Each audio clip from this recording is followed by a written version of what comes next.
You're listening to the audio production of Seeking Allah, Finding Jesus, a devout Muslim encounters Christianity, 3rd edition with bonus content and new reflections. Written by Nabeel Qureshi and published by Zondervan. Read by Nabeel Qureshi, Michelle Qureshi, Lee Strobel, Mark Middleberg, and David Wood. Please note that you may download an accompanying PDF that provides enhanced materials for this audiobook. To download the PDF, please visit info.zondervan.com/p/Seeking Allah, Finding Jesus PDF. Forward by Lee Strobel. I'm Lee Strobel, author of The Case for Christ. What would you do if someone challenged the very core of your deeply held beliefs? How would you respond if your most cherished traditions were called into question? This is the riveting story of one man's quest to set aside his preconceptions and pursue answers to the most pressing issues of life and faith, despite enormous pressure to maintain the status quo. When his world was being rocked 20 centuries ago, Pontius Pilate simply scoffed, "What is truth?" and chose to wash his hands of the matter. But my friend, Nabeel Qureshi, was courageous enough to chase down the truth with intellectual integrity, no matter the personal cost. I'm thrilled that you'll meet Nabeel in the following pages as he describes his circuitous and yes, even supernatural journey to satisfy his mind and soul. You'll experience what it's like for someone immersed in Islamic culture to risk everything to determine the true identity of God. It's a very personal story of family, friends, and faith, intertwined with insights into Islam that will help you understand the Muslim world in new ways. I've seen Nabeel's formidable intellect up close. He's a medical doctor, has 2 master's degrees, and is working on a PhD. And I've also come to know his empathetic and compassionate heart. He has an uncanny ability to ask probing questions that bore to the bedrock of what's really important. But I've never seen him use his intelligence to intimidate or bully anyone. Invariably, Nabeel extends a helping hand to anyone who is intent on discovering which road of faith really leads home. I know what it's like to have the legs kicked out from under my foundational beliefs. As an atheist, I was challenged to use my journalism and legal training to investigate whether there's any credibility to Christianity. What I found turned my life upside down. So I can relate to Nabeel's journey as he asked uncomfortable questions and resisted easy answers. He carefully sifted through the evidence of history and adroitly navigated the mazes of philosophy and theology. He was persistent and unflinching, even in the face of discoveries that eroded the beliefs that had ruled his life from childhood. Regardless of where you're at on your own pathway of faith, I predict you'll benefit deeply from listening to Nabeel's account. You'll come to see Nabeel as a friend who cares deeply enough to share what he has learned and to coax you forward in your spiritual journey. In fact, I'm convinced that Nabeel's saga needs to be heard far and wide by all people who value truth and who ache to know God personally. So keep listening and see how God uses Nabeel's story to shape your own. Introduction. Greetings, dear friend. The pages that follow contain my personal thoughts and most powerful memories, my very heart poured out in ink and paper. By reading this book, you will enter into the circle of my family and friends, take part in the bliss of my Islamic youth, and struggle with me through the culture clash of being an American-born Muslim. By looking over my shoulder, you'll be privy to the offensiveness of Christianity to Muslim eyes, begin struggling with the historical facts of the gospel, and feel the ground that shook beneath me as I slowly learned the hidden truths about Islam. By reading my personal journal entries, you will see how our Father finally called me to Jesus through visions and dreams, and the ensuing metamorphosis of my very self, induced by the Holy Spirit. By reading this testimony, you will travel with me through life and know me intimately, becoming a dear friend indeed. The purpose of this book. But this book is more than just my testimony. It is designed with 3 purposes in mind. 1. To tear down walls by giving non-Muslim readers an insider's perspective into a Muslim's heart and mind. The mystical beauty of Islam that enchants billions cannot be grasped by merely sharing facts, but it is my prayer that by entering my world, you will come to understand your Muslim neighbor, so you can love him as yourself. The first 2 sections of the book are specially designed for this purpose, and if they seem pro-Islamic, they are serving their purpose of conveying a past love for my former faith. 2. To equip you with facts and knowledge, showing the strength of the case for the gospel in contrast with the case for Islam. History powerfully testifies to the foundational pillars of the gospel, Jesus' death on the cross, his resurrection from the dead, and his claim to be God. By doing so, history challenged my Islamic theology, which was grounded in the foundational pillars of Islam, the divine origin of the Quran and the prophethood of Muhammad. As I studied Islam more carefully, what I learned shook my world. There is no good reason to believe that either Muhammad or the Quran teaches the truth about God. Although this book is far too short to share all the facts and arguments I learned over the years, parts 3 through 8 provide the contours of what I came to grasp and how they led me away from Islam toward Jesus. 3. To portray the immense inner struggle of Muslims grappling with the gospel, including sacrifices and doubts. As you will see in parts 9 and 10, it is in the midst of this struggle that God is known to reach people directly through dreams and visions. A note on narrative biography. Since we have entered the digital age, it is unfortunately and increasingly true that people exact inappropriately stringent standards on narrative biographies. By its very nature, a narrative biography must take certain liberties with the stories it shares. Please do not expect camera-like accuracy. That is not the intent of this book, and to meet such standards, it would have to be a 22-year-long video, most of which would bore even my mother to tears. The words I have in quotations are rough approximations. A few of the conversations actually represent multiple meetings condensed into one. In some instances, stories are displaced in the timeline to fit the topical categorization. In other instances, people who were present in the conversation were left out of the narrative for the sake of clarity. All these devices are normal for narrative biographies. They're in fact normal for human mnemonics. Please read this book and the narrative biographies it references accordingly. Benediction. I pray the Lord's blessings be upon you, not just as you read through this book, but also as you implement what you learn and pursue him and his people. May God, our Lord and Savior, who is able to do immeasurably more than all we ask or imagine, work through you for his glory by spreading his joyous truth, which is salvation and eternal life for all who believe and follow Jesus. May he impact the world through you, my dear friend, reaching those who are lost and desperately need him, even my family and friends. May he do this by continually reforming us into his image, one of grace and truth, and by a miraculous outpouring of his Holy Spirit. I pray this in Jesus' name. Amen. Prologue. Seeking Allah. I lay prostrate in a large Muslim prayer hall, broken before God. The edifice of my worldview, all I had ever known, had slowly been dismantled over the past few years. On this day, my world came crashing down. I lay in ruin, seeking Allah. Fading footsteps echoed through the halls of the mosque as the humid summer evening drew to a close. The other worshippers were heading back to their homes and families for the night, but my thoughts were still racing. Every fiber of my being wrestled with itself. With my forehead pressed into the ground and heart pounding in my chest, my mind scrutinized each word my lips whispered into the musty carpet. These were not new words. I had been taught to recite this Arabic phrase 132 times, every single day, from a time before I even knew my name. It was the sajda, the portion of the ritual prayers in which Muslims lower themselves before Allah, glorifying his loftiness. The words had always flowed with ease, but this day was different. As my lips exercised their rote rituals, my mind questioned everything I thought I knew about God. Subhana Rabbi Allah, glorified is my Lord, the highest. Glorified is my Lord. Who is my Lord? Who are you, Lord? Are you Allah, the God of my father and forefathers? Are you the God I have always worshipped, the God my family has always worshipped? Surely you are the one who sent Muhammad sallallahu alaihi wasallam as the final messenger of mankind, and the Quran as our guide. You are Allah, the God of Islam, aren't you? Or are you? I hesitated, fighting the blasphemy I was about to propose. But what if the blasphemy was the truth? Or are you Jesus? My heart froze, as if indignant at my mind for risking hell. Allah, I would never say that a man became equal to you. Please forgive me and have mercy on me if that's what I said, because that's not what I mean. No man is equal to you. You are infinitely greater than all of creation. Everything bows down before you, Allah subhanahu wa ta'ala. No, what I meant to say is that you, O Allah, are all powerful, and surely you can enter into creation if you choose. Did you enter into this world? Did you become a man? And was that man Jesus? Oh Allah, the Bible couldn't be right, could it? As if on parallel timelines, my lips continued to pray in sajda, while my mind relentlessly fought with itself. The Arabic phrase was to be recited twice more before the sajda would be complete. Subhana Rabbi Allah, glorified is my Lord, the highest. But how is it conceivable that Allah, the highest being of all, would enter into this world? This world is filthy and sinful, no place for the one who deserves all glory and all praise. And how could I even begin to suggest that God, the magnificent and splendid creator, would enter into this world through the birth canal of a girl? Although billah, that's disgusting. To have to eat and grow fatigued and to sweat and spill blood, and to finally be nailed to a cross. I can't believe this. God deserves infinitely more. His majesty is far greater than this. But what if his majesty is not as important to him as his children are? Subhana Rabbi Allah, glorified is my Lord the highest. Of course we're important to him, but Allah does not need to die in order to forgive us. Allah is all-powerful, and he can easily forgive us if he chooses. He is Al-Ghafar, Ar-Rahim. His forgiveness flows from his very being. What does coming into this world to die on a cross have to do with my sins? It doesn't even make sense for Allah to die on a cross. If he died, who's ruling the universe? SubhanAllah, he cannot die. That is part of his glory. There is no need for these charades. He can simply forgive from his throne. But how can Allah be just if he simply forgives arbitrarily? God is not arbitrary. He is absolutely just. How would he be just if he forgave arbitrarily? No, he cannot just forgive us if he chooses. The penalty for my sins must be paid. Rising from the ground and sitting on my heels, I recited Takbir.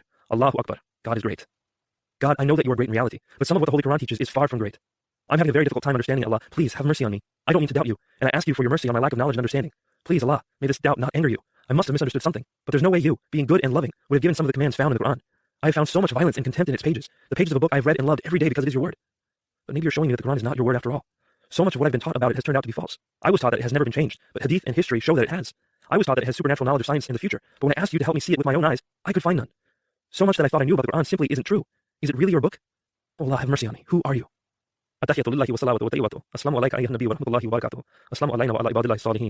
All compliments, prayers, and good things are due to Allah. Allah's peace be upon you, O Prophet, and his mercy and blessings. Peace be on us, and all righteous servants of Allah. I praise you, Allah. All homage is certainly due to you. But there is so much I do not understand. Why am I speaking to Muhammad sallallahu alaihi wasallam in my prayer? He cannot hear me. He is dead. I shouldn't be praying to any man, even if it is a prophet. And why am I wishing peace upon him? I'm not his intercessor. I know these words were first recited when he was alive, but why does your greatest prophet need anyone to pray peace over him? Could you not have given him assurance and peace? If he cannot have peace and assurance as the prophet, what hope is there for me? Following the traditions and the guidance of my parents, I pointed my forefinger skyward while reciting the proclamation, Ashhadu an la ilaha illallah wa ashhadu anna Muhammadan abduhu wa rasuluh. I bear witness that there is none worthy of worship except Allah, and I bear witness that Muhammad is his servant and messenger. O Allah, have mercy on me. How can I bear witness that Muhammad sallallahu alaihi wasallam is your messenger? It used to be so easy. Ummi taught me to love Muhammad sallallahu alaihi wasallam because he was the greatest man who ever lived, and there was no close second. She taught me that his generosity was abundant, his mercy was incomparable, and his love for mankind was beyond measure. I was taught that he would never wage war unless he was defending the ummah, and that he fought to elevate the status of women and the downtrodden. He was the perfect military leader. He was the ultimate statesman. He was the exemplary follower of Allah. He was al-insan al-kamil, the perfect man. He was rahmatul alameen, God's mercy personified for all the world. It was easy to bear witness that such a man was Rasulullah, the messenger of God. But now I know the truth about him, and there's too much to sweep under the rug. I know about his first revelation, his raids on caravans, his child bride, his marriage to Zainab, the black magic cast upon him, his poisoning, his assassinations, his tortures, and my thoughts slowed as they arrived at the one issue that I simply could not overlook. And how could Muhammad, sallallahu alaihi wasallam, my beloved prophet, have allowed that? Awash in empathy, my mind drifted from the prayers. I was still grappling with what I had come across while investigating the Quran. How could he? I envisioned the horror from the vantage point of the victims. What if that had been my family? Where was the prophet's famed mercy? I imagined that I was there, under the red sky of the desert, at that very moment. Anger quickly swelled within me as I surveyed the ruins of my people, blood and death. A few young soldiers hungrily made their way through the corpses and approached Muhammad. They made their barbarous desires known and asked Muhammad for his guidance. Muhammad's face flushed and began perspiring. He was receiving revelation from Allah. When he announced it to the soldiers, an evil glee spread across their faces. They disappeared into their tents, eager to proceed. Allah had sanctioned their activities. For a moment, all lay calm. Suddenly, an unbearable noise pierced the desert sky in my soul. It was my mother, screaming. My eyes shot open as I snapped back to reality. I was still in the mosque, still praying the salat. My overwhelming revulsion toward Muhammad suddenly met with immediate contrition. I had been impudent before Allah. Muhammad sallallahu alaihi wasallam was still my prophet. I still swore allegiance to him. I had gone too far. How could I continue like this? Astaghfirullah. Quickly I finished the rest of the ritual prayers, ending by turning my head to the right and the left. Assalamu alaikum wa rahmatullah. The peace and mercy of Allah be upon you. After a pause, I let my face fall into my hands. Tears blurred my sight. The ritual prayers had ended, and now it was time for my heart's prayer. God, I want your peace. Please have mercy on me and give me the peace of knowing you. I don't know who you are anymore, but I know that you are all that matters. You created this world, you give it meaning, and either you define its purpose or it has none. Please, God Almighty, tell me who you are. I beseech you and only you. Only you can rescue me. At your feet I lay down everything I have learned. I give my entire life to you. Take away what you will, be it my joy, my friends, my family, or even my life. But let me have you, O God. Light the path that I must walk. I don't care how many hurdles are in the way, how many pits I must jump over or climb out of, or how many thorns I must step through. Guide me on the right path. If it is Islam, show me how it is true. If it is Christianity, give me eyes to see. Just show me which path is yours, dear God, so I can walk it. Although I did not know, that peace and mercy of God which I desperately asked for would soon fall upon me. He was about to give me supernatural guidance through dreams and visions, forever changing my heart and the course of my life. Part 1. Called to Prayer. The edifice of my worldview. All I had ever known.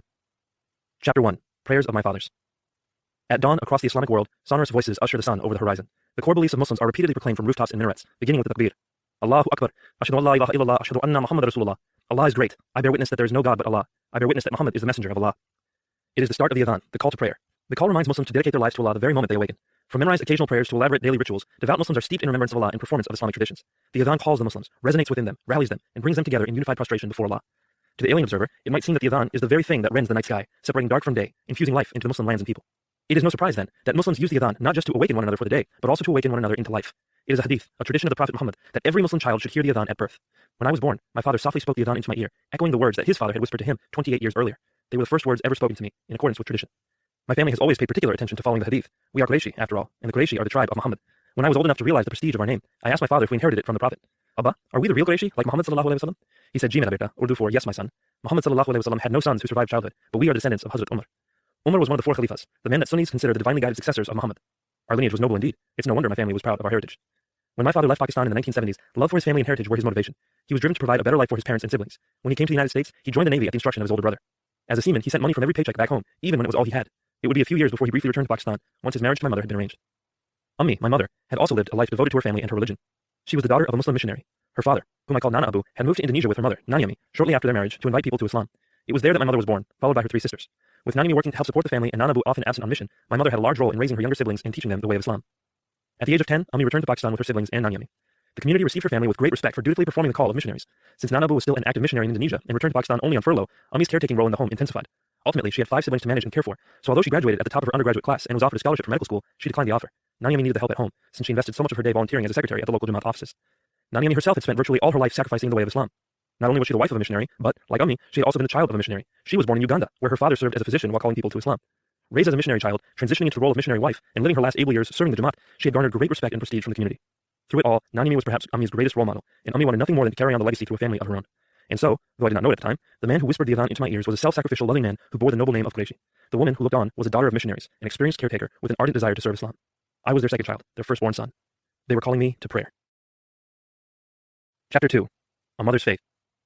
I lived a very protected childhood, physically, emotionally, socially, and otherwise ineffably. I was sheltered in ways I'm still trying to comprehend. The few scars I have from those days are all physical, results of minor mishaps, and they come with vivid memories. The largest scar, no more than 2 inches mind you, was from an open window that fell on my hand when I was 3. The day is emblazoned on my mind because of what I learned about my mother's faith. At the time, Abba was stationed in Norfolk, Virginia. He was in his 11th year with the Navy, having spent the past few working by day and studying by night for a master's degree. After officer commissioning school, he was promoted from petty officer first class to lieutenant junior grade, and he was deployed shortly afterward. Of course, I didn't know much of that at the time. All I knew was that Abba worked hard for us, and though I never felt the lack of love, I didn't get to see him as much as I wanted. Ummi, on the other hand, was an ever-present ballast and an encouraging influence in our lives. She always seemed able to do everything. From making our food to preparing our clothes to teaching us the Aqidah, she never seemed to fatigue or complain. She had only 2 hard and fast rules for her sanity. No whining after 9 o'clock at night, and no interrupting her while she was drinking chai, which she did quite often. When we had visitors, she exemplified the highest caliber of hospitality, considering it an honor to receive and serve our guests.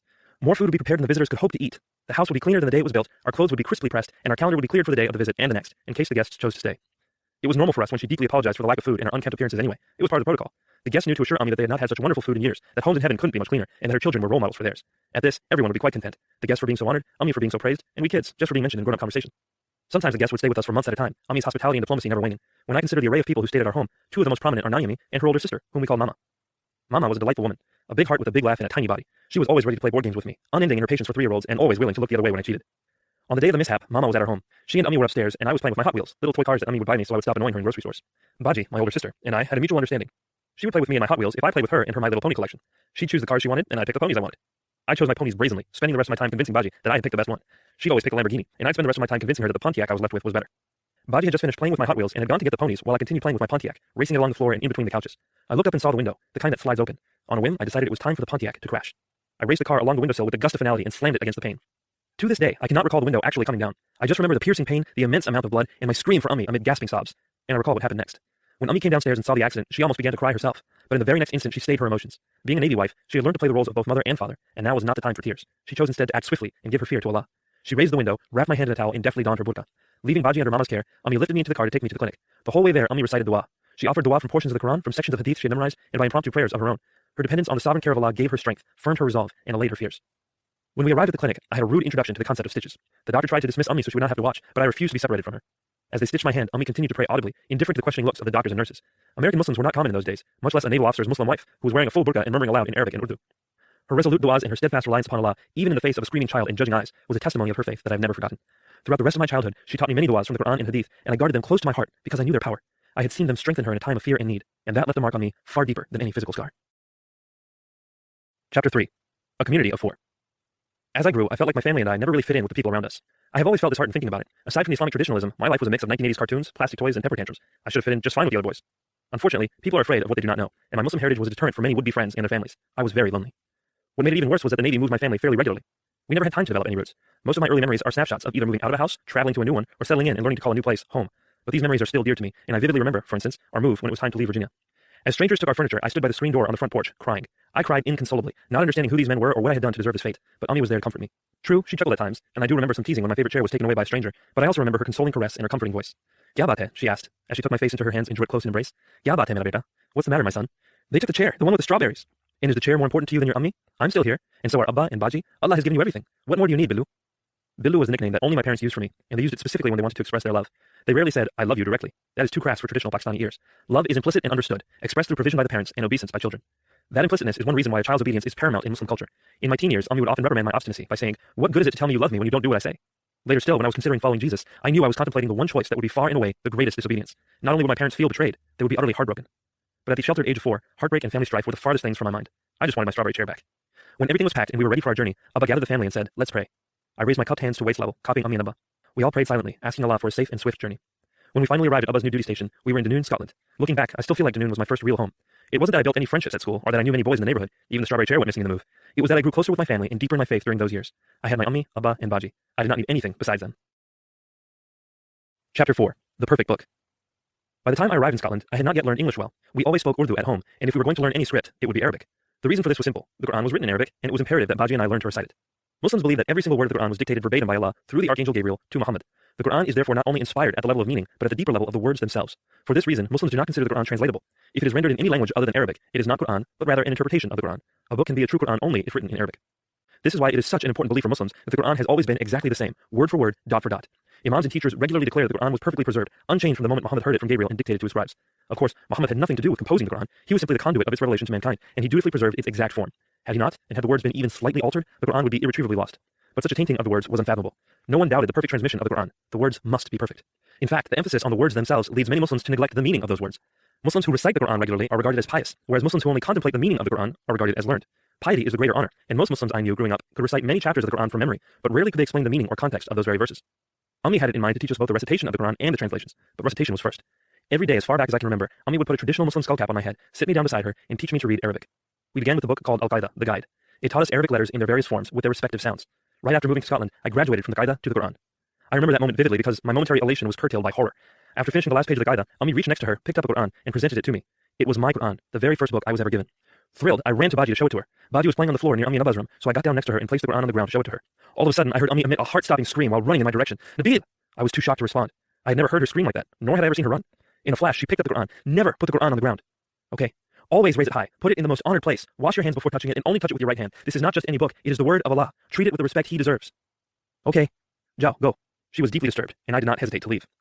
From then on, whenever I carried the Quran, I raised it high. Baji also learned from my mistake, so the next time Ummi called us to read the Quran together, we came holding our Qurans as high above our heads as we could, arms fully outstretched. Ummi was smiling. This was not exactly what she meant, but she was pleased. Baji was the elder, so she went first. Ummi pointed to each word Baji was to read, slowly moving her finger across the page from right to left.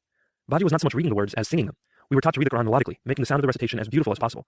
Some men dedicate their entire lives to this practice, perfecting their pitch, tempo, pronunciation, and melody. But Baji and I were no experts. She had a few years head start on me, and she had only just learned to recite the Quran acceptably. When she finished, it was my turn. I had never read the Quran before, and I was terribly excited. "Bilu, what do we recite when we start anything?" "Bismillahir Rahmanir Rahim." "And what does that mean?" "In the name of God, the most gracious, most merciful." "Why do we recite this prayer?" "So that we remember everything belongs to Allah, and so that we do only good things." "Shabash, good job. Do you know where this prayer comes from?" "No." "It is found at the beginning of every surah in the Quran." "Every surah?" "Every surah except one." "Why did Allah leave it out of one surah, me?" "Allah was very upset with people in that surah, beta, so he didn't give us the blessing of the Bismillah there. But he loves us very much, so he put an extra one into another surah. And how many surahs are there, beta?" 114. "Shabash. And you will read them all soon, inshallah." Baji finished the Quran when she turned 7. I want you to do it by the time you are 6. Let's go. As the days progressed, I became increasingly familiar with the Quran. I learned that there were 2 ways the Quran was divided. One was into 114 chapters, and the other was into 30 parts. The latter is a system that Muslims devised long after the Quran was compiled, mainly so that the entire Quran could be easily recited during the 30 days of Ramadan. But the 30 parts were important to me for another reason. Whenever I finished one, Ummi bought me a congratulatory gift. The Mario Brothers trash can was my favorite. By the time I reached an acceptable pace, Ummi and I had developed a rhythm. We would sit down with my Quran, open it to the last page we had read, and Ummi would point to my ending spot for that day. For some reason, I preferred to recite exactly 18 verses. If Ummi picked more for the day, I would complain, and if she picked less, I'd consider reading a few extra to make her happy. And so the days went on. I ultimately finished the Quran just before I turned 6, much to Ummi's delight. Concurrently, Ummi had helped me memorize the last 7 surahs to recite during the daily prayers. My favorite was Surah Al-Ikhlas, number 112, because it was short, melodic, and memorable. Plus, it was the first surah I had memorized, and I repeated it many times a day during Salat. It was one of Ami's favorite chapters as well, but for a different reason. In a hadith, Muhammad had told his companions that Surat al-Ikhlas is so weighty and consequential that reciting it is like reciting 1/3 of the whole Quran in one sitting. What was the message that Muhammad considered so important? Essentially this: God is not a father, and he has no son. Chapter 5. Stories of the Prophet. We're late, let's go! It was a Saturday morning, and Abba was standing by the door waiting for us. Every Saturday, our family would travel from Dunoon into Glasgow to the Jamaat Masjid. It was our favorite time of the week, when we would get to spend time with other Muslims, almost all of them from Pakistani heritage. They were all just as out of place as we were, so we fit together perfectly. Ami seemed to live for that day of the week, since it was the only place she really let her hair down outside of the home. Figuratively, of course, but also literally. Muslim women take out their burqas in each other's company, and are usually quite fashion conscious at such times. As much as Ami looked forward to it, she was always running late. Always. In Pakistani culture, punctuality is not nearly as important as it is to Westerners. Social considerations take priority. It's often seen as uptight to be punctual, and to show up to someone's home at the invited time is actually considered somewhat rude. What if they're making last-minute preparations for your arrival? It would impugn their hospitality to arrive before they are ready. 15 or 30 minutes late is a safe bet. Abba, on the other hand, had left this aspect of our culture at boot camp. He was now a military man, and our tardiness perturbed him. Try as he might, he would never be able to change Ami's ways. She always did whatever she wanted, and Abba always reminded her that he was the man of the house. She would listen for a few minutes, and then slowly charm her way into his heart, bringing him back into a good mood. That lover's tiff might as well have been on the calendar every Saturday morning. But this particular Saturday came only once a year. It was the day our Jamaat celebrated Sirat al-Nabi, the life of the Prophet. It wasn't Muhammad's birthday, just a day that the community chose to gather and tell stories about Muhammad's life. Muslims consider Muhammad's life exemplary, and devout Muslims emulate him as much as possible. To do so, Muslims learn stories about his life from books of Sirah and Hadith. They almost never read the stories themselves, rather they hear them in sermons at the mosque. It is prestigious to be well learned in the Hadith, able to quote and recite them in their appropriate contexts. Thus, going to the mosque was important for both religious and social reasons. But we were late. Jalal, come on! The mornings were virtually scripted for Ami, Baji, and me. After waking up and reciting the morning prayers, Ami dressed me and Baji, fed us, and then put on her makeup. She would shout, "I'm ready," right after the foundation and right before the lipstick. This Saturday, she brought the lipstick with her into the car. Soon, we were on our way to Glasgow. To get to Glasgow from Dunoon, we had to cross Holy Loch. The Loch was a berth for American nuclear submarines during the Cold War. Abba was the safety and environmental officer for the submarine repair ship. Of course, I didn't know that at the time. All I knew was that there were two ferries that took us across the Loch, a small red one and a big black one. And the black one had a lounge where we could get cheese sandwiches. Usually, Ami and Abba had stopped squabbling by the time we got on the ferry, and on this day, they decided to stay in the car and prepare us for Sirat al-Nabi day. Ami quizzed us, and either Baji or I responded, depending on who knew the answer. Batao, tell me, when was Muhammad sallallahu alaihi wasallam born, and where? AD 570 in Mecca. Shabash, good job. Batao, now tell me, who was his father? His name was Abdullah, but he died before Muhammad sallallahu alaihi wasallam was born. And his mother? Her name was Amna, and she died when he was 6. So who took care of Muhammad sallallahu alaihi wasallam when his mother died? His grandfather, Abdul Muttalib, but only for 2 years, then he died. And after that? His uncle, Abu Talib, he lived until Muhammad sallallahu alaihi wasallam was much older. These were routine questions, all part of a proper Islamic education for young Muslims. Parents often pride themselves in their children's rote knowledge of Islamic facts and recitations, and Ami and Abba were no exception. Okay, this one is difficult. Tell me one thing that happened to Muhammad sallallahu alaihi wasallam before his mother died. Baji answered. One day, when Muhammad sallallahu alaihi wasallam was playing with some of the other kids, 2 angels came to him and opened up his chest. The other kids were scared and thought the angels might be jinn. They ran away. The angels took out Muhammad sallallahu alaihi wasallam's heart and cleaned it until it shined. Then they put it back into his chest and left. Shabash Guriya, that was Ami's nickname for Baji, which means doll. Since you answered that, Nabeel, Batao, who was Muhammad sallallahu alaihi wasallam's first wife, and how did they get married? This one was easy. Muhammad sallallahu alaihi wasallam's first wife was Khadija, and she was a rich widow, and Muhammad sallallahu alaihi wasallam worked for her as a merchant. When she saw how good he was at business and how honest he was with money, she offered to marry him. And how old were they? Muhammad sallallahu alaihi wasallam was 25, and Khadija was 40. Good, but maybe that wasn't difficult enough. Batao Bilu, how did Muhammad sallallahu alaihi wasallam find out he was a prophet? He was praying in a cave one day, Abba interjected. What was the name of the cave? The cave of Hira. He was praying, and an angel came to him and asked him to recite. But Muhammad sallallahu alaihi wasallam did not know how to recite, so the angel had to ask him 3 times. Then the angel gave Muhammad sallallahu alaihi wasallam the first verses of the Quran. Shabash, Ami continued. And what surah was that? Neither Baji nor I knew the answer to this question. It was harder than it might appear, since the Quran is not in chronological order. It wasn't a separate question in the books we had read, so we hadn't paid specific attention to it. No problem, don't worry. In case anyone asks you today, remember that it is Surat al-Alaq. Johnny, no one is going to ask them what surah it was. Ask them the important questions. John or Johnny is an Urdu term of endearment that means my life. It is used for loved ones, and the way Abba used it here, it roughly meant my darling. But Ami wasn't having any of it. So the name of a surah isn't important, but the name of the cave is? Okay, fine. Let the man of the house ask questions. Okay, I will. Jalal Badal, who was the first person to accept Muhammad sallallahu alaihi wasallam as a prophet? His wife Khadija. And among men? His best friend Abu Bakr. And what is special about Abu Bakr? He became the first Khalifa when Muhammad sallallahu alaihi wasallam died. This was an important issue about which Shia disagree, but Baji and I did not know that yet. Good. Who accepted Islam first among children? Muhammad sallallahu alaihi wasallam's cousin, Ali. And what is special about Ali? He became the 4th Khalifa. How did most of the other Meccans receive Islam? They persecuted the Muslims, insulting them and attacking them for years. So what happened? Muhammad sallallahu alaihi wasallam had to flee Medina. Abba grew silent. Waves lapped softly at the ferry's hull as it began to dock. Juxtaposed with the rapid-fire questions, the brief pause served to magnify the mood. What was Abba thinking about? When he finally spoke, his voice was contemplative, almost remorseful. Bilu, Batao, what was the first battle Muhammad sallallahu alaihi wasallam had to fight? Give me details. It was the Battle of Badr. The Meccans came to Medina to attack the Muslims and destroy them. They brought 1,000 soldiers and many horses. The Muslims only had 313 men, very little armor, and only a few horses. Who won? We did, of course. Why? Because we were better. No, Beta. They had the upper hand in every way. We won because Allah helped us. If this battle had gone naturally, we would have lost, and Muhammad sallallahu alaihi wasallam would have been killed. A'udhu billah. God will always help the Muslims because we are his people. Okay, Bertie, now you tell me, what were the other battles that were fought at Medina? The Battle of Uhud and the Battle of the Trench, Baji responded, perhaps too cheerfully for the subject matter. Why did the Muslims fight these battles? Were we attacking anyone? No, Abba. Muslims only fight to defend themselves. The Meccans were attacking the Muslims. So what did the Muslims have to do to stop the Meccans? They conquered Mecca. And where was this prophesied? I interjected. In the Bible, Deuteronomy. There was a whole field of Islamic polemics called Muhammad in the Bible, and our books of Islamic knowledge were full of references to biblical prophecies about Muhammad. I was fascinated with them. Plus, I love saying Deuteronomy, though I had no idea what it was. Okay, last question. When Muhammad sallallahu alaihi wasallam conquered Mecca, what did he do? He forgave all the Meccans. Yes, Abba trailed off again, and this time I could tell he was preparing to make an impassioned point. Sometimes his love for Islam overwhelmed him. and he would even pontificate to the wind if no one was there to listen. It did not happen often, but when it did, I loved it. I soaked it in. Yes, he forgave everyone. These are the same people who killed Muhammad ﷺ's uncle, who were responsible for the death of Khadija, who persecuted Muslims for years and then launched many wars against the defenseless community. When Muhammad ﷺ finally had a chance to strike them down, no less than they deserved, he gave mercy to them all. Is it any wonder Muhammad ﷺ is called Rahmatullah, the mercy of Allah? Abba's eyes were fixed on the horizon. We hung on his every word, brimming with respect and pride for our prophet. Many of the Meccans saw Muhammad ﷺ's mercy that day and couldn't help but proclaim the beauty of Islam. The whole of Arabia was so in awe of Muhammad ﷺ that they all became Muslim. The messenger and message were irresistible, and soon the Muslim empire expanded from Spain to India. It was the greatest civilization the world had ever seen. While the West was in its dark ages, Islam was in its golden era. Western society owes much to Islam. Science, medicine, mathematics, philosophy. Muslims had a huge impact in all these fields. That's why we still find Arabic words in all of them, like algebra and alchemy. Unfortunately, when the Western civilizations conquered, they destroyed everything. Muslim scholars were murdered, libraries were burned, cities were razed. The Spanish Inquisition is just one example of how Christians treated Muslims. But why would the Christians treat Muslims that way? I wondered aloud. Didn't they follow Hazrat Isa? Berta, they weren't following Hazrat Isa. They stopped following him a long time before. They turned Jesus into a god, and so they dishonored Hazrat Isa and blasphemed Allah. That is why Allah sent Muhammad ﷺ and Islam as the final message for all of mankind. It embodies all the messages that Allah had sent through the prophets: Adam, Noah, Abraham, Ishmael, Isaac, Moses, David, Elijah, Jesus. All of them brought messages from Allah to their people. And although the people accepted their messages at first, later generations corrupted them all. Light gets dimmer the farther it gets from its source. That is why we cannot trust the Bible today. It is corrupted. Only the Quran is perfect. Only Islam is incorruptible. Allah will guard it until the message spreads and the world becomes Muslim. That is when the day of judgment will come. That is the day Islam will be victorious. We were all entranced by Abba's love for the faith, embracing his vision for a global Islamic future. There was nothing violent about his victory. It was a romantic notion of vindication and destiny. After processing for a few moments, Ami brought us back to earth. Jallo, that's enough. We are going to arrive at the masjid in a few minutes. Get ready. And she was right. We were nearing the mosque. Time had felt suspended, and I hadn't even noticed getting off the ferry. I love discussing matters of religion. The Quran, Allah, Muhammad, dates, names, places, they all enthralled me. Even talking about Jesus in the Bible was fascinating. To me, it was all a part of Allah's plan for mankind, a plan that was finally enacted through the greatest man who ever lived, Muhammad ﷺ. He had our hearts, and he had our allegiance. Chapter 6. Righteous through ritual prayer. The Glasgow Mosque was one of my favorite places in childhood. It sat at an oddly angled intersection near the River Clyde, just off the main road. Made of red stone and capped with a green dome, it had many floors with irregularly placed staircases, doors, and hallways. It was the perfect place to play hide and seek with the other Muslim boys. Apart from children's games, there were many congregational activities at the mosque. We came together for holy days, celebrations, funerals, weddings, picnics, parties, and pretty much anything we wanted to do as a community. The mosque is a very dear place to Muslims, especially expatriated Muslims who long for fellowship. But none of those are the primary purpose of a mosque. The primary purpose is congregational prayer, salat. These are the obligatory prayer rituals offered 5 times a day by all Muslims. First standing, then bowing, then briefly prostrating with their foreheads to the ground before rising and sitting on their heels, Muslims recite prescribed Arabic supplications to Allah. Each of the 5 daily prayers has its own name: Fajr, Zuhr, Asr, Maghrib, and Isha. Although the words and postures are the same for all, the number of repetitions differs. Each repetition is called a rakat. A Muslim is required to pray 17 rakat daily, and optional prayers can be offered alongside these. In our Jamaat, all told, we had to pray 31 rakat per day whenever possible. The prayer times often became a schedule of sorts for Muslims, waking up with the adhan for Fajr, taking a late morning break from work for Zuhr, going home after Asr, having dinner after Maghrib, and preparing for sleep after Isha. For each of these prayers, after hearing the adhan, Muslims perform an ablution called wudu, a ceremonial washing of the arms, face, and feet. Often they recite memorized du'as while performing the wudu. Then they hurry to the congregation to pray.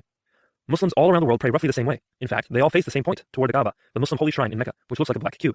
It is Islamic lore that Abraham built the Kaaba with his son Ishmael, and when Muhammad took refuge in Medina, he commanded Muslims to start facing the Kaaba during Salat.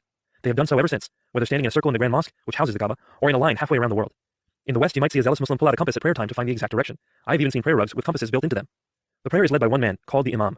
Men and women pray separately, but in sufficient proximity so that women can hear the Imam's voice as he leads the prayer. While the Imam leads, some portions of the prayer are recited silently and individually, and other portions he prays aloud. Sections of each prayer involve the recitation of the Quran, and the Imam always recites these aloud from memory. The process of reciting the Quran during prayer was an ingenious method to propagate the Quran in the mostly illiterate society of 7th century Arabia, and it still works today. That is why the only criterion for an Imam is that he knows the Quran well and is able to adeptly recite large portions of it. Every once in a while, an Imam might make a mistake in recitation, and it is the duty of the Muslims in the front row to correct him. Thus, a hierarchy of piety is often found in the rows of Salat, with elder, respected Muslims toward the front.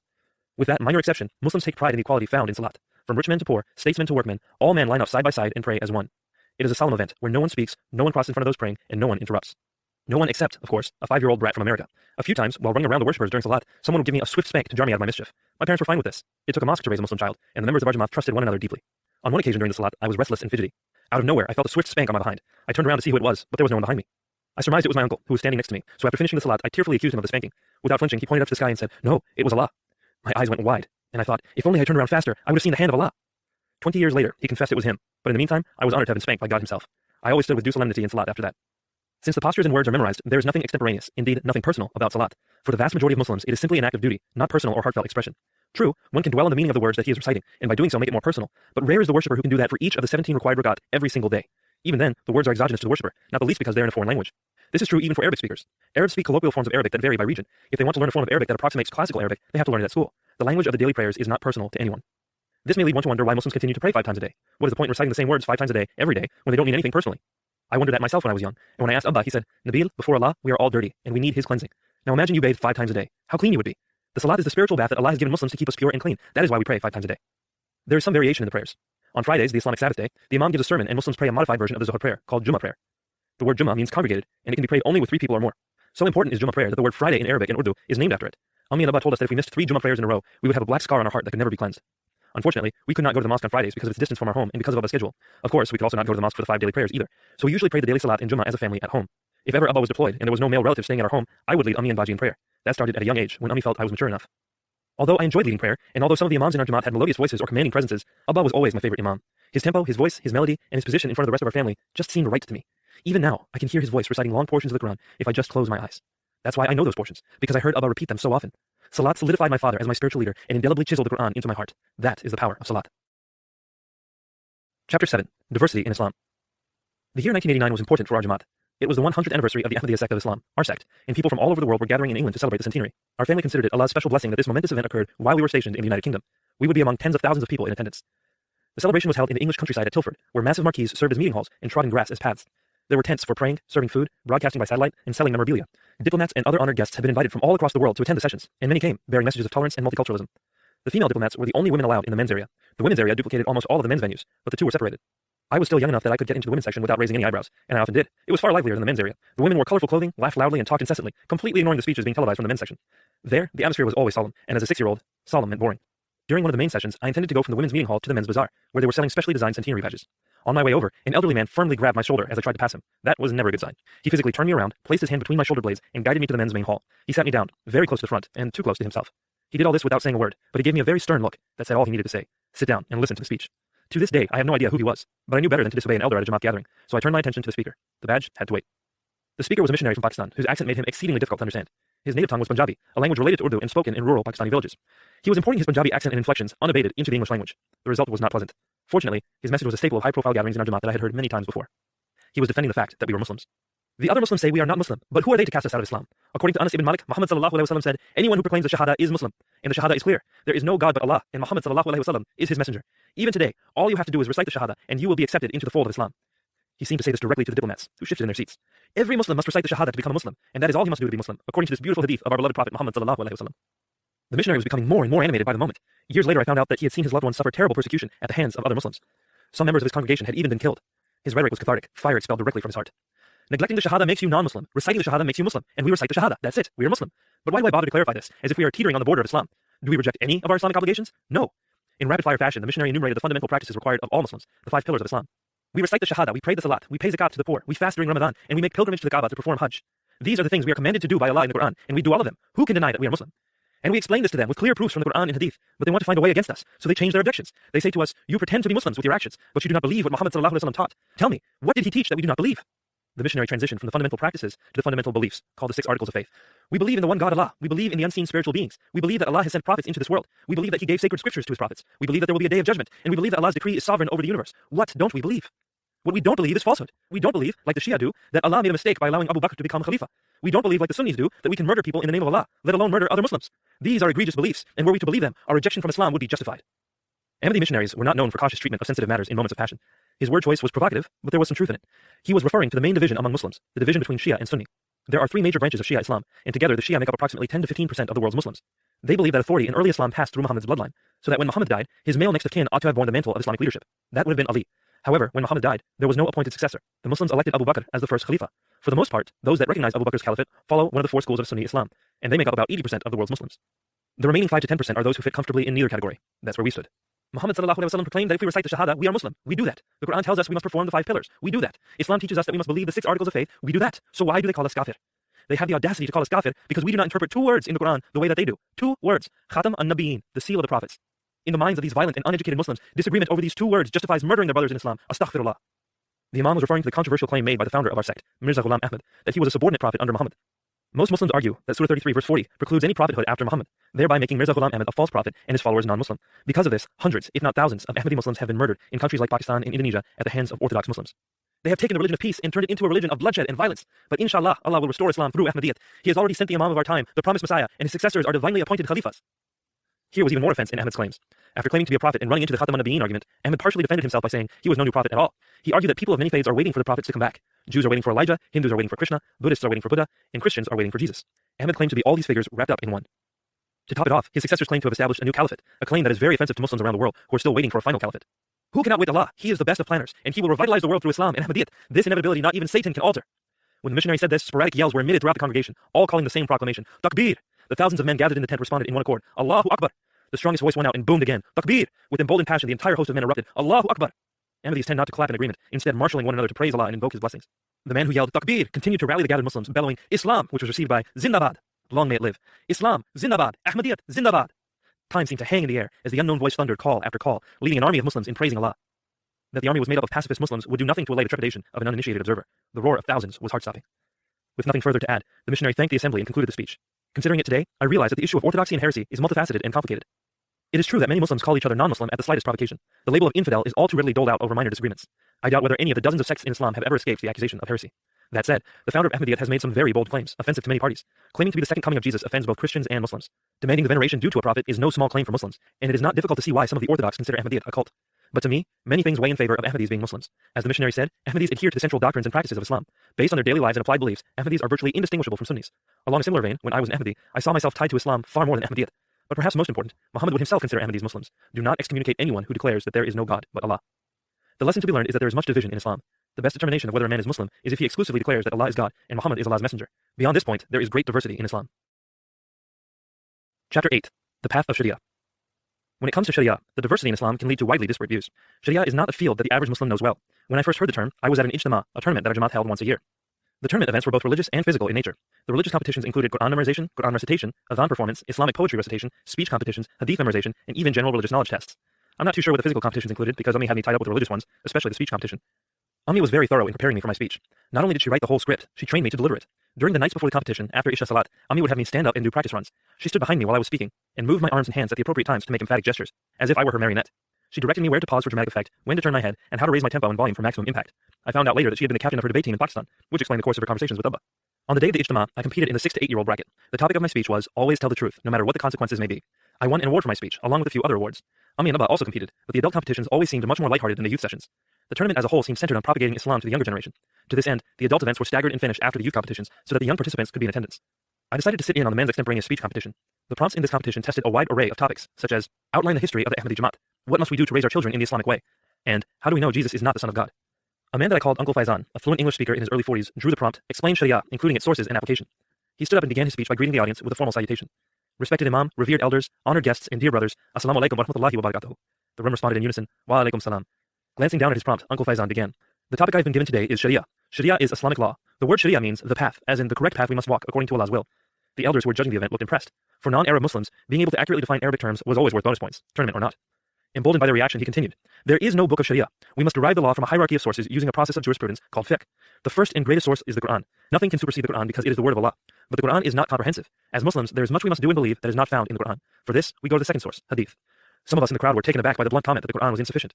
Though technically true, it ought not to have been stated so crudely. It almost sounded shameful, as if the Quran were somehow less than it should be. But Uncle Faizan's eyes were set on the elders, who did not display any reaction, so he proceeded. The Hadith elaborate and clarify what is found in the Quran, but they never contradict. There is no contradiction in Islam. If a Hadith is found in any way to contradict the Quran, then it is inauthentic and must be disregarded. If no Hadith can be found to clarify an issue, then we must turn to the third source of Sharia, the ulama, Muslim scholars who are wise and experienced in Islam. Uncle Faizan smiled courteously at the Imam, on whom the flattery was not lost. That is where Sharia comes from. But where can we see it? We see it everywhere in a devout Muslim's life. It is how we pray, when to fast, whom to marry, what foods to avoid. All these basic matters are issues of Sharia. There are also far more detailed matters, like whether we must pay zakat on appreciated home values. The elders chuckled and gave Uncle Faizan the signal to wrap up. That is a brief explanation of Sharia, its sources, and its application. Shukriya, thank you. With that, he sat back down on the ground as the elders nodded their approval. As I would come to know later, it was a solid answer to the question, at least from an Ahmadi perspective. Ahmadis have very little choice in their authority structure, and so the Jamaat leaders have full say in interpreting Sharia for them. What the leaders say, goes. This is not the case for most Muslims. Other Muslims have options. For example, if a Sunni woman wants to obtain a divorce from her husband, she has to receive approval from an authority. This must be from a mufti, someone trained in at least the basics of Sharia. If she were to present her case before a mufti, he would provide her with a decision, called a fatwa. Fatwas are non-binding though, and if she were to dislike his decision, she could decide to go to another mufti and see if he provides a more favorable fatwa. Muftis from different schools of thought have different precedents, and therefore provide different fatwas. For example, some schools of Sunni thought insist on a woman's consent before she's given in marriage. Other schools do not, requiring that the woman abide by her family's wishes.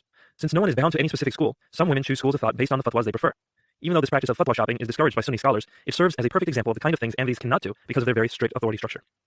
There is another dimension to the complexity. Each denomination differs on what hadith they consider accurate. Since the hadith are the second rung of Sharia, these differences of opinion have real consequences. Many of the differences between the ways Sunnis and Shias practice Islam are over this very matter. Their books of hadith are disparate. This difference, combined with the Shia position regarding the authority of imams, results in a significantly different view of Sharia. Differences aside, it is worth noting that a great deal of overlap exists between the majorities of Muslims. For example, all 4 major schools of Sunni thought and all 3 major schools of Shia thought teach that people who leave Islam must be killed for their apostasy, disagreeing only on the details of qualifying circumstances and implementations. Only outlying groups, such as liberal Muslims and Ahmadis, disagree with this time-honored practice. I did not learn all of these details at the Ijtima, nor did I need to. In fact, most Muslims do not know these things. They know Islam to the extent that they practice it, and these are matters for the learned. More than anything else, the Ijtima and other gatherings like it cause us to grow deeper in love with Islam and deeper in community with one another. They reassured us that we had religious leaders who had answers that we might not have. By meeting together regularly and discussing matters of our faith, we became a strong community.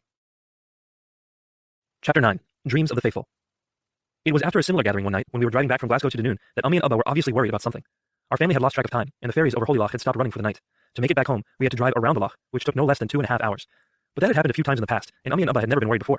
The next day was a Sunday, so Abba wasn't concerned about missing work. They were sitting in the front seats, not speaking loudly enough for us to hear in the back, but Baji and I could tell that their speech was pressured, and a shadow of concern was growing between them. Something was amiss. Baji spoke first. Abba, what's wrong? Nothing, Bertie. Check your seatbelt, make sure the door's locked, and go back to sleep. It's past your bedtime. We'll be home soon, inshallah. Ummi turned a distraught glance towards Abba. They said nothing. After a moment, I prodded them again. What's going on, Ummi? Did you hear Abba? Do what he says.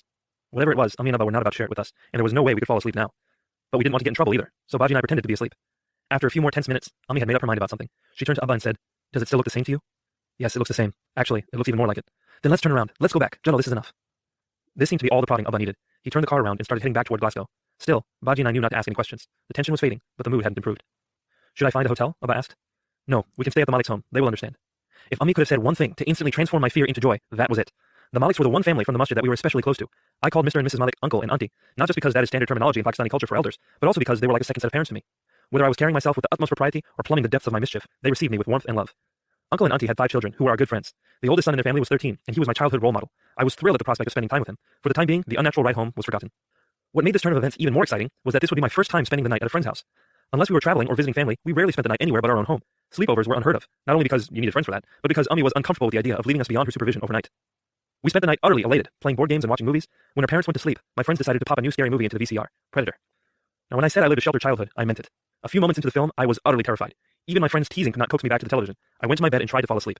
My dreams that night were fitful, full of manhunts, red dots, and unbearable Austrian accents. I woke up more tired than when I had gone to bed. The next morning, after a Pakistani Scottish breakfast fit for kings, Ummi thanked Auntie as she stood by the door. They waited until Abba and Uncle were out of earshot, speaking furtively. Ummi didn't mind me being nearby because she knew I hadn't had much sleep, and I always clung to her when I was out of sorts. Auntie spoke while looking toward the street. Her tone was very matter-of-fact. It's daytime now. You can tell me what he saw. Some dreams you don't share even in the daytime. So this was the answer to the riddle. Abba had seen a dream. In our culture, dreams are carefully considered because, as a well-known hadith teaches, the dreams of the faithful are prophetic. In fact, dreams are the only means I know of by which the average Muslim expects to hear directly from God. There is good reason for this expectation. Dreams often did come true. Abba had many prophetic dreams. One example was when he was enlisted, he had to take a test for purposes of promotion to petty officer first class. The day of his test, he had a dream that he and 5 of his friends were in a battlefield under heavy fire. There was a fence in the distance, and they had to make it over the fence to be safe. All 6 of them took off running. Abba made it over the fence first, and another friend made it over after him. The other 4 didn't make it. A few weeks later, when he got his successful test scores back, he found out that the same 5 friends had all taken the test, and the only other one who passed was the one who made it over the fence in the dream. Nani Ummi once had a recurrent dream about her father, shortly after he passed away and was buried. He was knocking on her door and asking her for help, totally soaked by rain. After having the dream on 3 successive nights, she decided to go visit his grave. When she arrived, she found that an animal had burrowed a hole into his grave, and the monsoon rains had flooded it. In my family alone, people have had clairvoyant dreams of sickness, miscarriages, births, deaths, and a host of other events. A dream was no matter to take lightly, especially one that might portend an avoidable calamity. Auntie could tell Ummi needed to share Abba's dream with someone, so she asked again. I want to give sadaqah and pray for you. Tell me what he saw. Ummi relented. Okay, I'll tell you, but I'm not sure what it means, and don't tell anyone else. 2 nights ago, he had a dream. We were all in the car, driving down a dark road. The road was very narrow, and there was fire on both sides. It was a dark fire, one that emitted no light. He couldn't see anything at all. When he turned around to check on the children in the back seat, they were gone. Ummi fell silent and watched Abba and Uncle as they stood by the car. Still matter of fact, Auntie asked, What do you think it means? Ummi responded, Astaghfirullah, I don't want to think about it. Then what happened on the road last night? Ummi hesitated before sharing. The long road to Dunoon is a treacherous drive, even in the daytime. We didn't think anything of it until we were halfway home when the streetlights went out. It was dark and too much like the dream. That's when we turned around. Whatever the dream meant, I think Allah has saved us from it. Finally, Auntie turned to Ummi with a smile. Alhamdulillah. Let us thank Allah. Do dua before you leave, offer sadaqah, and think no more of this. Call me when you arrive home so that I know everyone is safe. Ummi smiled in return and hugged her. Auntie was a true friend. As we gathered around the car, both families offered dua together, silently praying for our safe and swift return home. Although this was standard procedure, it took on added meaning that morning. When we were in the car and out of the city, I asked Abba if he'd had a bad dream. He glanced at Ummi, but she didn't say anything. Yes, Beta. I had a bad dream last night too, Abbajan. It'll be okay. Abba chuckled. There are different types of dreams, Bilu. Well, what makes them different? When you have one that is from God, you will know. Does Allah give you dreams a lot? Yes, Beta. Too many. That was the last we spoke of it. A few days later, Abba decided to pray to Allah and request that he stop seeing prophetic dreams. It has been over 20 years since then, and Abba hasn't received many dreams. I, on the other hand, would reach a point in my life when I spent many prostrate hours begging Allah for guidance through dreams. And as it turned out, Abba was right. When I got one, I knew it was from him. Chapter 10. The Month of Blessing. My years in Scotland were enchanted. My heart was captivated with the land and the people. Our home was situated on a hillside that often resounded with distant bagpipes on cold mornings. The mountains around Dunoon seemed to be carved for that very purpose. Blackberry bushes grew around our yard, just out of the reach of sheep grazing beyond barbed wire fence. I started my formal education at Sandbank Primary, the only school in our part of town, and I developed a few close friendships at the mosque. On more than one occasion, we were invited to dinner by strangers while stopped at a red light. I loved Scotland, and my affirmations of fondness for the country came with a thick Scottish accent. The Cold War was ending, however, which meant the nuclear submarine base was no longer needed. It was time for us to move again, and there was only one positive aspect to leaving Scotland that I could think of. Ramadan would be a lot easier. Ramadan is the Muslim holy month. For 30 days, Muslims fast from sunrise to sunset, not allowing any food or water to pass through their lips. This practice is obligatory for all able-bodied Muslims, which is why it is the fourth pillar of Islam. At the end of the 30 days, Muslims celebrate one of their two main holidays, Eid al-Fitr. Ramadan was awfully difficult in Scotland because of the length of the days. Scotland is so far north that it is just south of Iceland. During Scottish summers, the sun rose as early as 4:30 in the morning, and it set as late as 10 o'clock at night. If Ramadan happened to fall during the summer months, as it did while we lived there, then Muslims had to fast for about 18 hours a day. Not being able to eat for that long is bad enough, but the prohibition from drinking water is the most difficult injunction. To endure that for 30 days in a row is a test of fortitude and faith. But Islam is often not as rigid as some perceive it. For instance, there are exceptions to the fasting requirements. If a Muslim is sick, traveling, or otherwise incapable of fasting, he has options. One of them is to provide a meal for a poor person to meet his obligation, and then when he is able, he can make up the missed fasts. As important as fasting is, it would be an unfortunate misunderstanding to think only about fasting when considering Ramadan. To Muslims, the holy month means much more. It is a time to build community, restore broken relationships, strive for purity, and above all, strengthen one's faith. Relatives are invited, gifts are purchased, parties are prepared. Like a month-long Christmas, it is an extended time of celebration in Muslim lands around the world. The Islamic calendar is lunar, and it is difficult to predict exactly when Ramadan will start. There is usually a night of uncertainty. Every year I stood outside the house with Abba, staring at the sky with anticipation and excitement, hoping for the clouds to clear so that we could catch a glimpse of the moon. If there was a new moon, we bowed our heads and recited a memorized dua. Abba would then go to the kitchen and tell Ummi the verdict. I can't recall a time when she waited with us outside, because she'd always be preparing the next morning's food. There was a lot to prepare. We usually woke up an hour before sunrise. After wudu, we prayed up to 8 rakats of optional prayer before sitting down to eat. The meal before sunrise was called sehri, and it served the dual purpose of giving us energy for the day and starting our day in fellowship. Ummi would be singing in the kitchen while preparing our food, usually praise songs for Allah or Muhammad. She would have the table set with our food. Yogurt and eggs were a sehri staple, but we could also expect chickpeas, lentils, chicken kebab, cereal, milk, juices, and whatever else Ummi felt would complement the morning meal. When we came into the kitchen, she would start making roti or paratha, Pakistani flatbreads. She would insist that we eat our flatbreads fresh and warm. Ummi always loved serving food, but never was she happier than when she was serving her own family the sehri. She herself wouldn't sit down to eat until we were almost done, and she was sure that there was enough fresh bread for everyone. Throughout the sehri, we had our eyes on the clock. We placed on the refrigerator a Ramadan calendar that had the exact times for sunrise, so we knew when to stop eating. Just before it was time for the sun to rise, I would go to the prayer rugs and call out the adhan. Our family would continue eating and drinking until the adhan was finished. One morning, when it was time to give the adhan, Ummi half-jokingly said, "Bilu, call the adhan slowly today. I need more time to eat." Even though the adhan is supposed to be solemn, I started it off as fast as I could, taking delight in Ummi's amused yelp from the dining table. "Nabeel, you should be ashamed of yourself doing this to your mother." During the course of the day, Baji and I would be in school, and if Ummi had even the slightest concern that the fast would interfere with our schooling, she didn't allow us to keep it. When we pointed out that our other Muslim friends were fasting at their schools, she'd answer, "Am I their mother? You don't have to fast until you're old enough, and you're not old enough. You're just practicing. Maybe their mothers think they're old enough, but never compare yourself with other children." Even if she pretended she was angry, we knew Ummi was never actually upset with our desire to fast. This was especially true because, like most Muslims, she made an exerted effort to be happy during Ramadan, and it worked. Ummi spent her days during Ramadan reciting the Quran and praying, and that always seemed to revitalize her. She often read through the entire Quran twice during Ramadan, reading 2 of the 30 parts during the course of the day. In the evening, our family would often go to iftar dinners at the homes of people from our mosque. Iftar is the breaking of the fast, and this is the time when the whole community gathers and celebrates. In books of hadith, it says that Muhammad used to open his fasts by first eating a date, so Muslims all around the world do the same thing. Of course, we usually ate our dates in the car on the way to the iftar because we were running late. After opening the fast with just a date, the community prays the Maghrib prayer before eating the full meal in communion together. After some time for socializing, the adhan is then called again for Isha prayer, and after Isha, there is often a series of optional prayers that people pray during Ramadan called Tarawih. Iftars at the local mosque usually have as the imam a hafiz, a man who has the entire Quran memorized. It is the goal of the imam to recite the entire Quran over the course of Ramadan during these Tarawih prayers, and so these prayer sessions can sometimes last an hour or two per night. During the majority of the session, the worshippers stand silent, hands folded, listening to the recitation.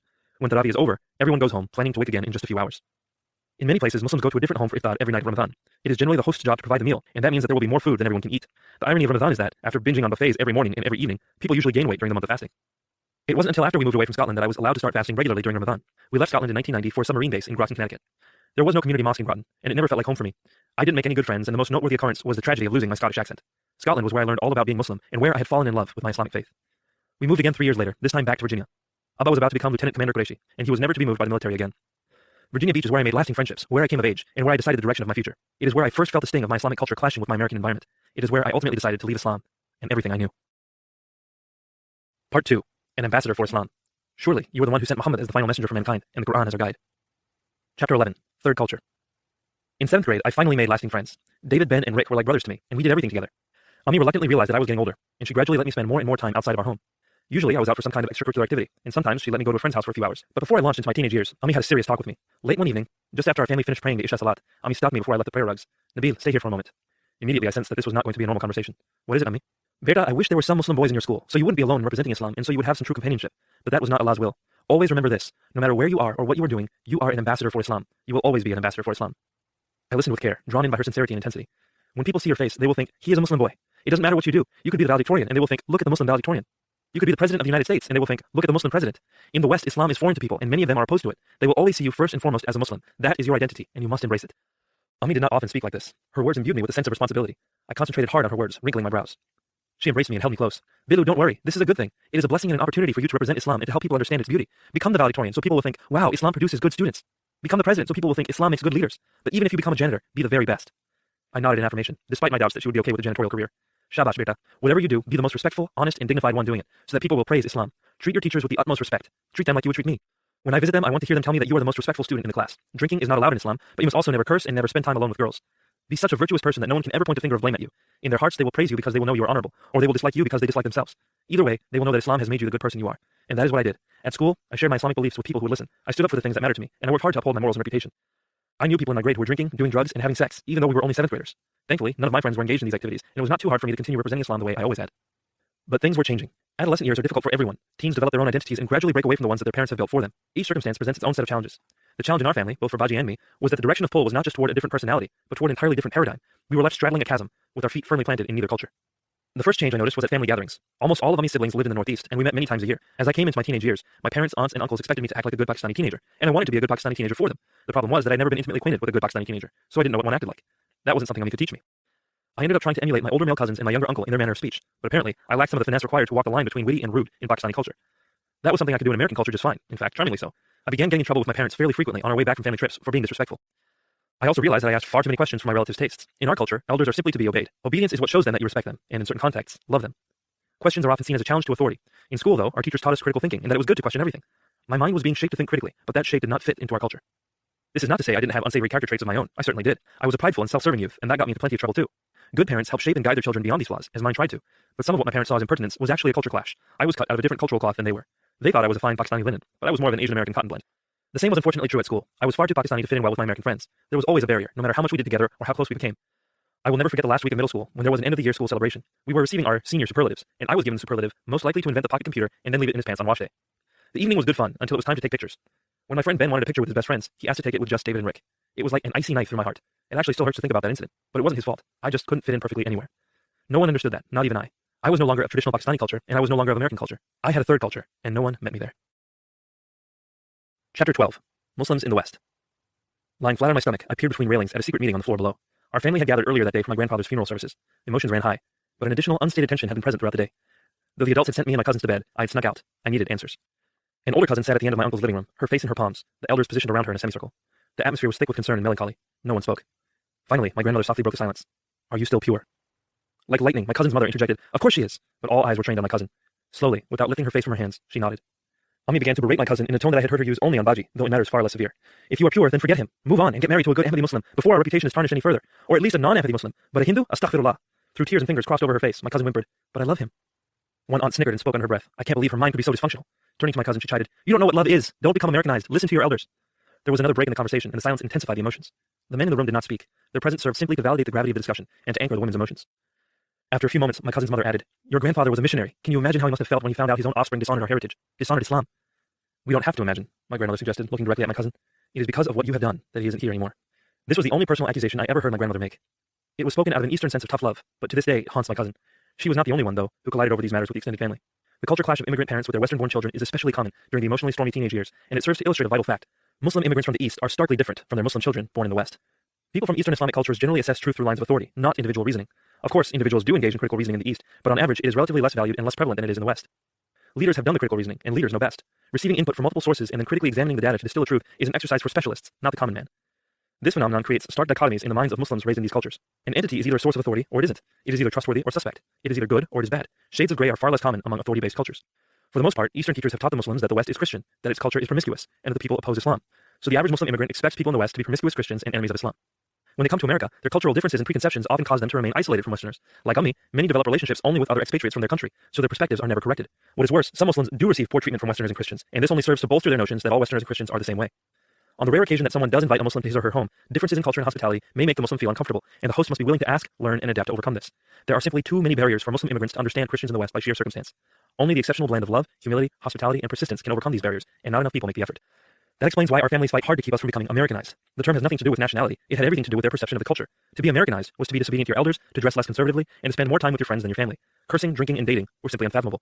One of the greatest travesties of all is that Muslim immigrants often associate Western immoralities with Christianity, and correlation becomes causation in the minds of the uncritical. The West is Christian. The West is Americanized. Ergo, it is Americanized because it is Christian. Christianity, in the minds of many Muslims, has produced this promiscuous, domineering Western culture. Christianity, therefore, must be ungodly. I remember pointing out to Ami and Nabba that the people dressed provocatively on television might not be Christian, and the response was, What do you mean? Don't they call themselves Christian? Don't you see them wearing crosses? If I argued that some of them may be Christian in name only, and might not even believe in God, they responded that this simply meant that they were Christians who don't believe in God. They did not categorize religion with belief, but with cultural identity. The tragedy here is that no one has given them a reason to think otherwise. If they were to intimately know even one Christian who lived differently, their misconceptions might be corrected, and they might see Christianity in a virtuous light. All of this is different for the children, second-generation Muslims in the West. The second generation is as varied and disparate as their peers. If anything can be said of them, it is this. Almost universally, they see the world as Westerners and yet still align themselves with Islam. Some may be, as I was, raised to think critically and yet still love Islam. I have many highly educated female cousins who wear the burqa and are willing to defend that choice with thoughtful reasons. Others, like a few of my male cousins, have rejected everything about Islam and their culture, with the exception of the title Muslim. Whether a young Muslim stays connected with his culture or becomes nominal often has to do with pressures in a culture clash. If the parents are extremely devout, as mine were, then there is far more of a chance that the child will try to live a traditional lifestyle. If the parents are nominal, there is little chance the child will care more than nominally for Islam. Who the child's friends are and what they believe is also highly influential, as well as what they learn in school. Baji grew to see things differently from me. She still wears a burqa and loves Islam, but she has blended Islam with Western pluralism. She believes that Allah can lead people to Christianity, Hinduism, Judaism, or any other religion, and they can still attain salvation because all paths lead to Allah. She believes this even though we were raised in the same house. Her experiences outside the home shaped her quite differently from me. As for my cousin, though she eventually came around and did not marry the Hindu boy, it is unlikely that she will ever fully recover from that episode. One of my male cousins was reprimanded when he tried to marry a Filipina, but he did come around and fully recovered, ultimately marrying a Pakistani girl. Another one of my male cousins wanted to marry an American girl, was reprimanded, and then went ahead and married her anyway.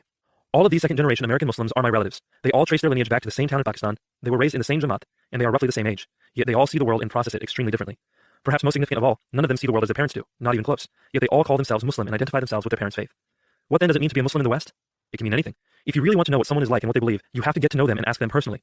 But the best we can do before getting to know someone is to determine whether he is an immigrant or second-generation Muslim. This one factor often makes a huge difference. Chapter 13. Swoons and Substitutions. My particular blend of East meets West was shaped by Islamic apologetics. I did not have to wrestle along with some of the postmodern relativism that captures my generation. To me, it was self-evident that truth exists. What's the alternative? If truth doesn't exist, then it would be true that truth doesn't exist. And once again, we arrive at truth. There is no alternative. Truth must exist. Traditionally, Muslims and Christians have shared this understanding. Each believes in truth, not the least because they believe their faith is true. But their common perspective extends much farther. They have roughly analogous beliefs in monotheism, spiritual and physical realms, angels and demons, good and evil, a final judgment, heaven and hell, the inspiration of scriptures, and many other peripheral beliefs. These commonalities are a double-edged sword. They build a common platform for dialogue such that the two can often understand each other and see the world from a similar perspective. But the commonalities perhaps also serve to sharpen disagreements on the most sensitive differences between the two faiths, their views on Jesus and Muhammad. Christians believe Jesus is God incarnate, and this is a necessary belief for Orthodox Christianity. Muslims believe that Jesus is no more than a prophet, and to consider him God incarnate would be blasphemy, and would cause one to be condemned to hell eternally according to the Quran. Muslims believe Muhammad is the messenger of Allah, and this belief is so important that it makes up half the Shahada, the primary proclamation of Islam. Christians believe that those who teach contrarily to the gospel of salvation through Jesus are false teachers. This difference in beliefs is why dialogue between Muslims and Christians has mostly focused on Jesus and Muhammad. As a young teenage Muslim, to be an effective ambassador for Islam, I thought it was my duty not only to have an unimpeachable reputation, but also to have a command over these points of contention. Regarding Muhammad, Westerners rarely knew anything. I could say whatever I wanted about him and others would believe me. Of course, I didn't try to deceive anyone, but it was not hard to make a case for Muhammad to the average Christian, simply because of their ignorance. I shared with them all the things I learned in my early childhood about Muhammad, especially his mercy upon returning to Mecca, and I was able to leave people with a much more positive impression about Muhammad and Islam than they had before. Regarding Jesus, there are two issues on which Muslims particularly disagree with Christians, that Jesus died on the cross and that Jesus claimed to be God. The Quran specifically denies both of these beliefs. To be a good ambassador, I just had to master these two issues and persuasively argue that Jesus never claimed to be God, nor did he die on the cross. For the latter, the founder of our sect had written a small book to equip the Jamaat. It was called Jesus in India, and I had read it many times. My first opportunity to argue what I had learned was on a school bus in front of our middle school while we were waiting to go home. It was shortly before Easter, and I was discussing my plans for upcoming school break with my friend Kristen. Our class had let out early, so we got on the bus before it was crowded. We were some of the oldest kids, so that secured us seats toward the back. We sat down across the aisle from one another as she told me her plans for Good Friday. Good Friday? I had no idea what that meant. Good Friday is the day Jesus died on the cross. Well, what's good about that? That's how he took our sins, by dying on the cross. Her answer was straightforward, but I was amused. I had been told that this is what Christians believed, but no one had ever said it to me before. How does his death on the cross take away your sins? That's what they told us at church. I don't know, we don't go to church a lot. I never asked. Kristen wasn't being defensive, she was being honest. That was one of the reasons I enjoyed talking with her. She was brutally honest and intimidatingly intelligent. I later developed a little crush on her, but I wouldn't admit it to myself. To do that, I would have to compromise my culture, and that was not an option. I was an ambassador. But I did allow myself to be mean to her boyfriend. I decided to redirect the conversation. Well, I don't think he died on the cross anyway. Why is that? She was intrigued, so I started with my trump card. Because of the Bible. What do you mean? Well, first, we know that Jesus didn't want to die on the cross. When he was in the Garden of Gethsemane, he prayed that God would take the bitter cup away from him. Obviously, the bitter cup was his impending death on the cross, and Jesus prayed all night that God save him, to the point where he was sweating drops of blood. I paused and waited for her affirmation. She nodded. I don't know about you, but I think God loved Jesus. There is no way that God would let Jesus' prayers go unheard. In fact, I think the book of Hebrews says that. Anyway, when Jesus was put on the cross, if you do the calculations, you can see that he was on the cross for only 3 hours. Hanging on a cross for 3 hours doesn't kill you. People lasted on the cross for days at a time. He was taken down too quickly. She looked like she was processing everything, and I paused for a moment to see if she would ask the obvious question. She did. So why was he taken down? Exactly why the Bible says. Pilate commanded that he be taken down.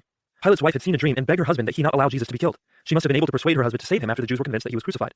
So Pilate gave the order to take Jesus down from the cross. That's when Jesus was placed in the tomb. I stopped because it was clear Kristen had an objection. But his disciples saw him afterward, and they thought he had risen from the dead. How could they have thought that if they took him down? I didn't say the disciples took him down. It was Joseph of Arimathea and Nicodemus. Pilate couldn't be seen working with the disciples because that would make it obvious that he was helping Jesus. So he worked with Joseph of Arimathea and Nicodemus. Joseph took Jesus' body and put it in the tomb, and Nicodemus brought 100 pounds of aloe and other medicines, along with linen bandages, to heal Jesus. God used the medicines to heal Jesus while he was in the tomb for those 3 days. Kristen interjected with a question that I hadn't thought of. But why would God do all this to save Jesus? Couldn't he have just taken Jesus up to heaven a few days earlier if he didn't want Jesus to die on the cross? That was pretty sharp. I hadn't seen it from that angle, but our Jamaat had given me an answer for the reason why Allah wanted Jesus to live. Jesus himself says that he was sent for the lost sheep of Israel. The lost sheep were the tribes of Jews who were scattered over Asia during the Jewish diaspora. Allah saved Jesus from death on the cross so he could go to the lost sheep and reform Judaism there, as he did in Israel. We had been so engrossed in conversation that we hadn't noticed the students filing into the bus. In the seat in front of me, a boy who was one grade behind us had been listening attentively, apparently reaching his threshold. He caught our attention with a noisy grunt of contempt, and, after looking at me, turned around angrily towards the front and said, "Disgusting." I thought to myself, if he had an argument, he'd share it. Truth silences falsehood. Kristen had seen him too, and looked at me to make sure I wasn't offended. I wasn't, but she went ahead and said loudly, "I think it's a very interesting perspective. Thanks for sharing." The argument I shared with Kristen, often called the swoon theory, is shared by Ahmadi Muslims and non-Ahmadi Muslims alike. It is a favorite among Muslim debaters, like Ahmad Didat and Shabir Ali. It originated at the end of the 18th century, when the Age of Enlightenment began generating naturalistic theories to account for Jesus' apparent resurrection. Muslims like Mirza Ghulam Ahmad had added a theistic twist to it, making it more plausible that Jesus could survive crucifixion. The argument goes, if God can do the large miracle of raising Jesus from the dead, why can he not do the smaller miracle of keeping him alive on the cross? The swoon theory is not the original Muslim explanation for Jesus' apparent death, though, nor is it the majority view. Most Muslims believe the substitution theory. Early in Islamic history, it was argued that Jesus was substituted before being placed on the cross. Allah put Jesus' face on someone else, and that person was crucified in Jesus' place. This is how they interpreted the Quranic verse, Jesus was neither killed nor crucified, but so it appeared. The question naturally arises, who was killed in Jesus' place? Different people have been suggested. Some say it was a devout young volunteer who wanted the honor of dying for Jesus. Others say that when Simon of Cyrene carried the cross for Jesus, they crucified him instead. Yet others say that Allah put Jesus' face on Judas' body, for poetic justice. The last view seems to be the most popular today. Another majority view regards Jesus' ascension. The Quran teaches that Allah raised Jesus to himself, leading Muslims to believe in the ascension and eventual return of Jesus. So, like Christians, most Muslims are waiting for the return of the Messiah. Our Jamaat challenged this view, because Ahmad claimed to be the Messiah himself. Appealing to the Bible, he argued that the Jews were mistakenly awaiting for the return of Elijah from the sky. Jesus said John the Baptist was the return of Elijah. In the same way, the world was waiting for the return of Jesus, but Ahmad was he. Of course, I vehemently argued whatever my Jamaat had taught me, so I provided the swoon theory in the position that Jesus traveled to India, where he died at an old age instead of ascending. The more I shared my views, the more I felt confirmed in my faith, and the conversations occurred with increasing frequency when I realized no one had anything substantial to rebuff my views. I felt I had mastered half of the arguments I needed to be a good ambassador for Islam. I felt that the other half was going to be even easier to argue, and I was right. It was. Chapter 14. The Father is greater than Jesus. By the time I was in 10th grade, my personal life was changing significantly. I began to spend far more time with friends, both on the phone and at school during activities. I was much more concerned with my clothing, which Ami was still picking out for me. I started to ask Ami if I could wear contact lenses instead of glasses, in an effort to combat the nerd reputation that I had acquired. No success. The tug of Western culture was becoming difficult to resist. I was still not allowed to go to sleepovers, nor was I allowed to go to school dances. My friends and I had grown very close, and that made my absence from these events all the more difficult. But I still represented Islam proudly, especially when my beliefs were directly addressed, as they were one day while I was in Latin class. At Princess Anne High School, Latin was taught by two teachers, both of whom were thrilled when their students enjoyed the class. The teacher who taught Latin too, Mrs. Earls, was far more kind and lax with me than she ought to have been. I loved Latin, and I loved her class. But I was getting more and more mischievous by the day, goaded by lack of reprimand. I was the kind of student who forgot to do his homework quite often, and upon remembering a few hours before it was due, I would try to squeeze in a way to get it done. Mrs. Earl's class was right before Spanish, and I often did my Spanish homework while she was lecturing. I would hide my Spanish textbook under my Latin textbook, working on it whenever she turned her eyes to the chalkboard, thinking that she was oblivious. Halfway through the year, I realized she wasn't oblivious at all, just highly tolerant of my shenanigans. I was working on my Spanish homework on one of these occasions when the girl in front of me turned around and said, "Nabeel, can I ask you something?" Her name was Betsy, and she was the outspoken Christian in our grade. Everyone knew she was an evangelical Christian, and she often stood up for her faith. Despite her kindness and desire to help others, she had a soft yet adamant demeanor that made the rest of us uneasy. We thought she was a bit loony. Yeah, sure. I had no idea where this was going. Had she wanted a pencil, she wouldn't have asked to ask me something, she would have just asked for the pencil. Nor would I have been the one she'd ask for that matter. I always forgot my pencils. She paused for a moment, steeling herself, before asking, "Do you know about Jesus?" Now I knew she was crazy. We were in the middle of Latin class. All the same, I immediately gained respect for her. Why had other Christians never asked me this question? They did think I needed Jesus to go to heaven, right? Were they content with letting me go to hell, or did they not really believe their faith? I considered how to approach my response in the present context. I looked up from my Spanish homework to assess the situation. Mrs. Earls had apparently stepped out for an indefinite period, and most of the students were chatting around us. I didn't know how far I wanted to go, because I know I could quickly get passionate and carried away, so I decided to keep my answer short. Yes. Her eyes went wide. That was clearly not the answer she was expecting. Really? What do you think about him? Well, I'm Muslim, right? Muslims believe that Jesus was sinless and born of the Virgin Mary. He cleansed the lepers, gave sight to the blind, and raised people from the dead. Jesus is the Messiah, the Word of God. Betsy was stunned. I must have gone off script because she didn't know where to go from there, so I proceeded for her. But Jesus was not God. He was just a man. There. I had drawn the battle lines for her and waited to see how she went to war.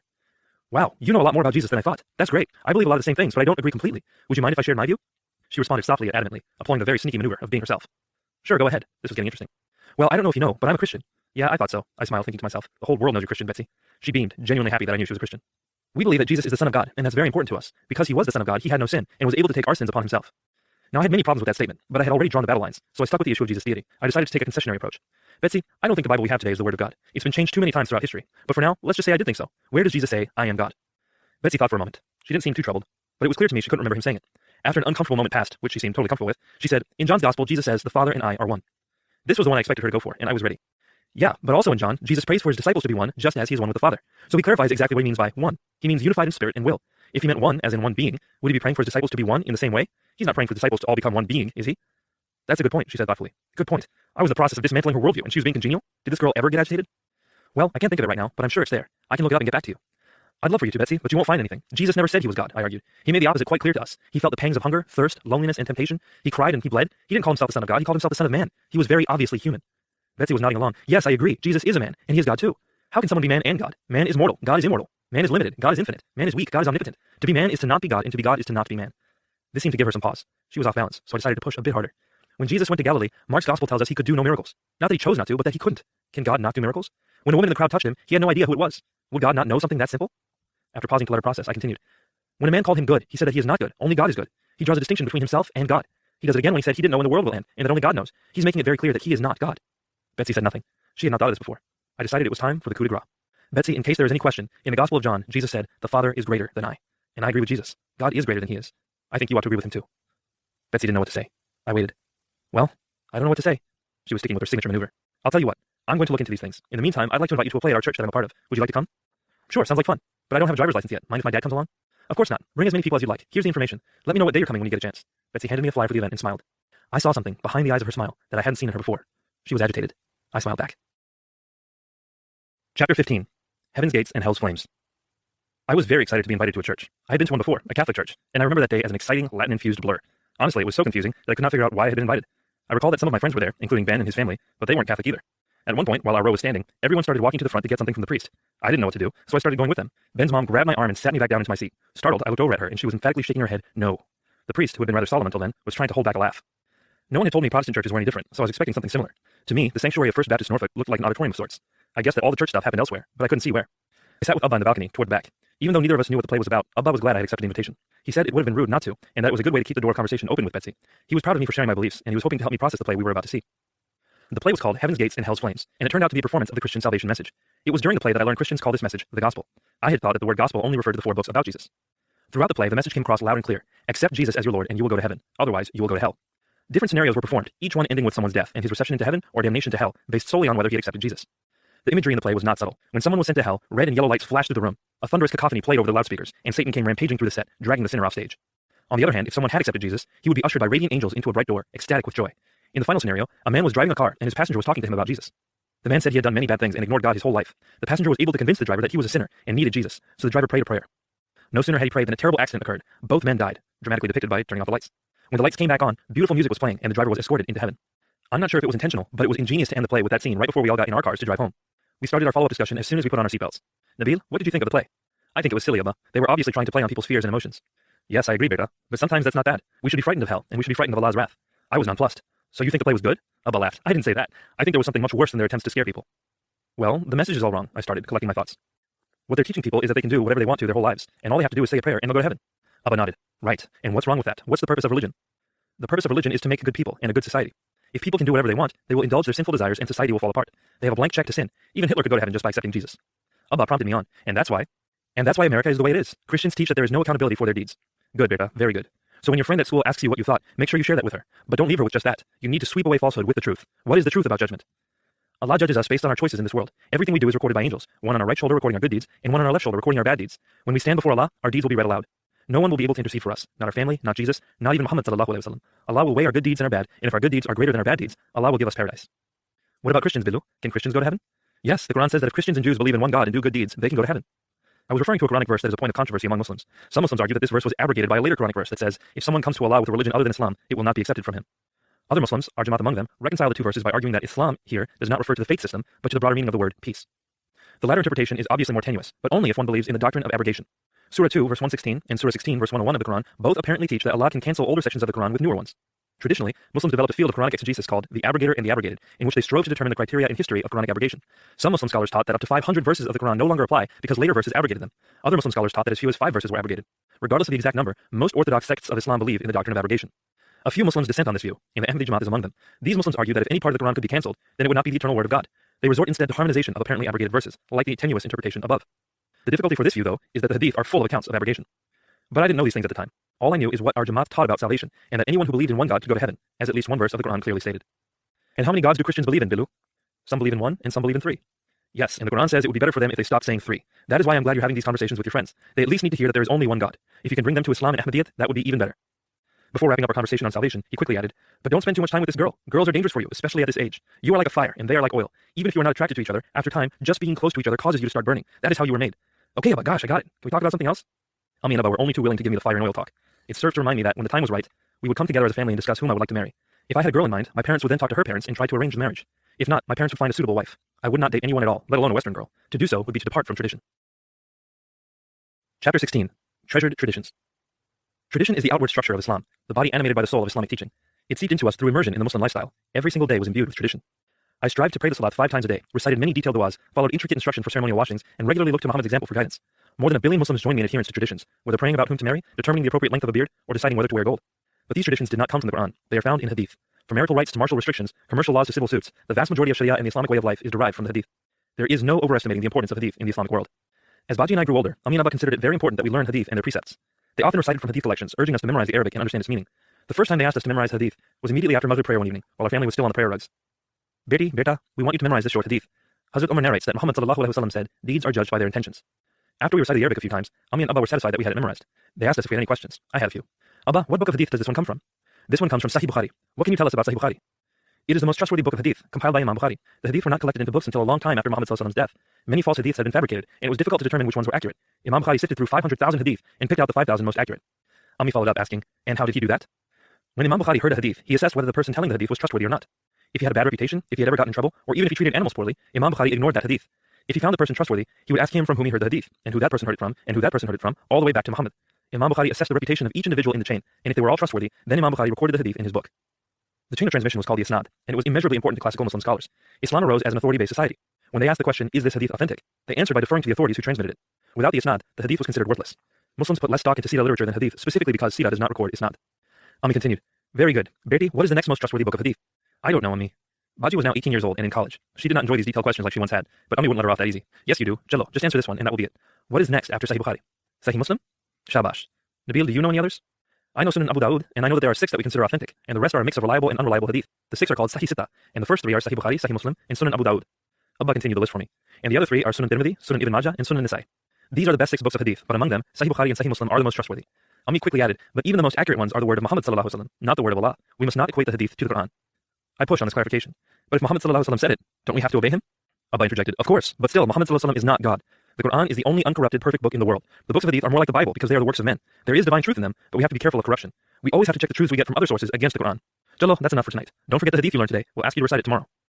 I was very interested in the hadith, not so much in their content as much as in their history and the way Muslim scholars assess them. I wanted to become adept at recognizing authentic hadith from fabricated ones. I started asking Ami and Abba more about the systems of grading hadith, and I quickly came against the boundaries of their knowledge in these matters. In order to learn more, I would have to wait until our next Jamaat gathering, when I could ask the experts about the right books to buy to find out more. It so happened that Ami and Abba decided to go back to the United Kingdom during the upcoming summer to attend a Jamaat gathering. I decided to do some research while there. What I didn't plan, though, was to experience God in a very personal way. God was going to perform a miracle that changed my life forever. Chapter 17. Signs in the Sky. It was my first time back in Britain since we had moved to Connecticut 8 years prior. I could hardly contain my excitement. Abba didn't even have a chance to get us out of Heathrow Airport before I managed to get a bottle of Iron Brew and a bag of Hula Hoops crisps. We headed back to the Tilford countryside, the same site where we had attended the centenary 9 years earlier. As we drove past quaint English towns, I felt like I was taking a tour through my past. The narrow roads, clustered buildings, and smaller vehicles all brought back memories of a childhood I loved. Even the thought of English food didn't bother me. This Jamaat gathering was called Jalsa. Our family attended the United States Jalsa every year in Washington, D.C., and we usually attended the Canadian Jalsa as well. But the United Kingdom Jalsa was different. This is where the leader of our Jamaat lived, and it always felt special to be in his presence. Because of him, tens of thousands of Ahmadis attended the United Kingdom Jalsa. As much as I anticipated seeing him, the people I most longed for were my friends from Scotland, the Maliks. Apart from one letter that I received from the youngest brother while I was in 7th grade, I had not heard from any of them. Public email was still in its nascent phases, and international phone calls were too expensive to justify. But when I arrived at the Jalsa, I realized I didn't even know if my friends would be there. As special as the gathering was, there were myriad circumstances that could preclude their attendance. It would be nearly impossible to look for them by walking through the Jalsa too. Apart from the sheer number of people to search through, we had all grown up over the previous 7 years, and I was not sure I would recognize them even if I saw them. I sorely wanted to reunite with them, but I didn't know where to start. So I turned to God. From a very early age, Ami had trained me to respond in dire moments with prayer, but I knew of no dua for finding people. I had memorized a prayer to recite when looking for lost items, but given that it was the same prayer we recite when we hear the news of someone's death, I decided it would not be apt for the occasion. Instead, I just prayed from my heart, bowing my head and closing my eyes. God, can you please help me find my friends?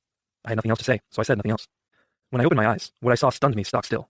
In the air before me were 2 streaks of color, one gold and one silver, as if whimsically painted onto the sky by an ethereal brush. They trailed into the distance, obviously leading me somewhere. I still remember the words I spoke in shock. You're kidding. I'm supposed to follow those, right? Whether I was speaking to God or myself, I'm not sure. What I intrinsically knew was that no one could see the stripes but me.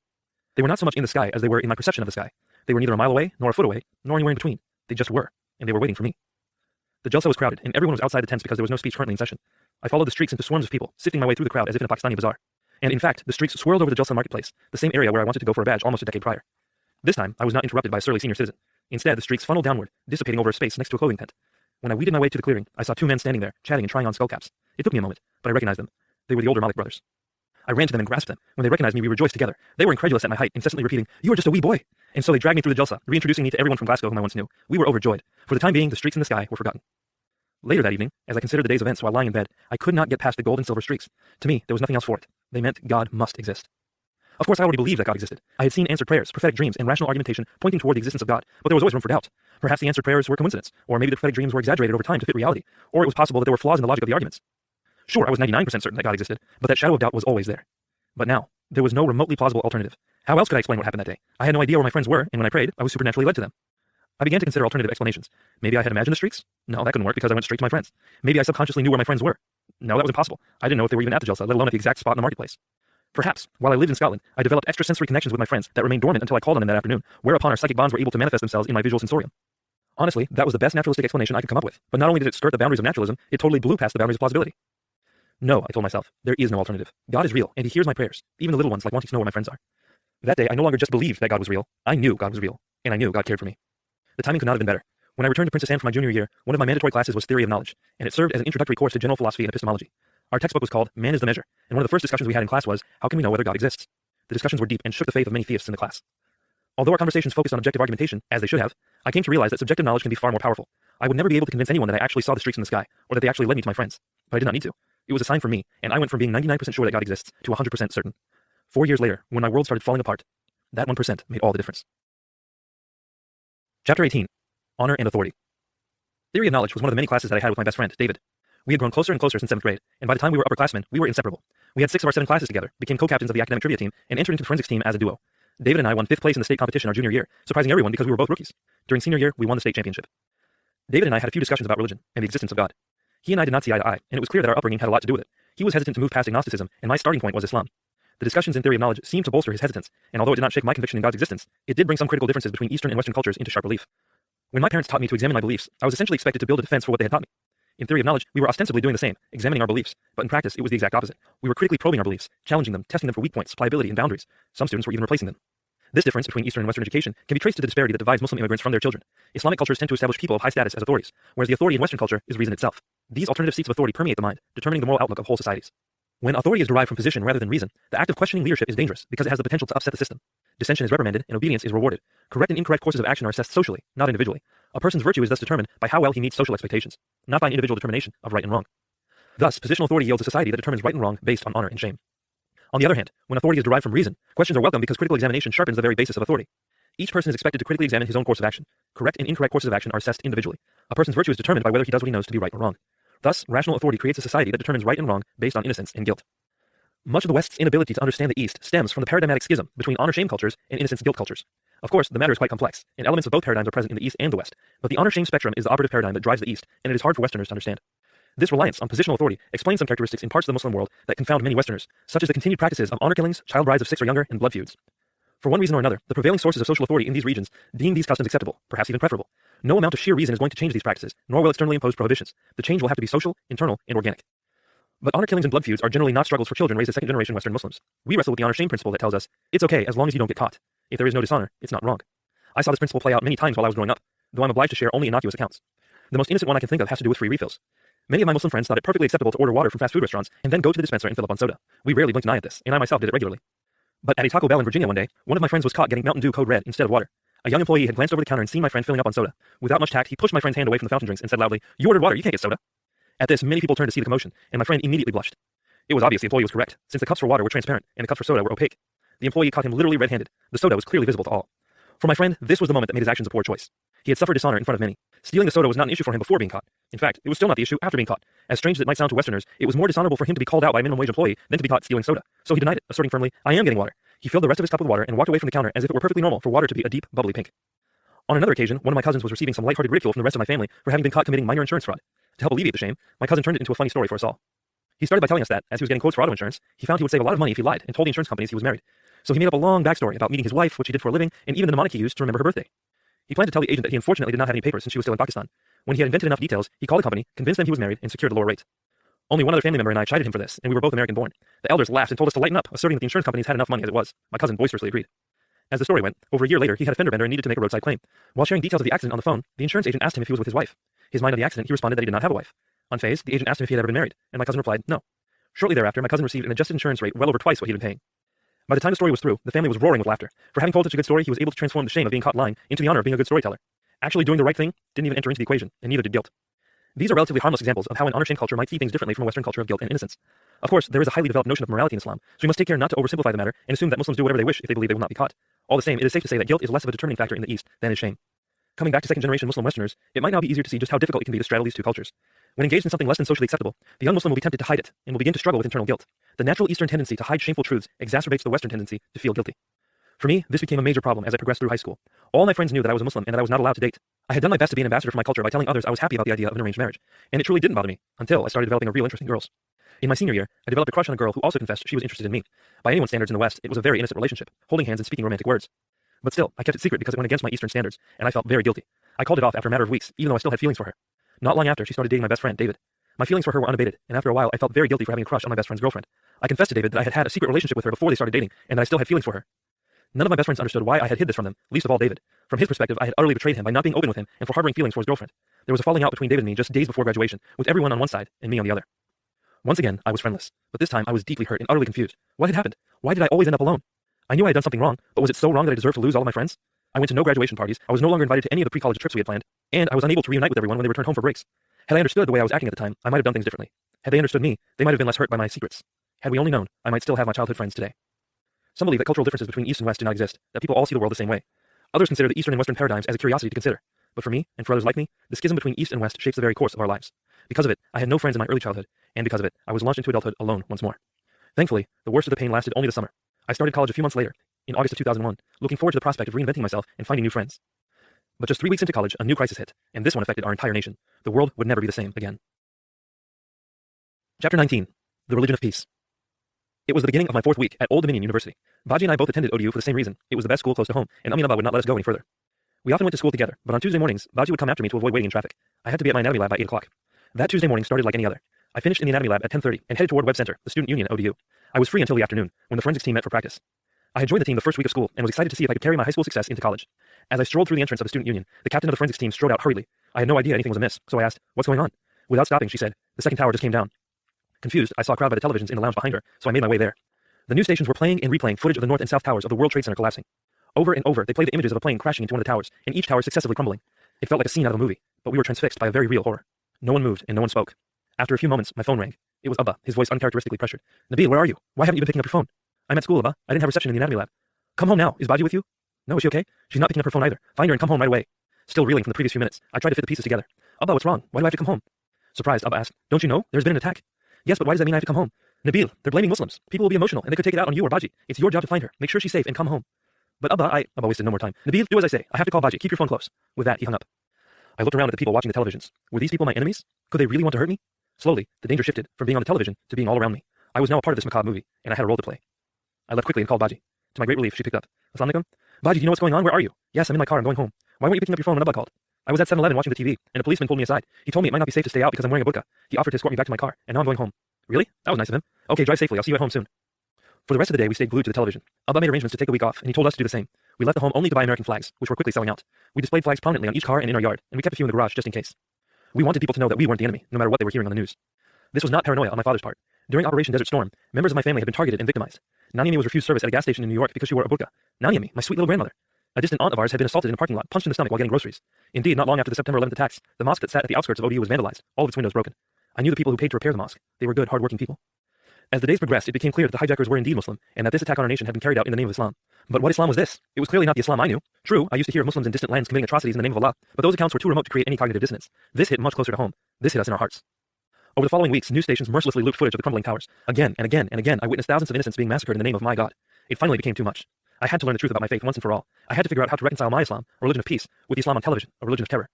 In the 12 years since that day, I have learned that the question is far more complex than it appears. The most important consideration is the definition of Islam. If by Islam we mean the beliefs of Muslims, then Islam can be a religion of peace or a religion of terror, depending on how it is taught. In the West, Muslims are generally taught a very pacific version of Islam. Just like Baji and I, Western Muslims are taught that Muhammad fought only defensive battles, and that violent verses in the Quran refer to specific defensive contexts. Jihad is here defined as primarily a peaceful endeavor, an internal struggle against one's own baser desires. When asked about their religion, Western Muslims honestly report what they believe. Islam is a religion of peace. In the East, though, Muslims often have a less docile view of Islam. They are taught that Islam is superior to all other religions and ways of life, and that Allah wishes to see it established throughout the world. They often define jihad as a primarily physical endeavor, a struggle against the enemies of Islam. When asked about their religion, these Muslims will honestly report what they believe. Islam will dominate the world. So if we define Islam by the beliefs of its adherents, it may or may not be a religion of peace. But if we define Islam more traditionally, as the system of beliefs and practices taught by Muhammad, then the answer is less ambiguous. The earliest historical records show that Muhammad launched offensive military campaigns and used violence at times to accomplish his purposes. He used the term jihad in both spiritual and physical contexts, but the physical jihad is the one that Muhammad strongly emphasizes. The peaceful practice of Islam hinges on later, often Western interpretations of Muhammad's teachings, whereas the more violent variations of Islam are deeply rooted in orthodoxy and history. Of course, like all people, Muslims in the East and West generally just believe what they are taught. Rarely is there much critical investigation into historical events, and the few that invest the effort usually do the same thing that I had done in my theory of knowledge class, attempt to defend what is already believed, potentially ignoring or underestimating evidence that points to the contrary. This is only natural, since it is extremely difficult to change beliefs that are dear to the heart. Such was the case with me. In my heart of hearts, I wanted to know the truth about Islam, but it would be nearly impossible to challenge my childhood beliefs just by investigating them. I would keep finding ways to ignore difficult truths. What I needed was something that would not let me get away with my biases.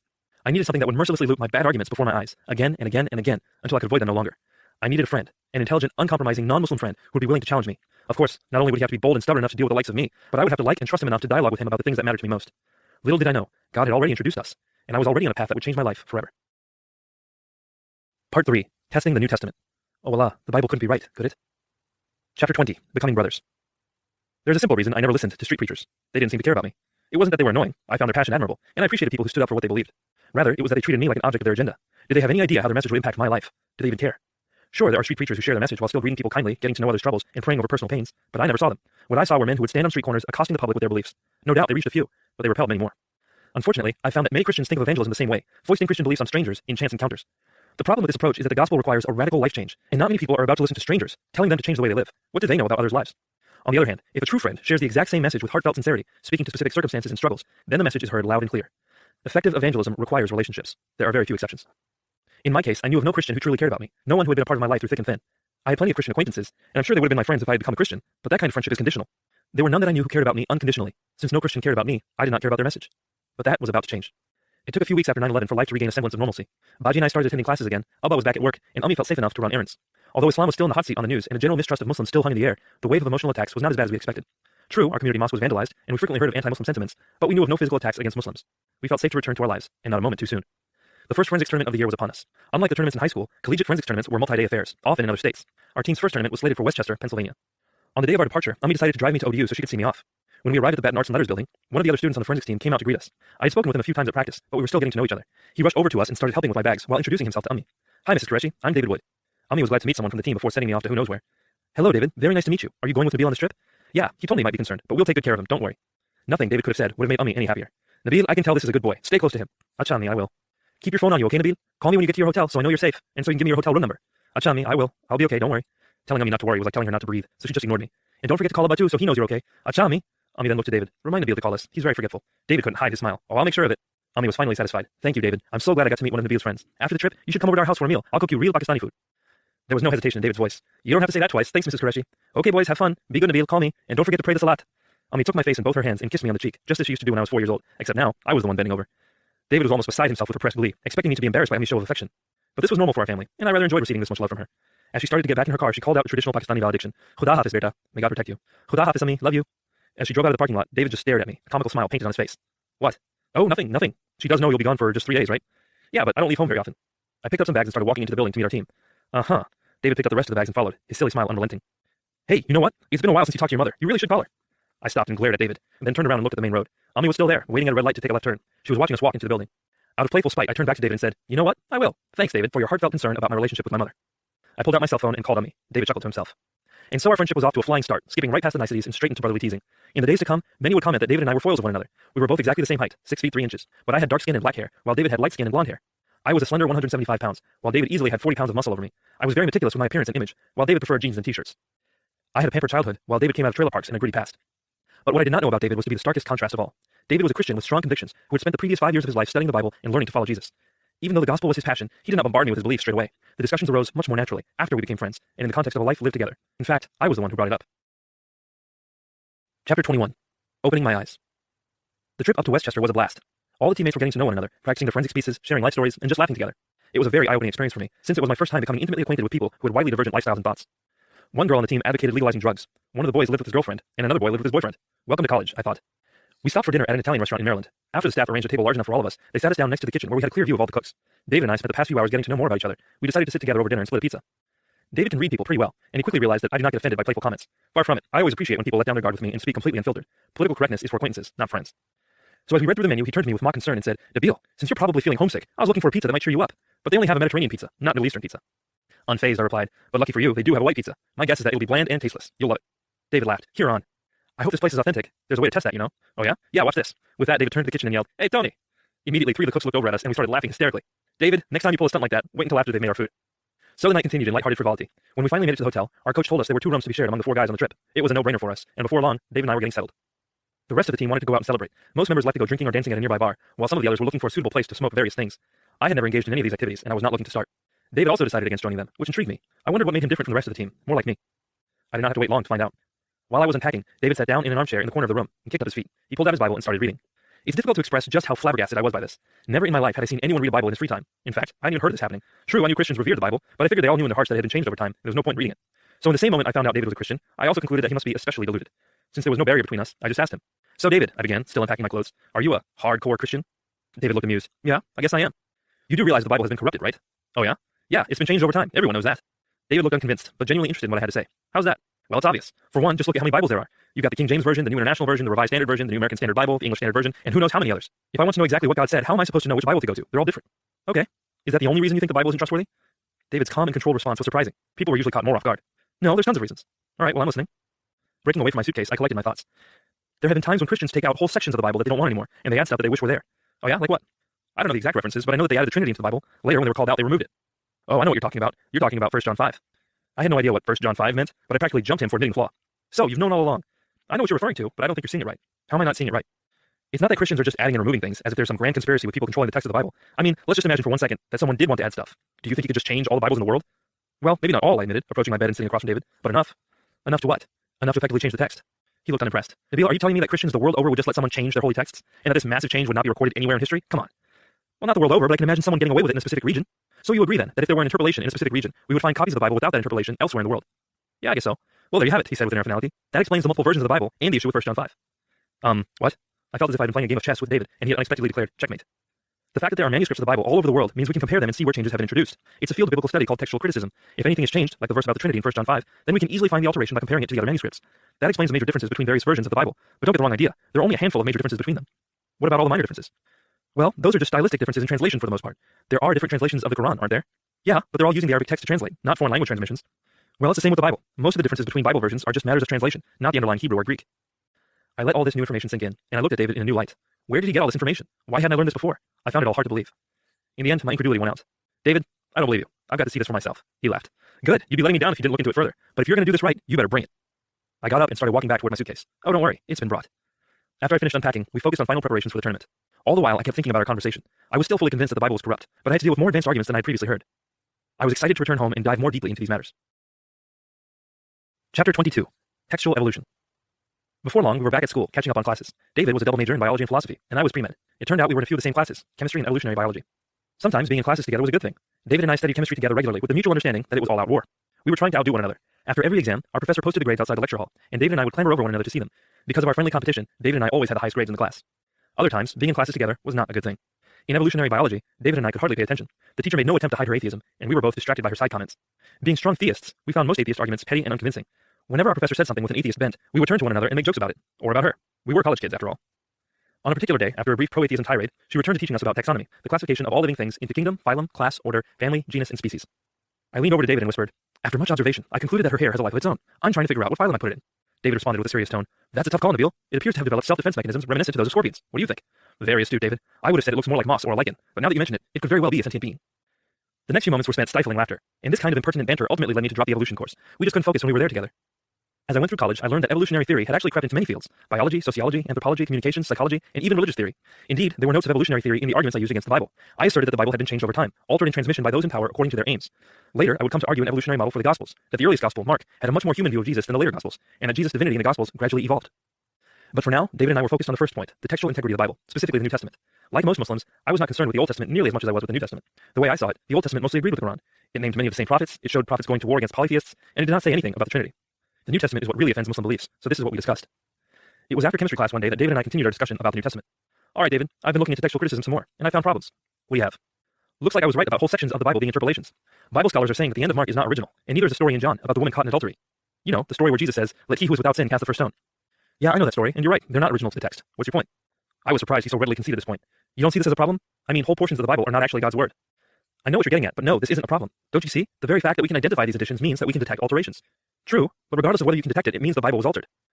Later manuscripts, yes. But so what if a later manuscript had alterations? It's not like anyone would consider a later copy more accurate over an earlier copy. The early manuscripts are the ones that matter, and we have many early copies of the New Testament without those interpolations. I considered his suggestion carefully. How many, and how early? Well, we have manuscripts from the 2nd century in the original Greek, and dozens more in the 3rd century. In our possession today, we still have 2 full New Testaments from the early 4th century. If you want to see how much the Bible has changed from the 4th to 21st century, all you have to do is pull out manuscripts and compare. Now this was an interesting proposition. It took all of the conjecture out of the debate. I had to make sure I heard him clearly. So you're telling me that we actually have whole Bibles from the early 300s? Yep. And how different are they from today's Bibles? David looked me square in the eyes. Nabeel, modern translations of the Bible are based on those manuscripts. I considered his words, but the very fact that there were multiple versions continued to bother me. It meant that the words of the Bible were not agreed upon. Aren't the exact words important, David? As a Muslim, I believe that the Quran is exactly the same as it was dictated to Muhammad. Not a single word has ever been changed. From what you're telling me, it seems like you think the exact words of the Bible don't matter. The words do matter, but they matter because they constitute a message. The message is paramount. That's why the Bible can be translated. If the inspiration were tied to the words themselves, as opposed to their message, then we could never translate the Bible. And if we could never translate it, how could it be a book for all people? I didn't know if David was challenging my view of Quranic inspiration. But what he said made sense. As I silently contemplated his perspective, he continued, Nabeel, I think we should take a step back for a moment and look at this a little more broadly. You are trying to argue that the Bible has been irretrievably changed. But first, you need to be more specific. There are 66 books in the Bible. What part are you talking about? When was it changed and how? Was it changed in any significant way? I continued to sit in silence. My teachers had never taught me any specifics. They just repeatedly proclaimed that the Bible had been changed. I said nothing. If you think that there has been a significant change, you should provide evidence of that. Conjecture is not enough. You need proof. Even though David was making plain sense, I didn't like being in a corner. I already told you, the end of Mark, a story in John, and the interpolation in 1 John 5 about the Trinity are all examples of how the Bible has been changed.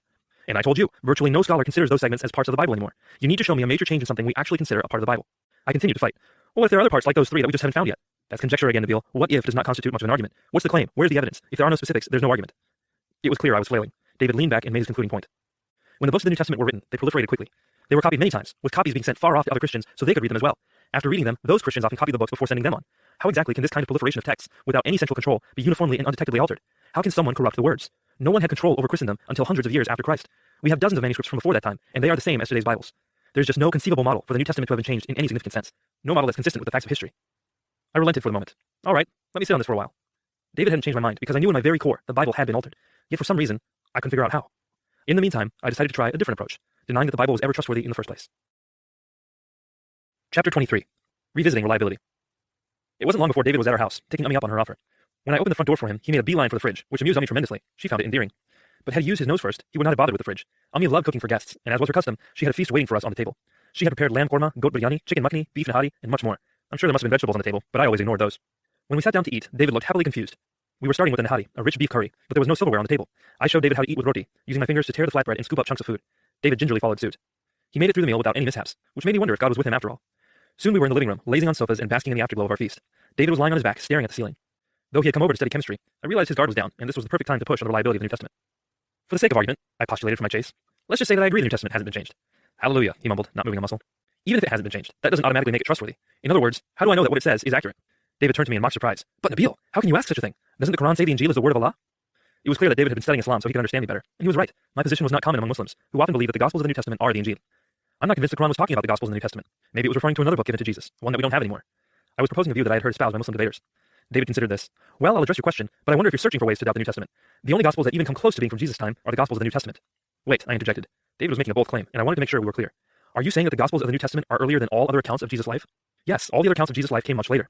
But I had heard that there were many other Gospels, and that these were just the ones Christians chose to put into the Bible. There were other Gospels, to be sure, but they all came much later, in the mid-2nd century or afterward. The 4 Gospels in the New Testament are all 1st century, right after Jesus. That's one reason why the early Christians chose them. I tried advancing my case. But what if the Injil was another Gospel, one revealed to Jesus, and it was lost after his death? There are at least 2 critical problems with that, Nabeel. First, it's pure conjecture. What if is not much of an argument if there's no evidence. Second, you know the Quran tells Christians to judge by the Injil. That means they still had it in Muhammad's day. The Injil is not a lost scripture. I tried to respond, but I couldn't immediately see how to vindicate my position. The more I thought about his argument, the more it left a sour taste in my mouth. Gone was my afterglow. David continued. As objective investigators, if we are going to learn about Jesus' life, we must turn to the Gospels, because they are the most likely to be accurate. Where else could we go? I sat up to consider this point. Well, even if they're the best, that doesn't mean they're any good. True, but these books were written shortly after Jesus' crucifixion, in the lifetime of the disciples. That's far better than most other biographies. For example, the main biographies about Alexander the Great were written about 400 years after his death. If we are confident we know anything about Alexander, we should be exponentially more confident in what we know about Jesus. Yeah, but being better than other biographies doesn't mean that the Gospels are trustworthy. You're not getting me. It's not just that the Gospels are temporally closer to Jesus than other biographies are to their subjects, but they're so close that eyewitnesses were still alive at that time. Given that the Gospels were circulating within Christian communities, the eyewitnesses must have heard them and contributed to them. I smiled. That sounds like conjecture to me, David. Where's the evidence? Well, early church fathers record that this is exactly what happened. According to Papias, an author writing around AD 100, the Gospel of Mark is based on Peter's eyewitness testimony. Papias also refers to John and Matthew as disciples. So it's more than conjecture that eyewitnesses contributed to the Gospels, it's recorded history that they actually produced them. Well, what about Luke? Luke was Paul's traveling companion, so he wasn't a disciple, but he says at the beginning of his Gospel that he interviewed eyewitnesses, and given that most of what he says agrees with Mark and Matthew, that makes sense. That sounded weak. I don't know, you're admitting Luke wasn't an eyewitness, which is problematic, plus I've heard that there are many historical inaccuracies in his Gospel. David was ready with a response. Luke has given us the most historical data, which means he gives people more opportunities to question him. But the more we find archaeologically, the more he is proven accurate.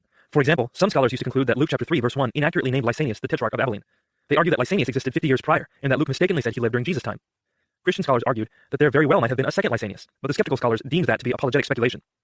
It turns out that during an excavation, archaeologists found an inscription dating from the time of Jesus that mentioned a second Lysanias, one who was the Tetrarch of Abila. This proved that skeptics are sometimes too quick to criticize Luke, and that Luke was a reliable source of ancient information. This was all news to me, and it was fascinating, but I did not want to admit, even to myself, that the Gospels were trustworthy. My whole life I had been told that I could not trust them, and it would be shameful for me to admit my teachers were wrong. So I continued to push. Can we be sure about all this, David? I mean, I haven't seen these inscriptions, and even if I had, I would not be able to test them for authenticity. Plus, I'm not sure how much I can trust church records. They're biased, after all. There's just too much room for doubt. This seemed to annoy David. Look, Nabeel, you've studied epistemology. You know that if you wanted to, you could doubt that we're even having this conversation, or that we even exist. It's like the Matrix. We could all just be brains in jars, being fed stimuli by mad scientists. You can't disprove that. So it all depends on how skeptical you're willing to be. Feel free to be as skeptical as you want, but just don't be inconsistent. If you're going to be this skeptical about the Bible, I want you to be equally skeptical when we take a look at the Quran. Rallied by the mere hint of a challenge to my faith, I perked up. The Quran can take the highest levels of skepticism, David. It's easy to prove that the Quran has never been changed and comes from Allah through Muhammad himself. Insistent, David responded. Nabeel, with the level of skepticism you're proposing today, I'm not sure you could hold to any beliefs. We'll see when we get there, but for now, do you realize we're just working with levels of probability? There's no such thing as absolute certainty, not in the real world. Yeah, that's true. Good. So the best explanation by far is that the Gospels are a reliable source for Jesus' life, unquestionably more reliable than anything else we have. Can you at least agree to that? A rift was beginning to form between my heart and my head. What I wanted to believe was fighting a battle with the evidence for the New Testament. I was torn. Stalling, I glanced over at our chemistry assignment, which was on electronegativity and bond strength. It's too bad religion isn't like science. Then we could just demonstrate which claims are true in a lab. I don't know, Nabeel. Even science is inductive, relying on observations and best explanations, not always deductive conclusions. I don't think that what we're discussing is too conceptually different. I stared at him incredulously. Now you're just arguing for the sake of arguing. You just want to disagree with me on everything, don't you? David laughed. I hate to say it, but I disagree with that too. Let's just agree to disagree for now. I nodded in affirmation, and with that, we turned our attention to chemistry for the rest of the evening. But in the recesses of my mind, I did not disagree with David. Not really. If his facts were accurate, then his arguments made sense. I could not get myself to concede it, though, because there would be a cost to pay. I'd have to admit that my parents and teachers were wrong about the Bible. But they were so adamant, so devoted to God, so genuine. Could they really be wrong? So I did not admit to David that his arguments made sense. In fact, I didn't even admit it to myself. Part 4. Coming to the crux. To have to eat, to grow fatigued, and to sweat and spill blood, and to be finally nailed to a cross. I cannot believe this. God deserves infinitely more. Chapter 24. Litmus tests. Over the next couple of years, I grew deep roots at ODU. I joined many organizations and honor societies, hoping to get a vibrant college experience and beef up my resume. Apart from membership in a handful of clubs, I became president of the forensics team, overseeing practices and functioning as a liaison with the Office of Student Activities. I also worked in the admissions department, where I made PowerPoint presentations and filled in for tour guides when there were not enough around. Because of my flurry of extracurricular involvement, I made many good friends and was never lacking in companionship. But there was no question about it. David was my best friend throughout college, and I was his. When I was between classes and had nothing to do, or if it was time to grab a meal and no one was around, David was the first one I called. Though I could goof around with most of my other friends, there was no one I connected with as deeply as David. My faith mattered to me, and David's faith mattered to him. That was the level we connected on, a level deeper and more personal than most friendships. Plus, it helped that David and I both spent most of our time in either the science buildings or the arts and letters building. We regularly saw each other and often planned to walk together from our science classes, which tended to be earlier in the day, to our humanities courses. One such route was after chemistry lab. David and I had lab in different rooms, so whenever we met afterward, we would share stories about our exploits. We started off with mere exaggerations, but soon we were weaving impossible tall tales with the goal of outdoing each other's story. The one-upsmanship was meant to be grandiose. On one specific occasion, I had to come up with an impressive feat of acid-base titration. I really enjoyed this topic and grasped it intuitively, probably because we could visually test our progress. In the process of our titrations, if we did not know whether our liquid was acidic or basic, all we had to do was dip litmus paper into it. If the paper came out pink, it was an acid. If the paper came out purple, it was a base. The litmus paper made it easy to know where we were in the process of our overall experiment. After the lab, I waited for David in the courtyard outside. He was late. When he finally walked out of the building, I wasted no time giving him my story. Dude, it only took me 15 minutes to do my titrations. I didn't even need litmus paper. I just eyeballed it and bam, I was done. I've been waiting for you ever since. Oh yeah? Well, when I got to the lab, I got a beaker of acid and a beaker of base, and I put them next to each other and commanded them to titrate themselves. They obeyed out of fear and awe, so it only took me 1 minute. Uh-huh. So why are you late? Well, it took me an hour to sign autographs for all the professors. That's why you're late. That's why I'm late. I picked up my backpack and we started heading toward the arts and letters building. We began inventing one whopper after another, trying to get the last word on whose chemistry skills were the most legendary. The walk was short and relaxing, taking us past the large glass windows of the library and a calming fountain by the new broadcasting building. When there was finally a lull in the banter, David's visage slowly grew serious. It seemed to take on a hint of concern. My friend's concern was my concern, so I grew serious too. Yo, Dave, what's on your mind? I was just thinking of something. I want to know what you think, but I'd like you to answer me honestly. David didn't usually talk like this, so he had my attention. Yeah, man, what's going on? Right now we're goofing off and arguing about who's better at chemistry. It's pointless fun. Don't get me wrong, we're having a blast and that's great, but the laughs are what we're after. The argument itself is pointless. I nodded. It's also really fun when we talk about the Bible and Christianity, but I wonder if we're not just goofing off and trying to outdo each other there too. You see what I'm saying? I guess I'm wondering if our conversations about faith are more than just fun arguments. What do you mean? Of course they are. Let me put it this way. Let's just say Christianity were true. Just for a moment, imagine with me that Jesus really is God, and that he really did die on the cross for your sins, and that he rose from the dead. He loves you, and he wants you to live your life following and proclaiming him. Okay, I'm imagining it. It's hard for me, but I'm trying. Alright, now if it were the case that Christianity were true, would you want to know it? I'm sorry, what? I didn't understand what he was asking. If Christianity were true, would you want to know it? Why wouldn't I? All kinds of reasons. For one, you'd have to admit to yourself that you were wrong all these years, and that's not easy. It would also mean you'd have to go back through your entire life and sort out everything you ever thought you knew about God and religion. That's tough, man. I can easily imagine not wanting to do that. I did not answer immediately, but kept on slowly walking with David. The trees along the path were thinning out as we approached the arts and letters building. Squinting as we came out of their shadows, we decided to put our backpacks down by the fountain and take a break. I looked past David, out over the water. After a moment, I responded, yes, and no. I looked over at David. He waited. Yes, I would want to know because I want to know the truth, and I want to follow God. He is the most important thing there is. But no, I wouldn't want to know, because it would cost me my family. They'd lose the son they've always wanted, and they'd lose all the respect they have in the community. If I became a Christian, it would destroy my family. I'm not sure I could live with that. After all they've done for me? No. The silence that followed was pregnant. The sound of flowing water washed over any awkwardness, and we stood for another few moments, saying nothing. Finally, David asked, "So who do you think would win? God or your family?" It was a blunt question, but that's how I needed to hear it. God. Even as I spoke, a wave of defiance swept over me. I came to my senses and turned to David. But it's not like any of the speculation matters. Christianity is not true. Islam is the truth. Will you be willing to admit it when you realize it, David? David looked at me incredulously. Nabeel, you're doing it again. I hate to say it, but it seems like when we talk about our faiths, you just try to win the argument instead of honestly looking for the truth. It's as if you presuppose that Christianity is false. If anyone else had made these accusations, I probably would have walked away and avoided further discussion. But this was my best friend, and I knew he cared about me. I considered his words carefully. Maybe you're right. I don't think Christianity could even possibly be true. Well, why not, Nabeel? You haven't been able to defend your position in any of our discussions. You thought the Bible had been altered over time, but you weren't able to defend that. You thought it might not be trustworthy, and you weren't able to defend that. Well, maybe it's because I'm not well versed in these things. I'm no scholar. I don't know all the answers. In saying this, a hidden reality was revealed. Western though my upbringing was, it was built upon the Eastern bedrock of authority. David remained focused. What would it take for you to begin to think that Christianity is possibly true? I reflected on this for a moment before responding. My dad taught me everything I know about religion, and he knows way more than I do. If I saw that even he could not answer objections, then I would begin to look into things more carefully. Then you'd think that Christianity is possibly true? Just possibly. David considered this. Do you think your dad would be up for a conversation? Of course, I answered without hesitation. I've got a friend Mike who holds meetings at his house once a month, where people from all kinds of backgrounds get together and talk about religion. We call them dream team meetings. I know he'd be willing to have a conversation with your dad. You think that'll work? Yeah, definitely. I'll check with my dad, but I don't think he'll have a problem with it. Count us in. Okay, good. Let's pick a topic so we don't go all over the map. What should we discuss? Well, if there's a litmus test between Islam and Christianity, I think it's the issue of whether Jesus died on the cross. All right, we'll talk about Jesus' death on the cross. That settles it. David and I turned back to look over the water, considering the implications of what had just happened. Years later, I would find that this was a major turning point for David. If I had said that I didn't want to know if Christianity was true, David would not have pursued our conversations any further. He had long before realized that people who wanted to avoid the truth usually succeeded. It was a turning point for me, too. Convinced that Abba would be able to deftly handle anything that was thrown his way, I was not prepared for how the conversation would go. Chapter 25. Crucifying the Swoon Theory. Shortly after the candid conversation by the fountain, I asked Abba if he would be willing to go to meet with Mike and talk about Jesus' death. As expected, Abba responded enthusiastically. Like me, he loved talking about matters of religion because he was convinced of the truth of Islam. He saw every opportunity to discuss our beliefs as an opportunity to honor and glorify God. But because of final exams, family trips, and other obligations, there was no opportunity in the near future for us to go to one of Mike's meetings. It wasn't until my sophomore year that the stars aligned. David and I were taking genetics together, and he told me in class one day that a friend of Mike's was coming to town, someone who had studied the historical Jesus. If we wanted, the five of us could meet over the weekend. It sounded like the perfect opportunity, so I made sure Abba and I were available. Before long, the day we'd been waiting for finally arrived. It turned out that the meeting was not far from our house, practically in our own neighborhood. The man hosting the event, Mike Lacona, had been a friend of David's for some time. Formerly a Taekwondo instructor and insurance salesman, he had been studying the New Testament for the past few years. He had recently finished a master's degree in religious studies and was considering a doctorate. When we arrived at his home, he greeted us warmly. At 6'4", he had a rather striking figure, but despite his formidable height and martial arts training, he had kind eyes and a soft voice. Mike introduced us to his friend, Gary, who was also rather imposing. He appeared to be about 5 years older than Abba, with sharp blue eyes and a well-trimmed beard. He looked like a mix between Santa Claus and an offensive lineman. Gary extended his hand to me. Hi, my name is Gary Habermas. I'm a friend of Mike's, one of his former professors. Nabeel Qureshi, good to meet you. Thanks for coming to the meeting. I hear you're familiar with the historical Jesus. Gary chuckled. I guess you could say that. I've written a few books on the topic. This was my first indication that things might not go so well for me and Abba that night. I decided to ask him some more questions to see whom exactly we had stumbled upon. David told me you knew the subject well, but I didn't realize you've written books on it. How long have you been studying the field?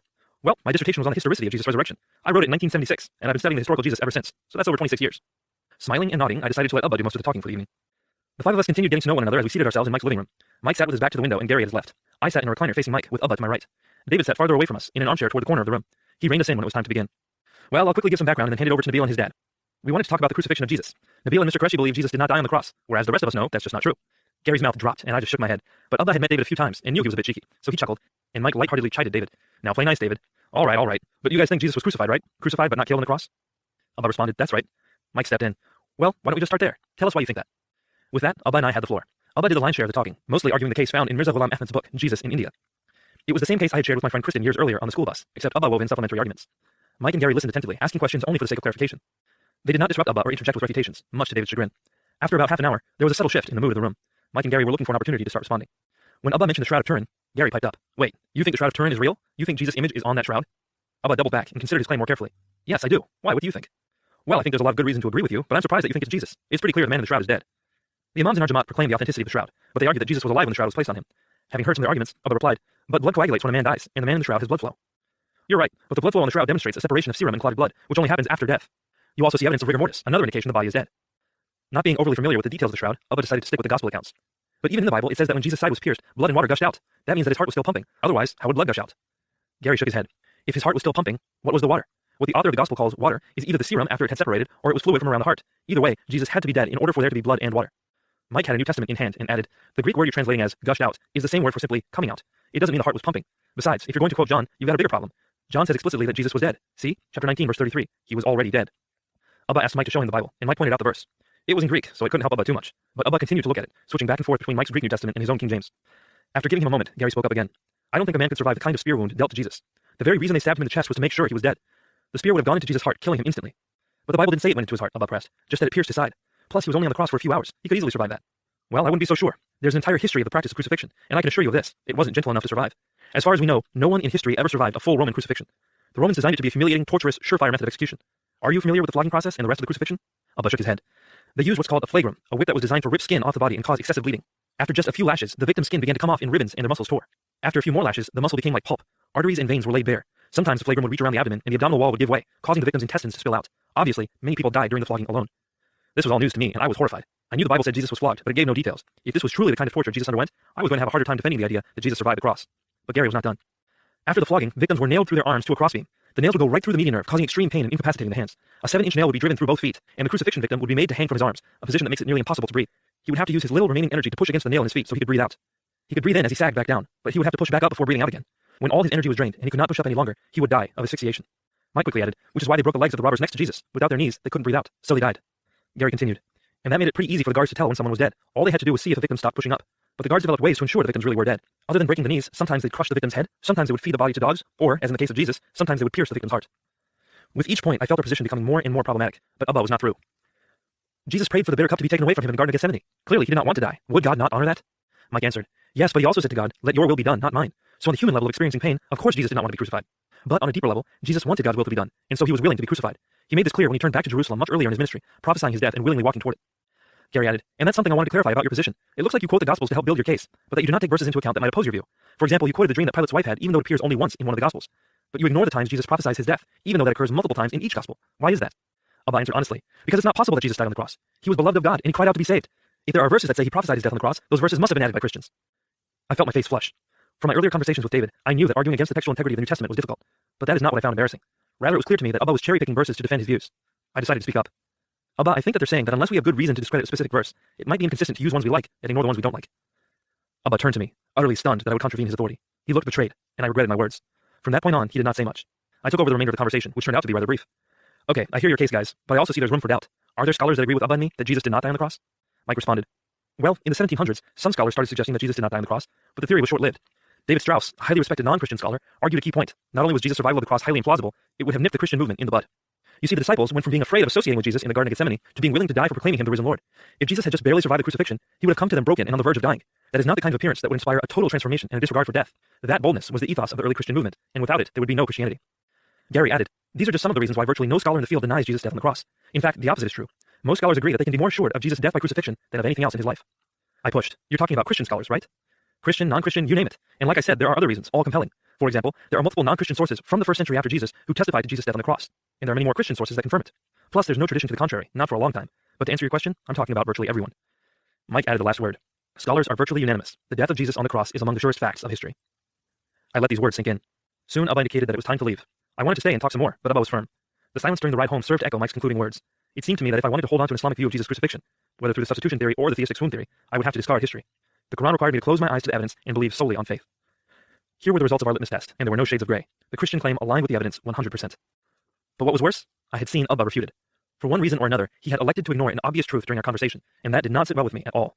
I realized I could no longer uncritically trust what my parents had taught me. I did not doubt their sincerity, their devotion, or their love, but I was beginning to doubt their grasp of the truth. It was as if, rather suddenly, a veil of certainty was lifted, and I was seeing the potential of the world in a new light. It was like I had been wearing colored glasses my entire life, and they had been taken off for the first time. Everything looked different, and I wanted to examine it all more carefully. Maybe, just maybe, I should start considering it a remote possibility that the Christian message could possibly be true. Chapter 26. A Muslim at Church. When we arrived home, Ami met us at the door. She was curious to know how the meeting went. I debriefed her on our conversation, emphasizing that we were able to get our point across. But given that Abba was still hesitant to speak, and that I was anxious to leave the room, I doubt she was convinced. As soon as I could, I excused myself and made my way upstairs. The room at the end of our upstairs hallway was originally designed to be a large closet or laundry room, but when Abba had the house built, he asked the builders to extend it into a full-size bedroom. He made it his library, lining the walls with bookcases, each full to the brim. Whenever I wanted to study literature on religion, I would go to the appropriate section of Abba's bookcase, pick out some books, and flop down on my stomach to start reading. It was something I often did for fun. But I was not thinking about fun that day. I was on a mission to resolve the tension that was growing in my heart and mind. I pulled out the books we had about Jesus, almost all of which were written by Muslim authors and scholars. I began systematically sifting through the literature, looking for information that I could use to respond to what I just heard. It was then that I noticed something for the first time. The books Abba had on Jesus' life were all polemical. They started with a conclusion, found facts that supported their position, and then made their case. As Gary had pointed out about Abba's argument, the treatments were not careful or fair. They did not grapple with counter-arguments, which left the cases they made untested and brittle. Even though I had seen our arguments fail multiple times, I now became convinced it was because we had poor methodology. Eastern authors were able to make passionate cases that compelled the heart, but Western authors thought more systematically and linearly, equipping themselves with excellent counter-arguments and more tempered positions. Perhaps if I employed Western methodology with Eastern passion, I would be able to craft the most compelling and defensible case of all. It was time to become more systematic about my approach, but I had no idea how to start. Just then, David called. I flipped open my phone. Nabeel, he started cheerfully. What did you think of the conversation? I'm still processing it. I think I need to learn about methodology. Oh yeah? How? I don't know. You got any ideas? Actually, yeah. I noticed you didn't want to leave at the end of the conversation, so I asked Mike and Gary if they had another opportunity to talk. Turns out they were planning on doing lunch tomorrow, and they wouldn't mind having us along. It'll be after church, where Gary is the guest preacher. Want to join us? You could ask them all about historical methodology and... Whoa, wait. My brain did not compute his suggestion. You want me to come to church with you? If you want. And what would I tell my parents? What do you mean? I tried to talk some sense into him. You think they're going to let me go to church with you, so I can talk with Mike and Gary? Not after today. Take your thumb out of your mouth, grow some chest hair, and just tell them. You're an adult for crying out loud. I sighed, exasperated. You don't understand. It's much more complicated than that. To my parents, a second meeting could indicate that I was beginning to give Mike and Gary a place of authority in my life. This would be especially true if I didn't bring Abba with me to the meeting, but bringing him was out of the question. I wouldn't be able to speak freely if he were to come along. I did not want to give them cause for undue concern, and honestly, I didn't want to give them the opportunity to tell me I couldn't go. I decided to tell my parents I was going to hang out with David, which was the truth, but not the whole truth. Over the following years, there were a few more occasions when I had to test my moral compass by navigating between full and partial truths for the sake of a higher good. I never liked it, but I otherwise felt stuck between a rock and a hard place. I went to David's house the next day, and he drove me to his church. It was a college church called Campus Impact, and it was a totally new experience for me. They had what they called a worship team on stage, singers in a band that played guitars, drums, and other instruments as people clapped and sang along. There were humorous announcements, a brief break during which people seemed coerced to greet one another, and a bucket that people passed along to collect money. I had never seen any of this before, and it all seemed very irreverent to me. Worship was supposed to be a solemn, reflective time of bonding between man and God, yet these people were banging on drums and asking for money. At the mosque, no one was allowed to stand in front of you while you worshipped, so that you could focus on worshiping God. That there were girls on stage during a worship service seemed to border on sacrilege. So the worship service disturbed me and left a sour taste in my mouth. I thought, if this is what it means to worship God as a Christian, I want nothing to do with it. For me, the sermon was the main event. When it came time for Gary to speak, he delivered a sermon on immortality. He argued that Jesus' resurrection was a historically verifiable event, and that the implications were tremendous. It meant that life does not end when we die, that we are immortal. This was cause either to rejoice or to be gravely concerned, depending on what life after death might hold. But according to Gary, Jesus' resurrection also answered this question. It meant that the Christian message was true, and that we could know we would be in heaven forever with God if we trusted Jesus as our Lord and Savior. That is where my Muslim mind took issue with Gary. Yes, God makes us, in a sense, immortal. Though our bodies will die, our souls will never cease to be. But even if Jesus had already been raised from the dead, that didn't make everything else about Christianity automatically true. After church, we went to a restaurant called The Max, and I made that very point between bites of salad. Gary, let's say the resurrection of Jesus actually happened. That doesn't all of a sudden mean that we ought to accept him as our Lord and Savior. That just means he was raised from the dead. Yes, but you have to start asking the question. Why? Why did he die on the cross, and why was he raised? Gary paused to let me process. Then he continued. Plus, you have to grapple with the fact that this man is obviously telling the truth about himself. What truth? I asked, breaking away from the food. That he is divine. Wait a minute, that's a whole separate issue. I don't think Jesus claimed to be God. Gary gave a slight nod. Fair enough. But you'd at least agree with this. If Jesus was raised from the dead, then that means God has his stamp of approval on Jesus. Yes, of course, but I already believe that God approves of Jesus. David interjected. Nabeel, just yesterday you said you wanted to learn methodology, which means you want to be more objective in your research and argumentation, right? Absolutely. Then I already believe something is not a good reason to continue believing it. You need better reasons, ones that are grounded in objective facts. If the resurrection happened, we have good reason to believe that God approves of Jesus. That's the point.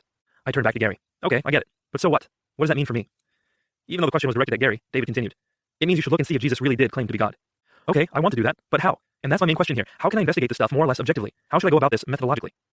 Mike, who had been mostly listening up to this point, perked up. I've actually been working on a book, one that Gary and I will be publishing together, where we address that very question in regard to Jesus' resurrection. Historians carefully use criteria and techniques when investigating the past. Their systematic approach is called the historical method. Mike began to lay out some of the basic criteria of the historical method, such as the criterion of multiple attestation and the criterion of early testimony.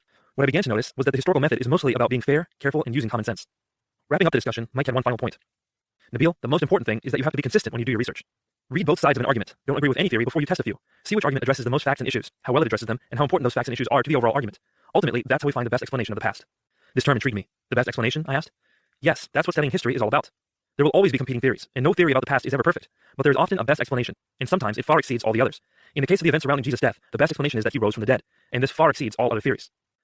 I was processing this information in my head, determining how I would apply it. Alright, I think it's coming together. Here's what I want to do. I want to put the main issues of Christianity and Islam into historically investigable terms, so that I can determine which one is more likely to be true. So tell me if you agree with this. If we can determine that Jesus claimed to be God, and that he died on the cross, and that he rose from the grave, then that would be a good case for Christianity. The three of them nodded. I continued. But if we can determine that Jesus did not die on the cross, and that he did not rise from the dead, or that he did not claim to be God, then I would have good reason to think Christianity is false. Do you agree? David asked for clarification. Are you saying all three must be false in order to disprove Christianity? I shook my head. No, if any one of those three arguments is not compelling, the whole case is not compelling. For example, so what if Jesus claimed to be God and then died on the cross? There are many people who claim to be God and end up dying. But if he rose from the dead after that, now that's something. At that, Gary asked, well, we already talked about Jesus' death on the cross yesterday. What do you think? Do you think the case is strong? I think it's strong enough that I'm going to look into his resurrection and deity for now. I might revisit his death on the cross later. Mike smiled. I'm really glad you're using your mind to be careful and intentional about your faith. Too many people stick with what their parents taught, or go with the flow, or worse, become bitter. You give me hope, Nabeel. I'm glad to know you. I smiled back. Mike and Gary were nice guys. They didn't try to push me to believe one thing or another, nor did they seem to think of me as an outsider, as that Muslim boy. I was like them, someone who was pursuing God and truth with all his heart and mind. And now, I had found the path of my pursuit. Assess the historical case for Jesus' death, his deity, and his resurrection. If these three arguments were strongly evidenced, then there would be a strong case for Christianity. If not, then the case would be poor. Other factors, like my opinion of church services, were irrelevant. We finished our lunch, said our goodbyes, and parted ways. I would not see Gary or Mike again until a great Muslim debater came to town more than a year later. His objective? To argue against Jesus' resurrection in front of hundreds. His opponent, my new friend Mike. Chapter 27. Debating the Resurrection. The debate had been requested by Muslim organizations, so it was heavily advertised at the Norfolk Mosque. Posters had been up for weeks, flyers were distributed, and a buzz of excitement permeated conversations. This was going to be a great opportunity to see a Muslim scholar, a sheikh, challenge Christian arguments. That Mike himself was the debate opponent made the scenario almost too good to be true. Would the arguments he shared with me and Nabeel for the death of Jesus hold up under the scrutiny of a Muslim scholar? The Muslim debater was a well-known apologist who hailed from Toronto named Shabir Ali. He had a congenial stage presence that made me especially appreciative of him. His gentle demeanor helped combat the violent post-9/11 stereotype of Muslims, which I felt was the best approach. All the same, he boldly wore his Muslim skull cap, a thick black beard, and flowing garb typical of Muslim cultures.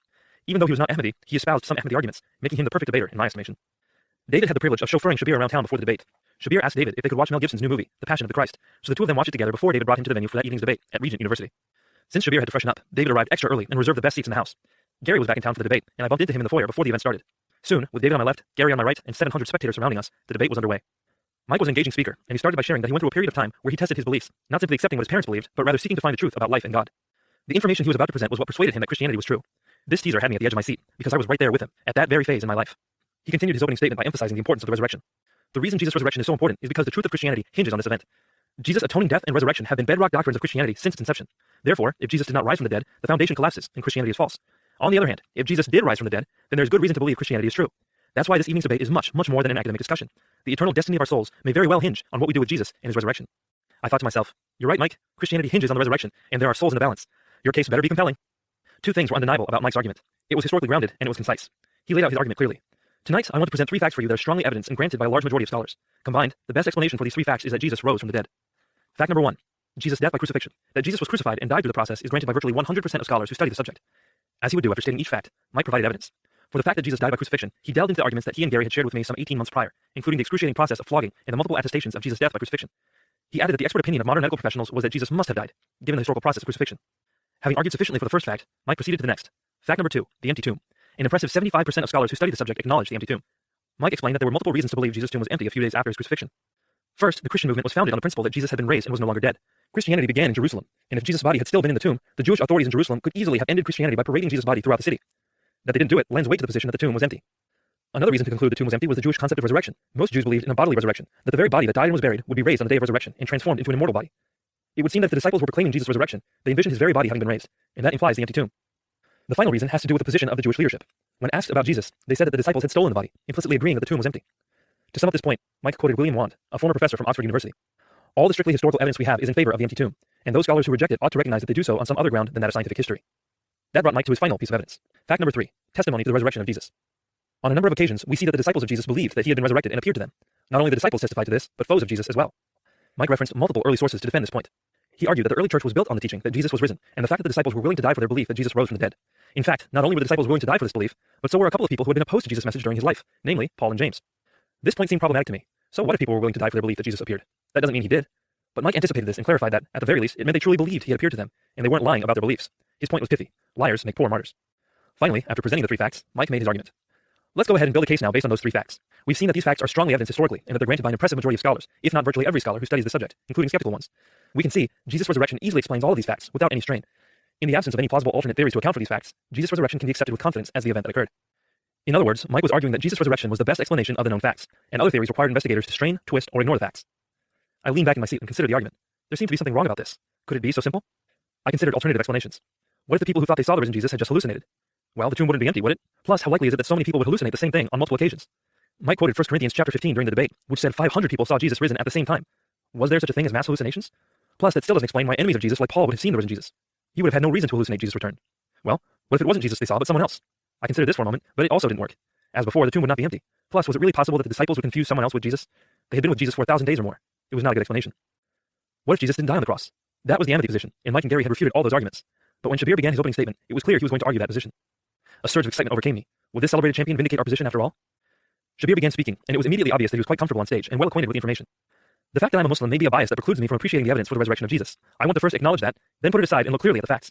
I do not find the evidence for the resurrection persuasive. If someone said to me that a man had died and was then seen alive 3 days later, I would have to ask, are you sure he was really dead? Scholars who have combed the Gospels have asked, what caused Jesus' death? Doctors who have read the accounts cannot agree as to what caused his death. If we take just the narratives the way they are in the text, one would not be sure Jesus actually died on the cross. Shabir had much more to say, but this was the heart of his defense. As the debate proceeded, though, it became clear that Shabir had to deny and ignore far more than an objective investigator would. He denied that the usual crucifixion process was meted to Jesus, though he gave no reason why. He denied the validity of John's crucifixion account, even though he admitted that John's account was more true to the historical process of crucifixion. He accepted that non-Muslim scholars universally conclude Jesus died by crucifixion, but he paradoxically denied that the crucifixion played any significant role in their assessment. He ignored clear statements from all the Gospels that Jesus died. On and on and on, he denied and ignored very important bits of data to make his case. As enraptured as we all were by Shabir's oratory and rhetorical prowess, Focusing on his arguments led to two conclusions. His skepticism of the data was unwarranted, and he applied nowhere near the same level of skepticism to his own position. This inconsistency had to be the result of his bias, one that I could see even as a Muslim who wanted to agree with him. After the debate, Mike and Shabir went to different rooms to meet with the audience members and answer their questions. I slowly rose from my seat, disappointed and processing what it all meant. I paced around the hall and contemplated the debate for about an hour, until Mike, David, Gary, and I finally headed toward the parking lot together. It was dark and cold, and we could see our breath crystallize in the pale streetlight as we spoke. Mike turned to me and said, "Nabeel, I'm really interested to hear what you think. If you could assign 100 points divided between me and Shabir, how would you assign them?" "Well, that depends on what I'm assigning them for," I began. "If we're talking about stage presence and oratorical persuasiveness, I'd have to give Shabir 80 points and you 20. Mike shrugged his shoulders. "Well, thanks for being honest. I did stumble over some of my words and my slides weren't working right, so I can see that. But I guess I'm more interested in the argumentation. What did you think of the overall case?" I thought for a moment. "I think you won in that department, Mike. I give you 65 and Shabir 35. Gary gave a shout for joy. "Hey, that's great, Mike. That's a 2-to-1 ratio in favor of the resurrection, from the perspective of a thoughtful Muslim. So, Nabeel, you think the argument's pretty good, huh?" Now I shrugged. There's still room for doubt, but objectively speaking, it does seem to be the best explanation. David couldn't resist taking the opportunity to jab me. "So, Nabeel, are you a Christian yet?" "In your dreams," I laughed, punching David in the shoulder. "We still haven't looked at whether Jesus claimed to be God, which is the bigger issue to me. Plus, when it comes time to investigate Islam, you'll see how strong arguments can be. It's untouchable. As far as arguments go, the only thing Christianity has over Islam is the resurrection." Gary looked at Mike as if he couldn't believe what he just heard. "The only thing we've got is the resurrection. Buddy, that's all we need." All four of us discussed the debate in the parking lot for a few more minutes until the freezing cold overcame our desire for further fellowship. I hugged Gary, not knowing when I'd see him again. Mike invited me to the monthly discussion meetings at his house, and I told him I'd try to come. David walked back with me to my car, and we ended up sitting in it and discussing Christianity and Islam for another 2 hours. When I finally left Regent University for home, I clarified some points in my mind. It was clear that they had gotten me with their strongest arguments first, and they certainly were strong. The historical evidence categorically pointed to Jesus' death on the cross, and the best explanation for the events surrounding his death was that Jesus was raised from the dead. But now it was my turn. I was going to put together the best argument to prove that Jesus never claimed to be God. In my heart, I knew that this next issue would be the decisive battle, and I was ready to go to war. Part 5. Jesus, mortal Messiah or divine Son of God? Did you enter into this world? Did you become a man? And was that man Jesus? Chapter 28. Genetics and Jesus. MGB 101 was an amphitheater-style auditorium, the third largest room on a campus of 20,000 students. Immensity notwithstanding, David and I sat as far away as possible from the professor and the other students for one very good reason. We found the professor's manner of speech hilarious and often could not keep from outbursts of laughter. Dr. Osgood was an excellent teacher, so adept at imparting knowledge that neither David nor I needed to study outside of class to ace the material. But he used quirky terminology, and over time, we had been sensitized to his choice of words. A staple of his parlance was the word cartoon, which he used to refer to anything from a graph to a video. That was comedic gold every time, but the coffers were about to overflow. He motioned to the projected image in the front of the room. "Class, your next topic to master is DNA replication. On their paths to inevitable cell death, cells divide hundreds or thousands of times, undergoing a precise process of copying their genetic information through each generation of daughter cells. DNA replication is that process. If the process were not virtually flawless, species survival would be impossible. In order to understand the mechanics of DNA replication, we must revisit the DNA molecule. Here we have a cartoon of DNA. I stifled a snigger by clearing my throat. I have already noted that DNA is a double helix comprised of 2 sugar phosphate strands connected to each other by nucleotide bases. Notice now that the carbon to phosphate bonds in each strand of DNA run from 5' to 3'. This is the basis for the directionality of each strand. Leaning over to me, David commented under his breath, "Directionality? Is direction not noun enough for him that he has to add a suffix?" We burst into giggles. But Dr. Osgood wasn't done yet. Due to the conformation of the nucleotide bases, each strand runs in opposite directions. Taking the 2 strands together, DNA has anti-directionality. David and I turned towards each other, eyes wide in stunned disbelief. This was too much fodder for us. It took our brains a moment to confirm that, yes, he really just said anti-directionality. As if Dr. Osgood had lobbed a canister of concentrated laughing gas at us, David and I were overtaken by paroxysms of silent laughter. We shook for minutes, unable to stop. Finally, when other students began shooting deadly looks at us, we were forced to find a way to stop laughing. I bit my cheek as hard as I could. Regaining control of my body before my judgment, I wrote out the word anti-directionality on a sheet of loose-leaf paper and passed it to David. After another fit of laughter, David scribbled something on the paper and handed it back to me. It now read pseudo-anti-directionality. The fits resumed. When I was able, I took my turn and passed the paper back. A few minutes and a couple hundred calories later, we had the word quasi-pseudo-anti-directionality scrawled across the page. We had laughed so hard in our seats that the bolts were coming loose. The class had just begun, but we decided it would be best to leave. Neither of us could pay attention, and we were not gaining any popularity points by sticking around. We quickly slipped out of the class, yet another benefit of sitting in the back. We joked and laughed as we made our way to the forensics room, arriving a full hour before practice. Pausing to catch my breath, I slipped my backpack off my shoulder and sat down at the front of the classroom. David took his normal seat at the back. We were coming off our high, each deciding how best to use this newfound time. I was considering studying the information in the genetics lecture we had just left when a thought struck me. "You know, David, genetics is a major problem for the Christian faith." David looked characteristically amused. "Oh yeah? Yeah, think about it. Why do we have children? In fact, why does any species reproduce?" David said nothing, but waited. By now he had learned that, to really interact with my thoughts, it was best to let me talk it out first. Reproduction is for survival. It's just like Osgood said. Cells are going to die, so they replicate themselves as much as they can first. The problem is obvious. Why does God need a son if he is immortal? After pausing for dramatic effect, which seemed lost on David, I continued. Jews understood this, so they never said God begot a son, and Jesus was a Jew. It must have been after Jesus that Roman culture mixed with the early church. Romans have plenty of stories of gods impregnating women, producing God-men. David asked a clarifying question. "Is that what you think Christians teach?" "Isn't it? You say that the Holy Spirit visited Mary, making her pregnant. It would only be logical for the Christian Jesus to be a demigod, since he was born of a human and a god. But let's face it, the Bible describes a fully human Jesus. That explains his hunger, his thirst, his bleeding, his ignorance, and his death." Although I was assembling my arguments on the fly, these thoughts were hardly new, nor even my own. 2 decades of Islamic teaching, daily bolstered by the repetition of the Quran's words, "God begets not, nor is he begotten," were combining with a critical intellect and an ardent desire to advance the faith of my fathers. My battle against the lordship of Jesus was an organic outgrowth of everything that defined me. It was here I would make my stand, and I was not backing down without a fight. But whether by preoccupation, a stroke of intuition, a leading of the Holy Spirit, or unfamiliarity with the subject, David didn't fight back. "Nabeel, have you read any books by Christians on the deity of Jesus?" "No, but I've talked to a bunch of Christians about it." "Well, let's do this. I'll give you a book tomorrow, and you read it when you get a chance. Then we'll talk. I was taken aback. David rarely turned down a tussle. Why not talk now? Because I need to study the stuff we missed in genetics. And whose fault is that, David? As much yours as anyone else's, buddy. Hey, you were the one who started the whole suffix business. And so we bickered our way through the hour, neither studying genetics nor arguing theology. It was all for the best, though. My Islamic identity was so strongly forged as a reaction against the deity of Jesus that a discussion at this point invariably would have been counterproductive and divisive. What was needed first was a small inroad, a route past the Islamic knee-jerk reaction against Jesus' deity. The book David planned to give me would get me asking the right questions and start me on that path. It proved to offer significant headway, especially considering how small it was. Chapter 29. Jesus creates carpenters. I looked down at the book David slid across the table toward me. The lunchtime din of the student union forced me to focus extra carefully, taken aback as I was by the book's title and compact size. Furrowing my brow, I rifled through its pages before sending it back across the table. I already know Jesus is more than a carpenter. David was in an exceptionally playful mood. Friday's had a way of doing that. Yeah, but he's way more than a carpenter. He actually creates carpenters. I smiled. I know that's what you say, but that's not what the Bible says. Yes, it does. The Bible says that all carpenters were made through Jesus. Come on, David, I'm serious. I faked a frown for emphasis. David's smile only grew. So am I. What do you think it means when the Bible says, all things came into being through Jesus? It says that? The frown wasn't fake anymore. Yep. Not in the Gospels, though. I need to see it in the Gospels. Last I checked, he inserted an egregiously fake cough before loudly exclaiming, Gospel of John, he coughed again, is a gospel. That's in John? Yep, he smiled, feigning innocence.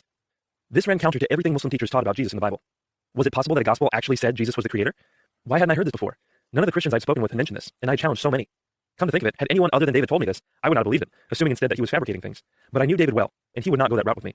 Maybe David was distorting something? I didn't know, but I was intrigued. David saw my gears turning and slid the book back towards me, but this time, dramatically, in slow motion. When I reached out to take it, he quickly pulled it back. But you already know Jesus is more than a carpenter, he said, still smiling. I leaned forward and snatched the book away from David. Quit gloating. Later that weekend, I flopped onto the ground in Abba's study, examining the book more carefully. More Than a Carpenter was very compact, the size of my hand, and only about 100 pages. The author's name was Josh McDowell, and I had seen his name before. Abba owned a book called The Islam Debate, a transcript of a 1981 dialogue between McDowell and celebrated Muslim apologist Ahmed Deedat. I had not yet read it because it was a full-size monograph and seemingly dealt with defending Islam. I was more concerned with defeating Christianity.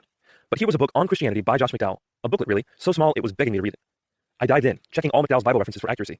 It is hard to believe, but despite having dozens of Bible verses memorized for the sake of refuting Christianity, this was my first time actually opening a Bible. All the Bible verses I'd read before were in Muslim books. I devoured McDowell's book in a matter of hours. Most of it encouraged people to take Jesus and their faith seriously, but I already did that. The chapter that affected me most was chapter 2, What Makes Jesus So Different. Here, McDowell defended the claim that the New Testament presents Jesus as God. When I finished the book, I decided to revisit that chapter with a more critical eye. I found many of McDowell's arguments insufficient. There were alternate explanations he was not considering. For example, he quoted Matthew 16:16, where Peter explains that Jesus is the Son of the living God, in order to show that Jesus is divine. But I had been taught a counterargument early in childhood. Many people are called sons of God in the Bible, such as Adam, Solomon, even unnamed strangers. The Bible actually teaches that we can become sons of God, even going so far as to say that humans are gods. Elsewhere, McDowell quoted Matthew and Luke to argue that Jesus had characteristics of God, like omnipotence, but none of his references were convincing for me. They all showed Jesus doing miracles, to be sure, but the Muslim explanation for Jesus' miracles was simple. They were all done by God's permission, not by any power intrinsic to Jesus. This is what the Quran said, and I had long before memorized Bible verses that showed Jesus' works were actually from the Father, and that he could do nothing without God.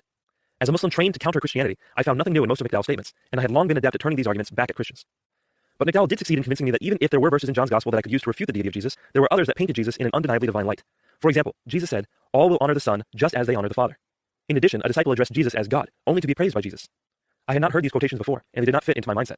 They could not. There was no way Jesus would say or allow these things, at least not the Jesus I knew. I began processing these new verses, struggling to harmonize them with the contrasting verses I had memorized as a child. I paced across the study, wondering, how does it all fit together? I know there are verses in the Quran that apparently contradict one another, but Abba or an Imam can usually resolve them for me. Is there anyone in the Jamaat who knows the Bible as they know the Quran? A thought that had been simmering in my mind since I started reading McDowell's book suddenly came to a whistling boil. Like a man finally stepping back for the first time after inspecting a mosaic piece by piece, I realized I had missed the big picture. The Bible and the Quran were nothing alike, not in the slightest. Why was I trying to interpret them the same way? Muhammad dictated the contents of the Quran to his scribes over a period of 23 years. Only after his death was the Quran collected into a book. Verses that had been dictated years or decades apart are frequently found side by side in the Quran, often with no obvious connection. The result is that Muslims place relatively little weight on surrounding passages when trying to interpret sections of the Quran. For context, they turn instead to historical commentaries, hadith called Asbab an-Nuzul. So fractured are narratives in the Quran that only one story has a clear beginning, middle, and end, the story of Joseph. All the other stories pick up in the middle, or else they are never carried to their conclusions. It was no wonder I had to turn to my teachers in order to understand the Quran. But as I read through the Bible in conjunction with McDowell's book, I realized that the Gospels were coherent narratives, each serving as its own context. There was no need for any commentary in order to understand the Gospels. Anyone can understand the Bible. Conversely, I could not just focus on individual verses to make a point about a Gospel, as we often did with the Quran. I needed to read the whole Gospel, understand the author's intent and themes, and let the book speak for itself. Armed with this new perspective, I decided to read the Gospel of John from the beginning, before trying to interpret it. I sat back down on the ground and opened Abba's Bible to John chapter 1. What I found did not sit well with me. In the beginning was the Word, and the Word was with God, and the Word was God. The same was in the beginning with God. All things were made by him, and without him was not anything made that was made. There it was, full stop. I pored over these verses, reading them and rereading them. There was no other explanation. The verses were saying that God created the world by means of the Word, that the Word was co-eternal with God, and that it was God himself, yet in some sense separate from him. It was obvious that the Word was Jesus, not just because John's Gospel was ostensibly about Jesus, but also because the Quran calls Jesus the Word of God. Besides, verse 14 left little doubt, and the Word became flesh and dwelt among us, and we saw his glory, glory as of the only begotten from the Father. It had to be Jesus. Incredulous, I put the Bible down and began pacing the room once more, assembling the pieces in my mind. This was John's first chapter, his prologue. Like an introduction in modern books, it gives us the lens through which to read the rest of the book. It was as if John was saying, as you read this gospel, keep in mind that Jesus is co-eternal with the Father, his partner in creating the world. Here was the context I needed to resolve the tension in other parts of the gospel. Whatever difficulty I might have while reconciling verses, I had to keep John's prologue in mind. Jesus is God. As the inevitability grew in my mind, I stopped pacing and stared at the Bible, still open to John chapter 1. I could not believe it. It simply could not be true. Jesus could not be God. There must be some other explanation, or else I was deceived. There must be some other explanation, or else my family and everyone I loved was caught in a lie. If Jesus truly did claim to be God, then the Quran is wrong and Islam is a false religion. There must be some other explanation. I did not yet know what that explanation was, but it had to be there. I had faith that it was there, and I did not doubt that Allah would show it to me. I immediately went to our living room, where we offered our congregational prayers. I approached the prayer rug, raised my hands to my ears, recited Allahu Akbar, and offered Allah 2 rakats of nafil prayer. I was ready to recommit myself to this battle, and I was invoking the help of Allah. Chapter 30. The Divine Son of Man. John doesn't count. I figured you'd say that. We were back in Web Center, the same table where David had given me more than a carpenter. I had spent the weekend studying John's Gospel on the internet and praying avidly. It was not that I was worried. Simply taking sides on these issues meant repeatedly reasserting my commitment to Islam, and I was becoming more and more devout because of it. Plus, I was convinced that Allah was rewarding my faith with answered prayers and arming me to fight against David's position. I discovered mounds of arguments against the accuracy of John's Gospel. Having spent the past few days regrouping, I was prepared to redraw battle lines. Now, I was bringing out the big guns. So why doesn't it count, David asked. It was the last Gospel, written 70 years after Jesus. It looks nothing like the other Gospels, which appeared much earlier. But we went over this, Nabeel. John's Gospel was written by a disciple, or at least in the lifetime of disciples. What it says is trustworthy. I wouldn't be so sure, David. 70 years after Jesus is a decent amount of time. We can't be sure that the disciples were still around that late. But there's a bigger issue here. Why does it look so different from the other Gospels? Jesus doesn't use a single parable in John, and he talks about himself a lot more frequently than in the Synoptics. Plus, there's only one miracle that's actually common to all 4 Gospels. John seems to be telling us about his Jesus, a later Jesus, a different Jesus. Where did you get this? David's tone betrayed a hint of fluster. That was truly rare, and I relished the vindication. I wasn't just fighting for my pride after all. I was fighting for my family and my faith. A new search engine I found, Google. No, I meant who are you quoting? David pressed, his curiosity piqued. Doesn't sound like a Muslim. It was a Christian scholar Shabir quoted in a debate, Bart Ehrman. A look of understanding crossed David's face. Bart Ehrman is not a Christian. Oh, I thought he was, I smiled, savoring the moment. He went to seminary. Yeah, but he later left the faith. Well, I can see why, I responded, half jokingly, but only half. Okay, back to Jesus' deity. Did you find nothing in McDowell's book that was convincing? Not outside John's Gospel. I was not about to let John off the hook that quickly. All right, how about this? I'll look into John and get back to you. In the meantime, I'll give you another book, and you let me know what you think.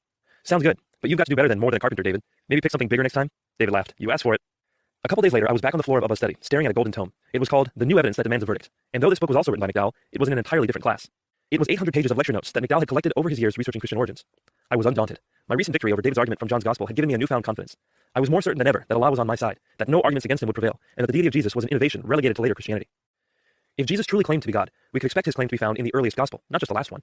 I needed to see Jesus' claim to deity found in the Gospel of Mark. Without hesitation, I opened straight to the chapter on Jesus' deity and got started. As if McDowell had presciently read my mind, the very first piece of evidence that he offered was Jesus' own legal testimony concerning himself in Mark's Gospel. When the high priest asked if he was the Christ, the Son of God, Jesus testified to the Sanhedrin, I am, and you shall see the Son of Man sitting at the right hand of the power and coming with the clouds of heaven. Apart from the I am, I did not find the statement very clear, and I could not immediately see why McDowell would have chosen it as his primary argument. What did Jesus mean by this? Whatever he meant, one thing was clear. The priests of the Sanhedrin thought he made a statement about his identity that they considered blasphemous, warranting execution. There was only one identity claim that deserved such a harsh penalty, claiming to be God. Claiming to be the Messiah was not enough. But what exactly did Jesus say in his reply to the Sanhedrin that made them think he was claiming to be God?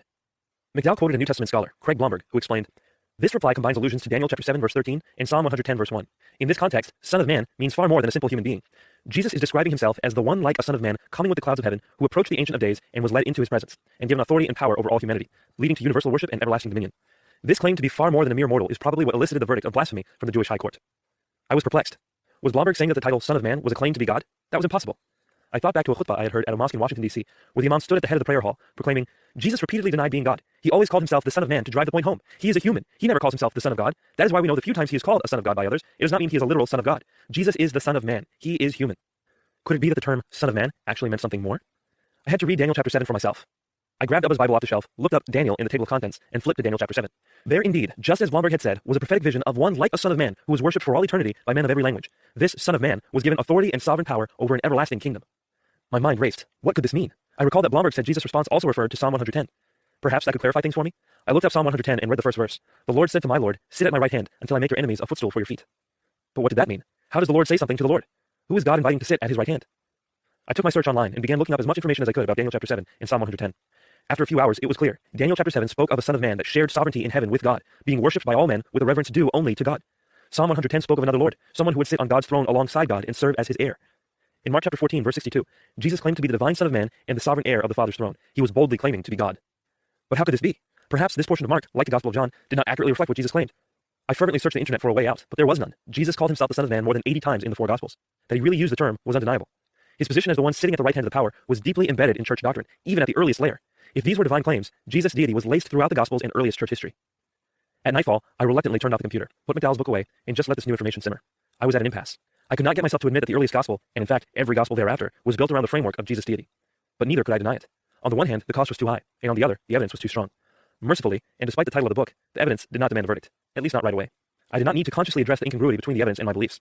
Subconsciously, though, the tension and pressure found an outlet in my life, by way of a renewed fervor for Islam. I gained a new zeal for Salat, spent more time studying Hadith, and employed Islamic terms more frequently in daily speech. I did whatever it took to avoid the evidence, but I could not escape it forever. And months later, when the tension finally resurfaced, it put my relationship with David to the test. Chapter 31. Polemics and the Earliest Jesus. Rain thundered on the roof of my car. What had been a gentle morning shower a moment before was now a deluge, obscuring the afternoon sun. It was a new semester, which meant renewed battles with the registrar in the financial aid department. The administrative offices were in Rowland's Hall, at the other end of campus, and David had to make the trek. I offered to drive him so he could avoid getting wet, but the rain had since become so fierce that even exiting the car was sure to ruin whatever books and electronics he might have had in his backpack. So we sat in my car, waiting for a break in the storm. Why we picked that moment to talk about the tensest matter between us, I will never know. The storm outside the car was nothing compared to the one brewing inside it. So I looked into John's Gospel, David started. Oh? What did you find? Even though my problem with John's Gospel was moot since I found a high Christology in the Synoptics, I had never admitted this to David. First, you're right that John looks different from the other Gospels, but that's just because it comes from a different disciple who had his own perspective. Just like two people telling the same story, they'll tell it differently, but that doesn't mean one of them is wrong. I decided to engage him, though my heart was not in it. But John is more than just a little different from the Synoptics. Yes, but not so different that it's incompatible. David waited for me to respond, but I had nothing to say, so he continued. Second, we can't be too sure John was written around 90 to 100 AD. Why is that? The way scholars date John's Gospel is somewhat arbitrary. Many of them date it that late because of what it teaches about Jesus. They assume that a high Christology means a later date. Doesn't it? I pushed. Christians hadn't developed a high Christology by the time the Synoptics were written. I think the Christology in the Synoptics is pretty high, but for the sake of argument, let's just say it isn't. You still have a problem. There are writings from before the Gospels that prove Christians saw Jesus as God. David was taking the conversation in a different direction, and he piqued my curiosity. What writings? The letters of Paul. By saying this, David had unknowingly lit a short fuse on a hidden powder keg. Muslims are often trained to despise Paul, to see him as the hijacker of early Christianity. From the highest imam in our Jamaat all the way down to my father and mother, I had been repeatedly taught that Paul had corrupted Jesus' message, misleading billions into worshipping the mortal Messiah. Because of what the Quran and Hadith teach, Muslims must revere Jesus and the disciples. They were people chosen by Allah to spread his true message, including the fact that Jesus was just a human.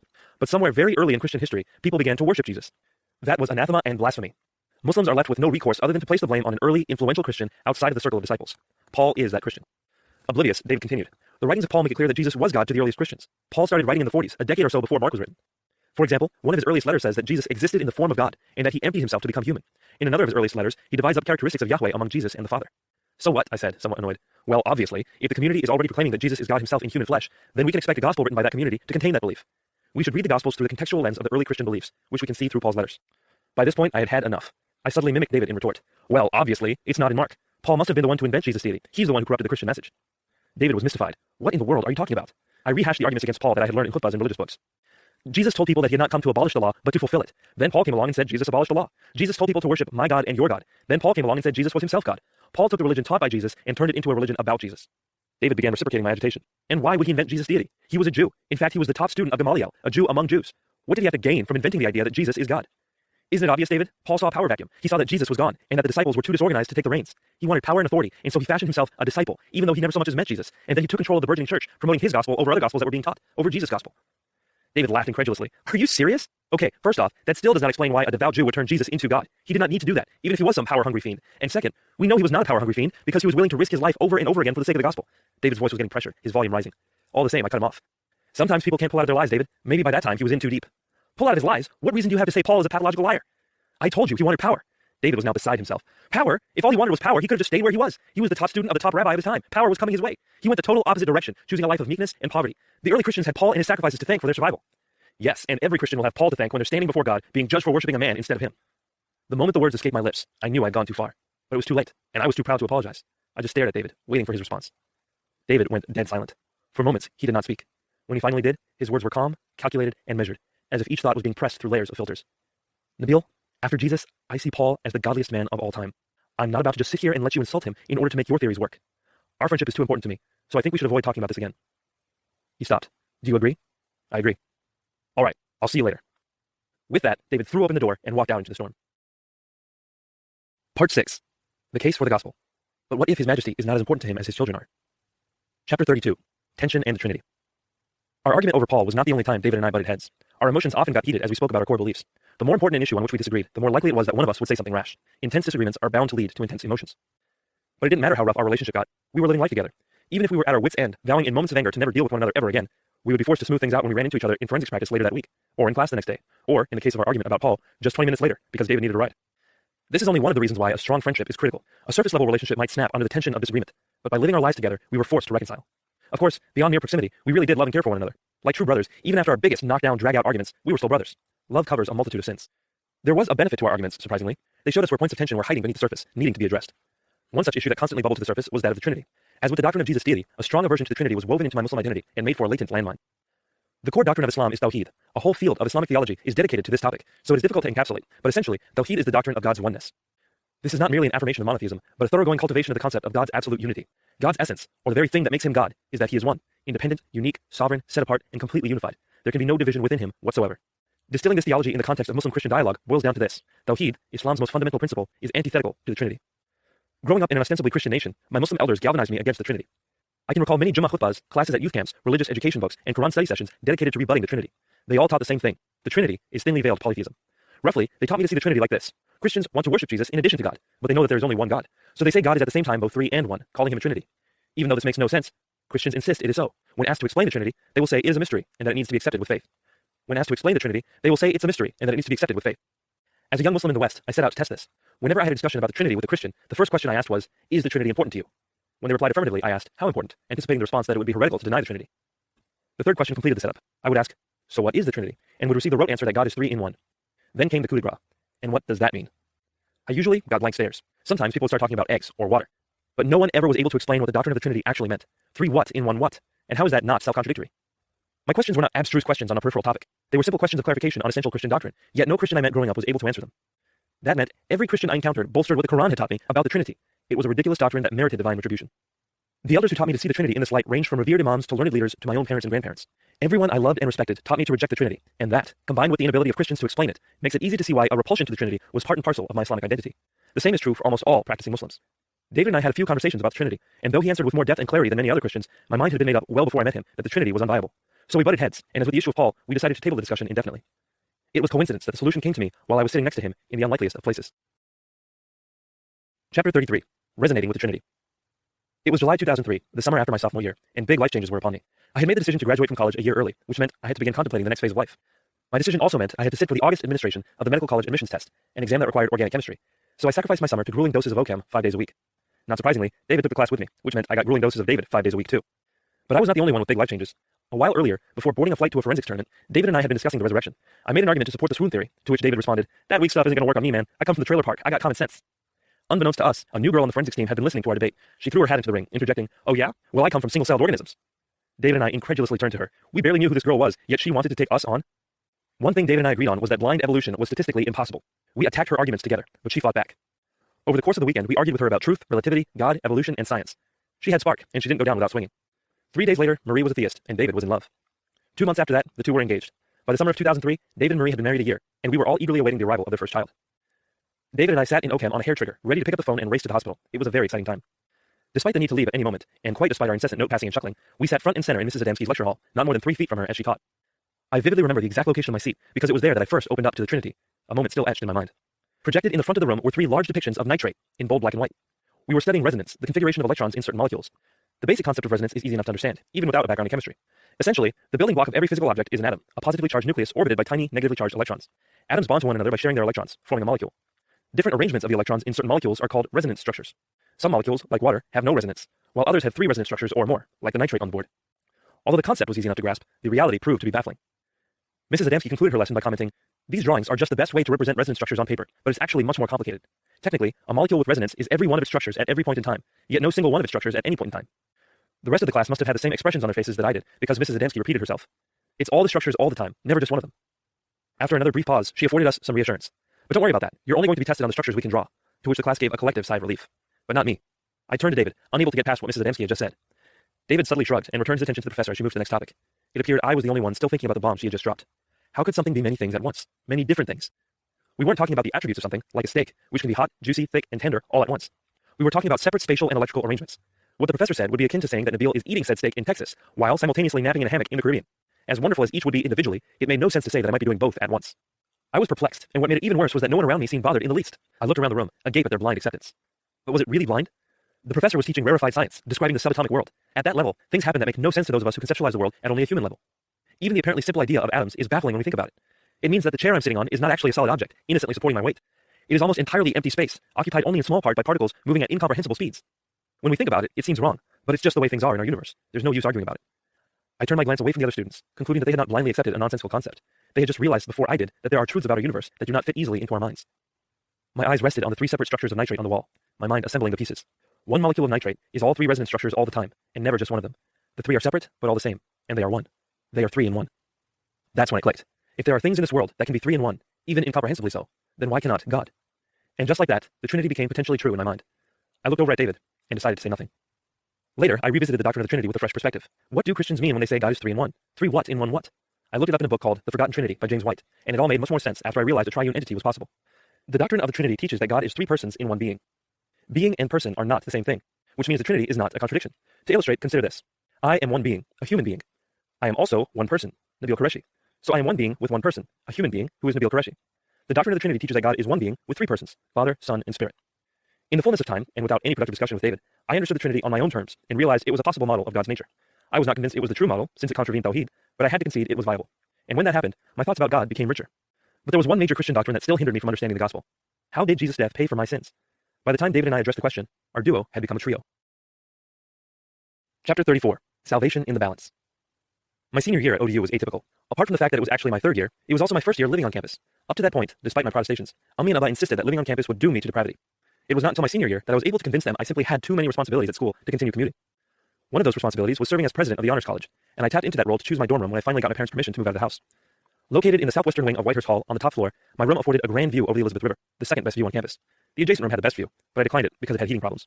That room was ultimately occupied by someone who quickly became my friend, a Buddhist named Zach. Zach was a philosophy student, soft in speech and methodical in thought, which made him an excellent person to spar with intellectually.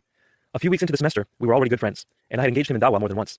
As fate would have it, Zach attended some philosophy club meetings, where David was the president, and the two had hit it off. So David and I both became good friends with Zach independently of one another.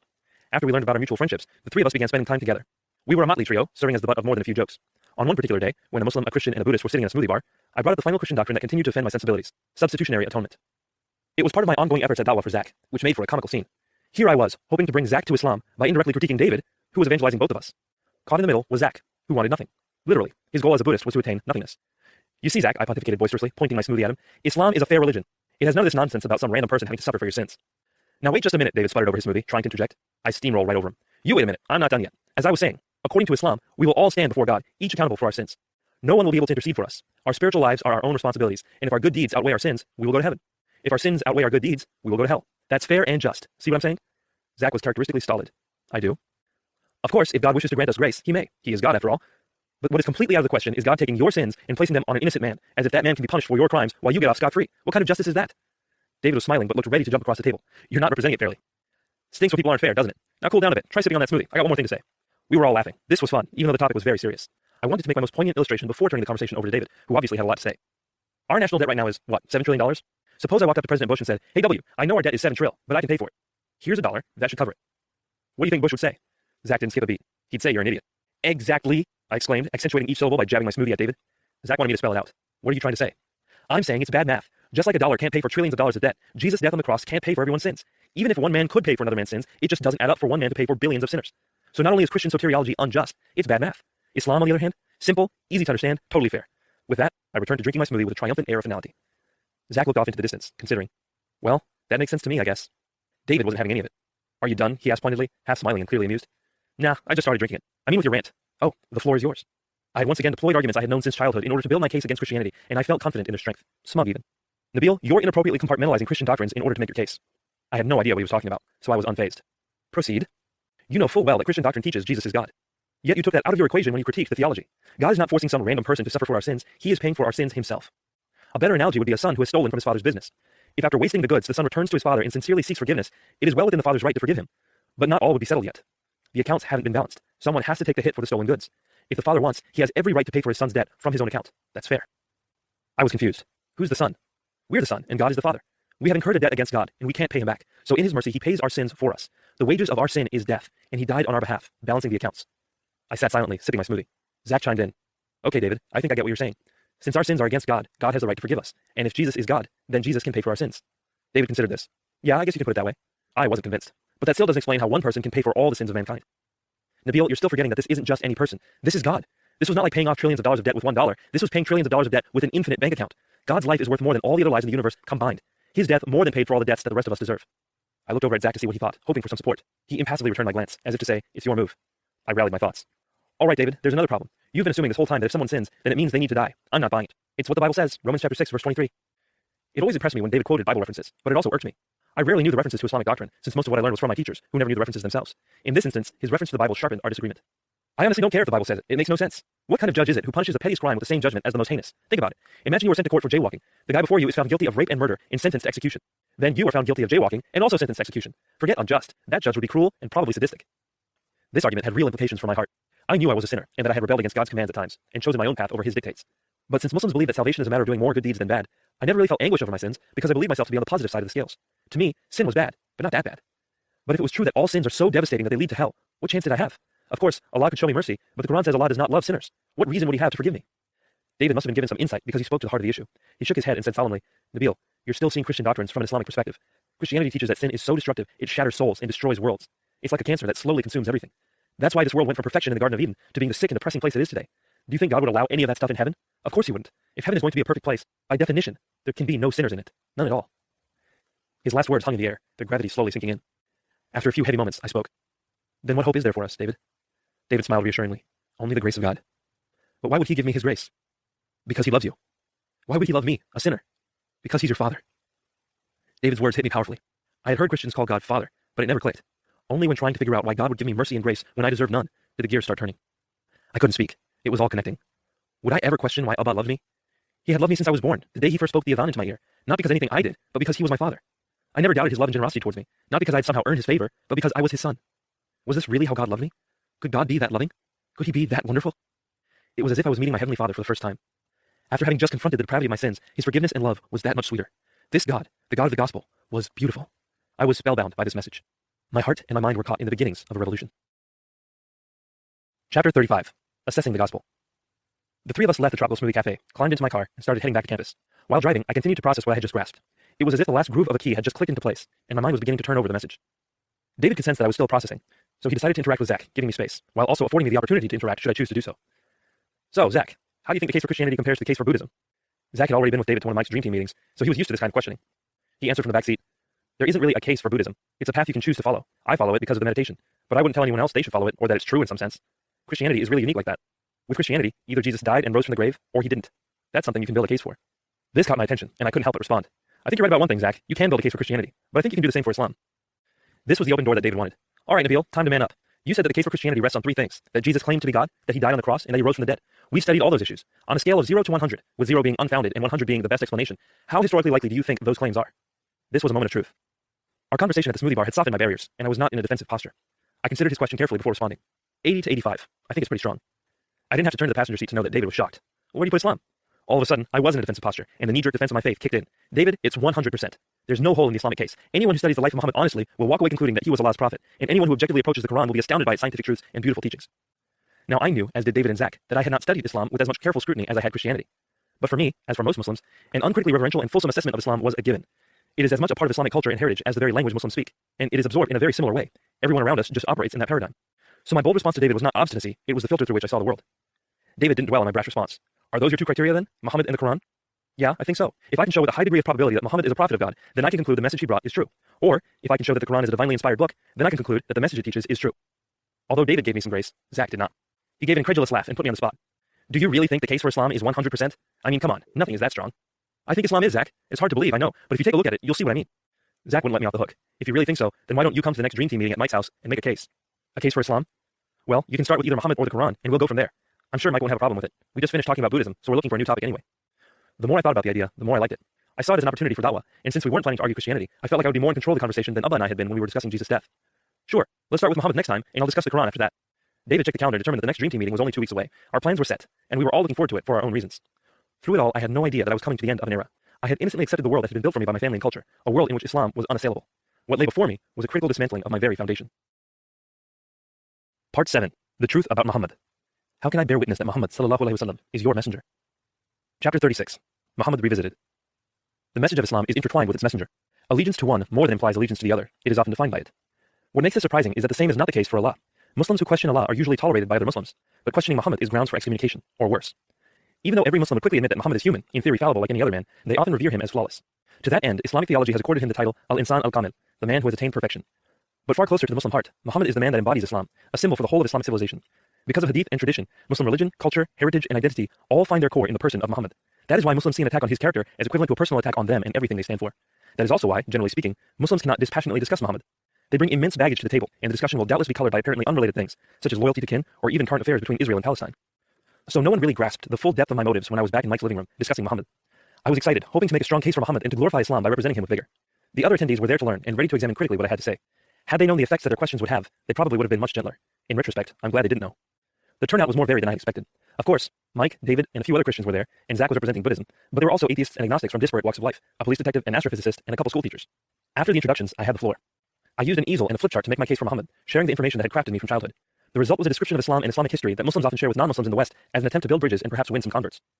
The greatest concern in the post-9/11 West among the average Muslim was to distance himself from a violent image of Islam, and this was particularly true for me as an Ahmadi Muslim. I started off by emphasizing that Islam is a religion of peace, and that Muhammad was the most merciful and ironic man in history. I assured everyone that the attacks on the World Trade Center and the Pentagon did not represent Islam, driving the point home by relaying an aphorism I had recently heard from an imam. The terrorists who hijacked the planes on September 11th also hijacked Islam. I explained to everyone that the word Islam actually comes from the same Arabic root word that means peace, and the life of Muhammad reflects this. I recounted the story of Muhammad's mercy on the day he conquered Mecca, when he forgave Meccans despite their horrific treatment of Muslims. I also discussed the other battles Muhammad fought, emphasizing that they were all defensive, and that Allah had miraculously intervened to give Muhammad his divine stamp of approval. I then provided arguments along a different vein, like Muhammad's miraculous insights into science. This is a common step amongst Muslim apologists. I argued that Muhammad knew about subjects like embryology, astronomy, and geology, knowledge he could have only attained if Allah had revealed it to him. Yet again, this showed that Muhammad had Allah's blessing and was a true prophet. Another common dawah technique amongst Muslim apologists is to build bridges by referring to the Bible while simultaneously advancing the argument that Islam is the culmination of the Old and New Testament messages. To accomplish this, I pointed to two passages from the Bible, one from the Old Testament and one from the New Testament, as prophecies about Muhammad. The first was Deuteronomy chapter 18, verse 18, which told of a prophet like Moses who would come. I made the case that this had to be Muhammad, since Jesus was not like Moses at all. Referring then to John chapter 16, verses 12 through 13, I argued that Jesus had pointed forward to a promised counselor or comforter who would come after his own time and lead people to the truth. This man had to be Muhammad, since no major religious figure emerged after Jesus except for Muhammad. I followed through by arguing that Islam was the final message, and that Muhammad came not as one who abolished Judaism and Christianity, but one who reinforced and redirected them towards the one true God. Muhammad's message, the eye for an eye justice of Moses combined with the turn the other cheek mercy of Jesus, was the heart of Islam, the final message for all mankind. In the course of this last point, I made it clear that Muslims worship the same God as Jews and Christians. I spoke for about 45 minutes and felt like I had represented Islam well, and made the case for Muhammad's prophethood with zeal. But then came the questions. They were innocuous, simple questions of clarification, just like the questions I had asked Christians about the Trinity. But for the first time, I was on the receiving end. Mike started. Nabeel, I have a question for you. I have heard it said that Islam was spread by the sword, but you're saying Muhammad engaged only in defensive battles. Can you tell me why your position is more accurate? The question was common enough, so I quickly responded, the Quran teaches La ikraha fid din. Imams often recited the Arabic for an extra air of authority, so I did the same. This verse is translated, there is no compulsion in religion, and Muhammad followed the Quran so closely he was practically a living version of it. It would make no sense to say that Muhammad spread Islam by the sword when he preached that there is no compulsion in religion. Whenever I had discussed Islam in the past, people had considered that response adequate, but it turned out that Mike had read a bit about Islam while preparing for his debate with Shabir, and he was prepared to ask a follow-up question. But Nabeel, there are other verses in the Quran, like slay the infidels wherever you find them. How do we know the verse you quoted takes precedence? Fortunately, I had heard this issue explained in a recent khutbah, so I had a ready response. That verse refers to a very specific circumstance, when the polytheists of Mecca had breached a contract with Muslims. It's not a general principle. The general principle is peace. Then, Mike asked his most simple, yet most devastating question. How do you know that? I'm sorry? How do you know the historical context of the Quran? From Hadith, books that record traditions about Muhammad. But how do you know those are trustworthy? Keep in mind, Nabeel, I'm a historian. These are questions I ask of historical documents, even when critically investigating Christianity. I can rely on the Gospels because the four of them were written very soon after Jesus' life, in the community of eyewitnesses. How do we know that the books of Hadith are trustworthy? Were they written early? Were they written by eyewitnesses? The role reversal was difficult for me. I had never seen anyone question Islamic tradition the way we had always questioned the Bible. This was unheard of. Around the room, the rest of the attendees were leaning forward in their seats, intrigued to see how this line of questioning would progress. I rallied the information I had learned through the course of my life. Mike, the eyewitnesses of Muhammad's time passed the stories orally until they were written down. Those who wrote them down were well-respected men who thought critically, making sure that the chain of transmission for each story was strong. That's why we can trust the Hadith. That was the best I had, but Mike wasn't satisfied. I see what you're saying, but how do we know that, Nabeel? When were they ultimately collected? Bracing for the deluge of criticism that I knew would come, I responded, about 200 to 250 years after Muhammad. At one and the same time, everyone in the room leaned back in their seats, as if the issue had been settled. Perhaps it was just a few, but I definitely perceived that the whole room was beginning to turn against my position. Mike picked up his point and spoke in a soft tone, trying his best not to sound disparaging. Nabeel, 250 years is really a long time to wait before writing down stories. Legends grow wildly in that span of time. Villains become more villainous, heroes become much more heroic, ugly truths are forgotten, and many stories are created entirely out of whole cloth. I understood what Mike was saying, but he was undervaluing authority in our culture, almost offensively so. What right did Mike have to question the great imams of old, Imam Bukhari and Imam Muslim? Or was he implying that those who passed on the traditions, great personalities like Hazrat Aisha or Hazrat Ali, were untrustworthy? Mike was calling the reliability of early Muslims into question, and that is a concept so preposterous to Muslims that it is never even discussed. His questions jarred me on many levels. Mike, you don't know the people that you're questioning. These were great men and women with sharp intellects and honest hearts. It is by virtue of their character that the Hadith are reliable. You're right, Nabeel, David interjected. Mike doesn't know these people, but what he's saying is that neither do you. The sources are just too late, and we have no reliable way to test the character of the people who passed on the stories. Mike shook his head. No, that's not my point, though it is a valid one. What I'm saying is that even if the most honorable, well-meaning people wrote down the traditions, they're still people. Stories grow over time, especially if they're removed from the source by generations. This is especially true for stories that relate to a figure who's important for a culture's identity, like Muhammad was to the early Muslims. We just can't be sure how accurate these stories are. David and I continued interacting with one another, and soon, more and more voices contributed to the conversation, often probing various points I had raised. The Christians in the room seemed more invested in the discussion, especially when challenging the prophecies of Muhammad in the Bible. They argued that I was leaving out important aspects of the verses I quoted, such as the fact that in Deuteronomy, the one who would come would be an Israelite, and that the Comforter in John was identified as the Holy Spirit. On the other hand, the agnostics and Zach were observing more than participating, but they did raise a few questions about Muhammad and science, challenging the idea that embryology or astronomy was unknowable in Muhammad's time. But I was not able to really process their points. I had been so mentally rattled by the initial line of questioning that I was on the defensive and unable to assimilate more of our conversations into my mind. In fact, I didn't change my opinion about anything that night. Only one thing mattered to me, and it mattered to me tremendously. I had failed to move the mind or heart of a single person toward Islam. All my gusto, preparation, and prayers had not been effective. Far from achieving my objective, I was actually going to walk away with a sense of defeat. Why was I unable to defend Muhammad, a man who needs no defense? Why could I not gain any headway in the conversations? By the end of the evening, my friends convinced me that I had to study more carefully to learn the truth about Muhammad. What's amazing is that they did this without saying anything specific about Muhammad's actions or character, let alone anything negative that would force me into a defensive posture. I decided to study Muhammad from the beginning, with a critical eye toward the question, how do we know? We agreed that I would return to another Dream Team meeting for a second discussion about Muhammad before talking about the Quran. But those talks never happened. What I learned about Muhammad threw more than just a few plans off course. Chapter 37. The Picture-Perfect Prophet. Almost everything Muslims know about Muhammad comes to them orally, rarely from primary sources. Unlike Christians learning about Jesus from the Bible, the Quran has very little to say about Muhammad. Whether in the East or the West, Muslims usually only hear stories about him. They have no concept of details that might have been accidentally distorted or intentionally altered. It comes as a surprise to most of them, as it did to me, that even the earliest records of Muhammad's life expressly admit that they have intentional alterations. Muhammad's first biography, Sirat Rasulullah by Ibn Ishaq, comes down to our day only through the transmission of a later biographer, Ibn Hisham. In his introduction, Ibn Hisham explains that he altered the story of Muhammad's life. Things which it is disgraceful to discuss, matters which would distress certain people, and such reports as my teacher told me he could not accept as trustworthy, all these things I have omitted. This shows that even the earliest records of Muhammad's life are altered versions of previous stories that were also altered. I do not doubt that Ibn Hisham had noble intentions, but it does not change the fact that he altered Muhammad's story to make it more palatable and to remove the things he considered unbelievable. The same filtration happens with our parents and teachers when they pass on traditions about Muhammad's life. What young Muslims learn about Muhammad is an airbrushed portrait, this blemish removed and that feature emphasized, that makes him fit a desired image. Through selective quotation, Muhammad becomes the picture-perfect prophet. The vast body of hadith and seerah literature particularly enables this phenomenon. If a Western Muslim wants to paint a peaceful portrait of Muhammad, all they have to do is quote peaceful hadith and verses of the Quran, to the exclusion of the violent ones. If an Islamic extremist wants to mobilize his followers to acts of terrorism, he will quote the violent references, to the exclusion of the peaceful ones. This method of selective quotation is pervasive, often egregious. For example, the Quranic verse that I have seen quoted more often than any other to defend a peaceful view of Islam is Surah 5, verse 32. I have seen it cited on CNN, MSNBC, ABC, and innumerable dawah materials to show that the Quran discourages murder. What each of these references omitted was the first line of the verse, which makes it explicit that the prohibition of murder was directed specifically to the Jews. It was not a teaching sent to Muslims. It is the next verse that directly relates to Islam and Muslims. The penalty for those who wage war against Allah and His Messenger and strive upon earth to cause corruption is none but that they be killed or crucified, or that their hands and feet be cut off from opposite sides, or that they be exiled from the land. Unfortunately, that verse is also ignored in the process of selective quotation. I did not know any of this until I sought to find the truth for myself. I decided to start studying Muhammad's life by getting a better hold of the available information. Once I had a grasp of the material, I would be able to determine how to best approach its historicity. I asked David to help, and he was more than willing. He had given a speech early in his college career that extolled Muhammad as a great and influential leader, and he was eager to revisit what he had learned with a more critical eye. He promised to get back to me in the near future. In the meantime, I decided to start by reading all the hadith I could get my hands on. Abba's library had a full copy of Sahih Bukhari, all 9 volumes, so I flopped down on my stomach and began there. This is the collection that almost all Muslims consider the most historically authentic, so I expected it to paint the same picture of Muhammad that I had always known. For the first time in my life, instead of being directed to a hadith, I was reading them with my own eyes, straight from the source. It did not take long for me to realize that the Muhammad I had come to know was a filtered version. Honestly, it took me about 30 seconds. In the very first volume, the third hadith told the familiar story of Muhammad's first revelation in the cave of Hira. It included the details I had learned in childhood, but there were more particulars here than I had ever heard before. Instead of recounting that an angel simply asked Muhammad to recite, Muhammad reports that the angel caught me forcefully and pressed me so hard that I couldn't bear it anymore. Each time the angel asked Muhammad to recite, the angel pressed Muhammad so hard that he could not bear the pressure. After his encounters with the angel, Muhammad returned to his wife terrified, his heart beating severely. After this, the angel did not come back for a while, and the divine inspiration paused. This was not the picture of Muhammad I had come to know. It was raw, far less flattering. Here was an unfiltered, or at least a less filtered, version of Muhammad. What's more, there was a cross-reference to another hadith in Sahih Bukhari that elaborated even further. Volume 9, number 111. I retrieved volume 9 from Abba's bookcase, found hadith 111, and read through it. In an instant, the hadith shattered my illusion of familiarity with Muhammad. It said that when he saw Gabriel, his neck muscles twitched in terror, and when Gabriel had gone for a while, the prophet became so depressed that he intended several times to throw himself from the tops of high mountains, and every time he went up to the top of a mountain in order to throw himself down, Gabriel would reappear before him and say, "O Muhammad, you are indeed Allah's apostle in truth," whereupon his heart would become quiet and he would calm down. I was shocked motionless. Was Sahih Bukhari really saying Muhammad contemplated suicide? As if to emphasize, the hadith went on to say that whenever the break in inspiration became long, he would do as before, but when he reached the top of the mountain, Gabriel would appear before him. I stared at the book in disbelief. Far from a noble call to prophethood, Muhammad was violently accosted by a spiritual force that terrified him, driving him to contemplate suicide on multiple occasions. And this was not just any book, this was Sahih Bukhari, the most trustworthy book of hadith. It was then that I began to realize that I had inherited an airbrushed image of Muhammad. Of course, the real Muhammad was not a picture. He was a historical man with a real past. That was the Muhammad I resolved to know, and if anywhere, he would be found in the pages of history. But it was as if each effort to regroup and learn more resulted in another bomb being dropped. Chapter 38. Veiling the Violence. As I continued reading from Volume 1, Hadith 3, I found many hadith with teachings I had often heard, including that Muslims should avoid harming others, feed the poor and greet strangers kindly, and even follow the Golden Rule. No doubt this was the loving, peaceful Islam I had always known. But when I arrived at Volume 1, Hadith 24, my jaw dropped. In it, Muhammad says, "I have been ordered by Allah to fight against people until they testify that none has the right to be worshipped but Allah, and that Muhammad is Allah's apostle, and offer their prayers perfectly, and give the obligatory charity. Then they will save their lives and property from me."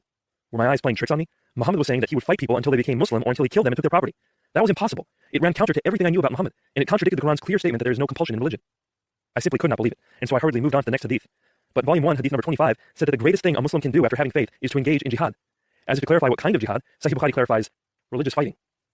The mental dissonance was too much to bear. I could not process it, could not think, could not even get myself to move, in fact. From right where I was, flopped on my belly in Abba's library, I called out to my father for help. Abba, I need you. Sons don't normally summon their fathers in our culture, but Abba heard my cry and came right away. He's my father, after all. Kya baat hai beta? He asked while briskly approaching me, a note of concern in his voice. I don't know what to do with these. Look. I handed Abba the two open books, pointing to the hadiths with Muhammad's contemplation of suicide and his vow to kill or convert non-Muslims. Abba silently considered them for a short while. He tried to mask his surprise, but I could read him too well. Then he had to check the cover of the books to make sure that this was actually Sahih Bukhari, was also a dead giveaway. All the same, he did not betray any concern when he finally spoke. Nabeel, there are some things that we do not understand because we are not scholars. Read the scholars' books, and it will all make sense. But Abba, I protested, as Abba began searching the bookcases. If the hadith are the most trustworthy sources, those are what I'd rather read. Abba found what he was looking for and removed a book from the shelf. Beta, it takes years and years to learn all this information well enough to draw appropriate conclusions. It's good that you are starting, but these scholars are farther down the road. They've asked the questions you're asking and have found the answers. It's wise to learn from their efforts instead of reinventing the wheel. He gently but firmly placed the book before me. I surveyed its green and golden cover. It was written by a man with a Western name, Martin Lings, and its title boldly read, Muhammad, his life based on the earliest sources. It looked like Abba might be right. This was the kind of thing I was looking for, a story of Muhammad's life based on the earliest sources. I thanked Abba and decided to research the author online before reading the book. I soon learned that Martin Lings was an Englishman who had studied at Oxford, a student and close friend of C.S. Lewis. But despite being steeped in Protestant English tradition, he converted to Sufi Islam. Lings' conversion and ensuing book sent ripples of jubilation throughout the Islamic world, and he became a household name among learned Muslims. His Sira is renowned for its scholarship and held aloft as an example of Muhammad's irresistible character and truth. For me, this was a reassuring sign that critical Westerners who studied Islam with sincerity would embrace its truth. With a surge of newfound excitement, I returned to Lings' book and flipped straight to the section about Muhammad's first revelation. My elation was short-lived. Here again, I found an incomplete picture. Lings referred to Muhammad's terror, but he made no mention of suicidal thoughts.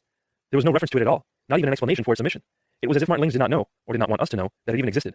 I quickly looked for Allah's order to Muhammad to convert or kill non-Muslims, and I could not find that either. Lings was certainly using the early sources to write his biography, but at the end of the day, it was a filtered biography. It ignored the problematic traditions instead of explaining them. In that sense, this widely acclaimed scholastic account of Muhammad's life was no different from the stories my parents told me. Where was the truth? Why did no one deal with the difficulties in Muhammad's past? As I read through Lings' book, I came across another section that challenged what I knew about Islam. Titled, The Threshold of War, the chapter seemed to say that it was Muslims who were the first aggressors against Mecca after Muhammad migrated to Medina. Muhammad sent 8 Muslims to lie in wait for a Meccan trade caravan during the Holy Month. Even though this was a time of sacred truce for Arabs, the Muslims killed one man, captured 2 others, and plundered their goods. Lings made every effort to exculpate the Muslims, but that did nothing to allay my growing concerns. My teachers unrelentingly had asserted that the Muslims were always the innocent ones, the victims at the receiving end of Meccan ridicule and persecution. That's why they fled to Medina. Could it be that after Muhammad and the Muslims were finally able to live freely and peacefully, they were the ones to draw first blood? If I learned anything through my new insights, it was that I did not know the whole story, and modern biographers were not about to tell me the facts if it did not fit into their portraits. Was Lings leaving anything out? For the next few weeks, I began studying these matters on the internet, my online research slowly consuming me. I uncovered reams of information about Muhammad that I had never known. It seemed that each point had been brought under the microscope of anonymous online investigators who were either criticizing or defending Muhammad. The online debates were rank with rhetoric on both sides. On the one hand, non-Muslims would criticize violent stories about Muhammad, sometimes being gracious in their conclusions, but usually defaming our beloved prophet. In response, Muslims would zealously defend Muhammad, either by dismissing the stories outright or providing an explanation. Examples of dismissals are plenty. One such account is when Muhammad ordered a warrior to assassinate a mother of 5, Asma bint Marwan. She was breastfeeding a child when she was murdered, her blood splattering on her children. When the assassin told Muhammad he had difficulty with what he had done, Muhammad showed no remorse. Even though this account is in the earliest biographies about Muhammad, the Muslims online pointed out that it is not in Sahih Bukhari or other trustworthy hadith. Therefore, they just dismissed it outright. As a Muslim who trusted in the limitless compassion of Muhammad, I really wanted to believe that they were right. But sometimes Muslims online tried to provide an explanation for a horrific event, and I just could not go along with it. For example, in the aftermath of the Battle of the Trench, Muhammad captured and beheaded over 500 men and teenage boys from the Jewish tribe of Qureshi. After the Muslims killed the men, they sold the women and children to slavery and distributed their goods amongst themselves. Since this account was found in both hadith and Sira, the Muslims online could not argue that it was fabricated. They instead looked to justify Muhammad's actions, usually arguing that the Jews had been treacherous and deserved what they got. But I could not accept these explanations. The merciful, kind Muhammad that I knew as my prophet would never order men and boys to be beheaded. He was a prophet of mercy and peace. Nor would he sell women and children into slavery. He was a defender of the rights of women and children. I found one violent story after another about Muhammad. I consciously tried to dismiss each one, just like the Muslims online, but subconsciously, the pressure was building. How many could I dismiss? How was I going to go on like this? Chapter 39. Muhammad Rasulullah. In a few weeks, David got back to me with his studies on Muhammad. To say that he had been thorough would be an understatement. We had set out to study the question, is Muhammad a prophet of God? Surveying Sirat Rasulullah, Sahih Bukhari, and Sahih Muslim, he found dozens of traditions that he argued stood against Muhammad's prophethood. He compiled them in a binder and handed it to me. He was pursuing the following question: would an objective investigator conclude that, based on Muhammad's life and character, he is a prophet of God? In his binder, there were a whole host of issues that I had not come across. Some of those bothered him a lot more than they bothered me. For example, Islam commands Muslims to have no more than 4 wives at a time, yet Muhammad had at least 7 at one point. I told him that Allah had given Muhammad special permission in the Quran to have unlimited wives, so it was not really a problem. He responded, "Don't you think that's suspicious? At least a little?" My knee-jerk reaction was to say it was not. David also took serious issue with Muhammad's marriage to Aisha. According to a handful of hadiths, she was 6 when Muhammad married her, and he consummated the marriage with her 3 years later, when he was 52. David argued that, because of his example, young girls all across the Muslim world are forced to marry at an age far too young for their well-being. But my Jamaat taught that these hadith were inaccurate too, so I was not bothered by them either. One by one, David presented additional traditions that challenged the idea of Muhammad's prophethood, each progressively more offensive. Muhammad had been poisoned. On his deathbed, he felt as if the poison were killing him. He had black magic cast on him. He revealed verses he later admitted had been from Satan. He tortured people for money. He led an attack on unarmed Jews. He caused his adopted son to divorce so he could marry his daughter-in-law Zainab. He told people to drink camel's urine. The list went on and on. At first, I tried to respond to the particulars of each tradition, but with each additional story, it was clear I was not being objective. In my frustration, I began studying books on hadith methodology by acclaimed scholars, listening to scholastic lectures, and reading commentary after commentary, trying to determine how to discredit the traditions that malign Muhammad's character and defend the hadith that portrayed the prophet I loved. But there was just no razor I could use to dissect the two, none except the idea Muhammad must be a prophet, and therefore these stories must be false. But there were just too many stories, even from reputable sources of hadith. Over time, they reached a critical mass, after which I just denied the authenticity of each tradition. It was all I could do, otherwise I would be overwhelmed. I began to understand why the biographers and my teachers had all done the same thing. When I realized I was trying to dismiss about 100 such stories, I could no longer avoid a hard truth. These stories came from sources that built the historical foundations of Islam. How much could I dismiss without causing the foundations to crumble? Put another way, I realized that if I kept denying the reliability of the traditions, I had no basis for calling him a prophet in the first place. I could no longer proclaim the Shahada, not unless there was something else, something other than history that could vindicate Muhammad. There was only one way out of the dilemma: the Quran. Part 8. The Holiness of the Quran. So much that I thought I knew about the Quran simply is not true. Is it really your book? Chapter 40. The Case for the Quran. If you can imagine God's mystery and wisdom, His power, depth, and perfection, His divine mandates and prophecies, all synergistically inhabiting the physical pages of a book, vivifying it with the very essence of God, you will begin to understand how and why Muslims revere the Quran. It should not be assumed that the Quran is the Islamic analog of the Bible. It isn't. For Muslims, the Quran is the closest thing to an incarnation of Allah, and it is the very proof that they provide to demonstrate the truth of Islam. The best parallel in Christianity is Jesus Himself, the Word made flesh, and His resurrection. That is how central the Quran is to Islamic theology. It was now the foundation of my faith. The historical Muhammad, who once stood as the second pillar of my worldview, now also rested on the Quran for authentication. By the time I began scrutinizing the scripture, I was acutely sensitive to its weight. The truth of Islam, everything Muhammad stood for, and my life as I knew it, hinged on the divine inspiration of the Quran. Just as when I began investigating the life of Muhammad, I was convinced the Quran would stand up to scrutiny. No one in the Ummah doubted its divine inspiration. To the contrary, we knew that the Quran was so perfect and miraculous that no one would dare question it, not even secular Westerners. We considered our arguments incontrovertible. The boldest argument for the divine inspiration of the Quran was its inimitability, primarily its literary excellence. No one can emulate its eloquence, other Muslims would say alongside me. Our argument stemmed from the Quran itself. When people in Muhammad's day accused him of forging the Quran responded multiple times that doubters should try writing something like it. When they tried, even if they had help from men and jinn, they fell short. This is the challenge of the Quran. No one can produce anything that rivals it. Having read these challenges in the Quran from childhood, and given that my worldview was forged by teachers who continually proclaimed the Quran was preeminent in its beauty, I and most Muslims like me were more than confident that the Quran was truly unmatchable. Imagine my incredulity when I discovered an answer to the Quran's challenge. Al-Furqan al-Haq, translated the true measure of discernment. It is a book that responds to the challenge of the Quran by writing Christian teachings in Quranic style. This book apparently reproduced the Quranic style so effectively that some who recited it aloud in public areas were thanked by Arab Muslims for having recited the Quran itself. Its inimitability is the only defense that the Quran provides for itself, yet here was a book that effectively responded to the challenge. This news was explosive. I was not the only one to consider Al-Furqan al-Haq dangerous. At least one nation has, for the maintenance of security, hereby absolutely prohibited import of the book, including any extract therefrom, any reprint or translation thereof, or any document reproducing any matter contained therein. My faith in the Quran was such that, in my view, it was impossible for its challenge to have been answered. I concluded that the challenge must actually mean something else. I did my best to ignore the difficulty, marshalling additional arguments. Muslim apologists do not limit themselves to the Quran's own defense of its inspiration. The four other arguments they most commonly appeal to are these: fulfilled prophecies, mathematical patterns, scientific truths, and textual preservation. I set out to examine each of them, not to see whether they were reliable, but rather to build my positive case for Islam, to make the truth of Islam as obvious to the objective investigator as it is to the Ummah, as it was to me. The first two arguments fell very quickly. There are no compelling prophecies in the Quran. There are many verses that can be construed as prophecies, but the Quran does not assert that they are in any way predictions of the future. Regardless of details, they certainly were not clear enough for me to build a strong, objective case. Similarly, I could not accept the argument that mathematical patterns in the Quran were an indication of divine inspiration. Many purported patterns were simply fudged data, and the rest were of the kind that can be found in the Bible, in the works of Edgar Allan Poe, and even in online message boards. Thankfully, those two arguments had not been a foundational part of my worldview as I was growing up. The final two arguments held powerful sway over my regard for the Quran. I believed from childhood that the Quran contained advanced scientific truths that Muhammad could not have known without divine revelation. These scientific truths were enough to prove that God wrote the Quran. Trumping even the scientific argument, most Muslims have faith in the Quran's perfect preservation. Muslims believe none of it has been changed, not even a dot. Allah promises to guard the Quran in Surah 15 verse 9, and Muslims believe its preservation is a testament to Allah's protection over His message. The science argument, and especially the perfect preservation of the Quran, formed the keystone of my faith. I set out to scrutinize this keystone, trusting it to bear the weight of the case for the Quran, indeed to provide the entire basis for my faith. All the while, I did my best not to be bothered by the niggling question, what will happen if this keystone fails? I let the question instead drive me to my knees in prayer, asking Allah to make me a vanguard for Islam. I further embraced my Islamic culture, embodied the Muslim persona by leading Friday sermons when possible, and taught sessions on Aqidah. By doing so, I did my best to resolve the dissonance by aspiring to the highest of Muslim standards. The two opposing forces meant that, should the foundation fail, the collapse would be colossal. Chapter 41. The Quran, Science, and Busaism. Da'wah has been a driving force for Muslims since the time of Muhammad, but the 20th century saw the Islamic ethos of proselytization powered by an unexpected fuel, modern science. Even more surprising, this vogue came at the hands of a secular Frenchman. Maurice Bucaille, a gastroenterologist and personal physician to a king of Saudi Arabia, fertilized a budding field of Islamic apologetics when he wrote his 1976 work, The Bible, the Quran, and Science. This seminal work argues that the Bible is rife with scientific errors, while the Quran stands in contradistinction as miraculously precocious and flawless. He concludes that the Quran is so scientifically advanced that it must be the work of God. Epical only approximates the book's impact on Muslim proselytism. Much like the Martin Lings phenomenon, a Western intellectual siding with Islam after critically scrutinizing evidence served as a war cry for Dawah-oriented Muslims. This scenario was all the more gratifying because Bucaille roundly denounced the Bible in the process. The technique of referring to the Quran for miraculously advanced scientific truths soon became so commonplace that a term for the method was coined, Bucaillism. An example of one such argument involves the subject of human reproduction. Bucay declares, the Quranic description of certain stages in the development of the embryo corresponds exactly to what we know about it, and the Quran does not contain a single statement that is open to criticism from modern science. The implication is obvious. Only God knew anything about embryology when the Quran was revealed. Thus, God must be the author of the Quran. Within a few years of publication, Bucay's arguments perfused the more apologetically minded Muslim world, which was the world I was born into. His arguments were a staple of our religious discussions, whether eating around the dinner table, visiting with guests, or reading a book written by Jamaat leaders. We were swept up in the elegance and erudition of the arguments, and just like most of what I knew as a Muslim, the fulsome and unanimous reception of Bucayism was a part of our culture. We were convinced science confirmed the divine origins of the Quran. This was such a widely held point of pride among Muslims that no one tested it. When I finally did test it, another foundational pillar of my worldview cracked. I pored over Bucay's arguments as a student of both medicine and religion. I saw many problems with his exegesis, his reasoning, and his scholarship. Turning back to his assessment of human reproduction, most academicians would consider Bucay's unreserved praise as too unctuous to be scholarly, at least by Western standards. But quite apart from his fawning adulation, there are scientific problems with the very Quranic verses Bucay quotes as miraculous, some rather obvious to physicians, and others rather obvious to everyone. For example, Surah 23, verses 13 through 14 reads, Then we made him a sperm in a fixed lodging. Then we made the sperm a hanging thing. Then we made the hanging into a chewed thing. Then we made the chewed into bones. Then we clothed the bones with flesh. Then we developed it into another creation. So blessed be Allah, the best of creators. To a student of developmental biology, this verse is singularly unimpressive. Even Bucay begins his assessment by remarking that, at face value, the scientific statements are totally unacceptable to scientists specializing in this field. However, he explains that the problem is the 7th century vocabulary the Quran is forced to use.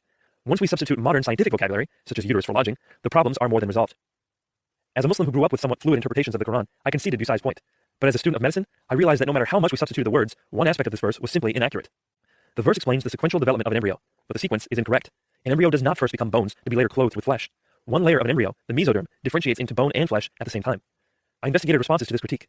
Most argued that it's a pedantic objection, but even as a Muslim, I disagreed.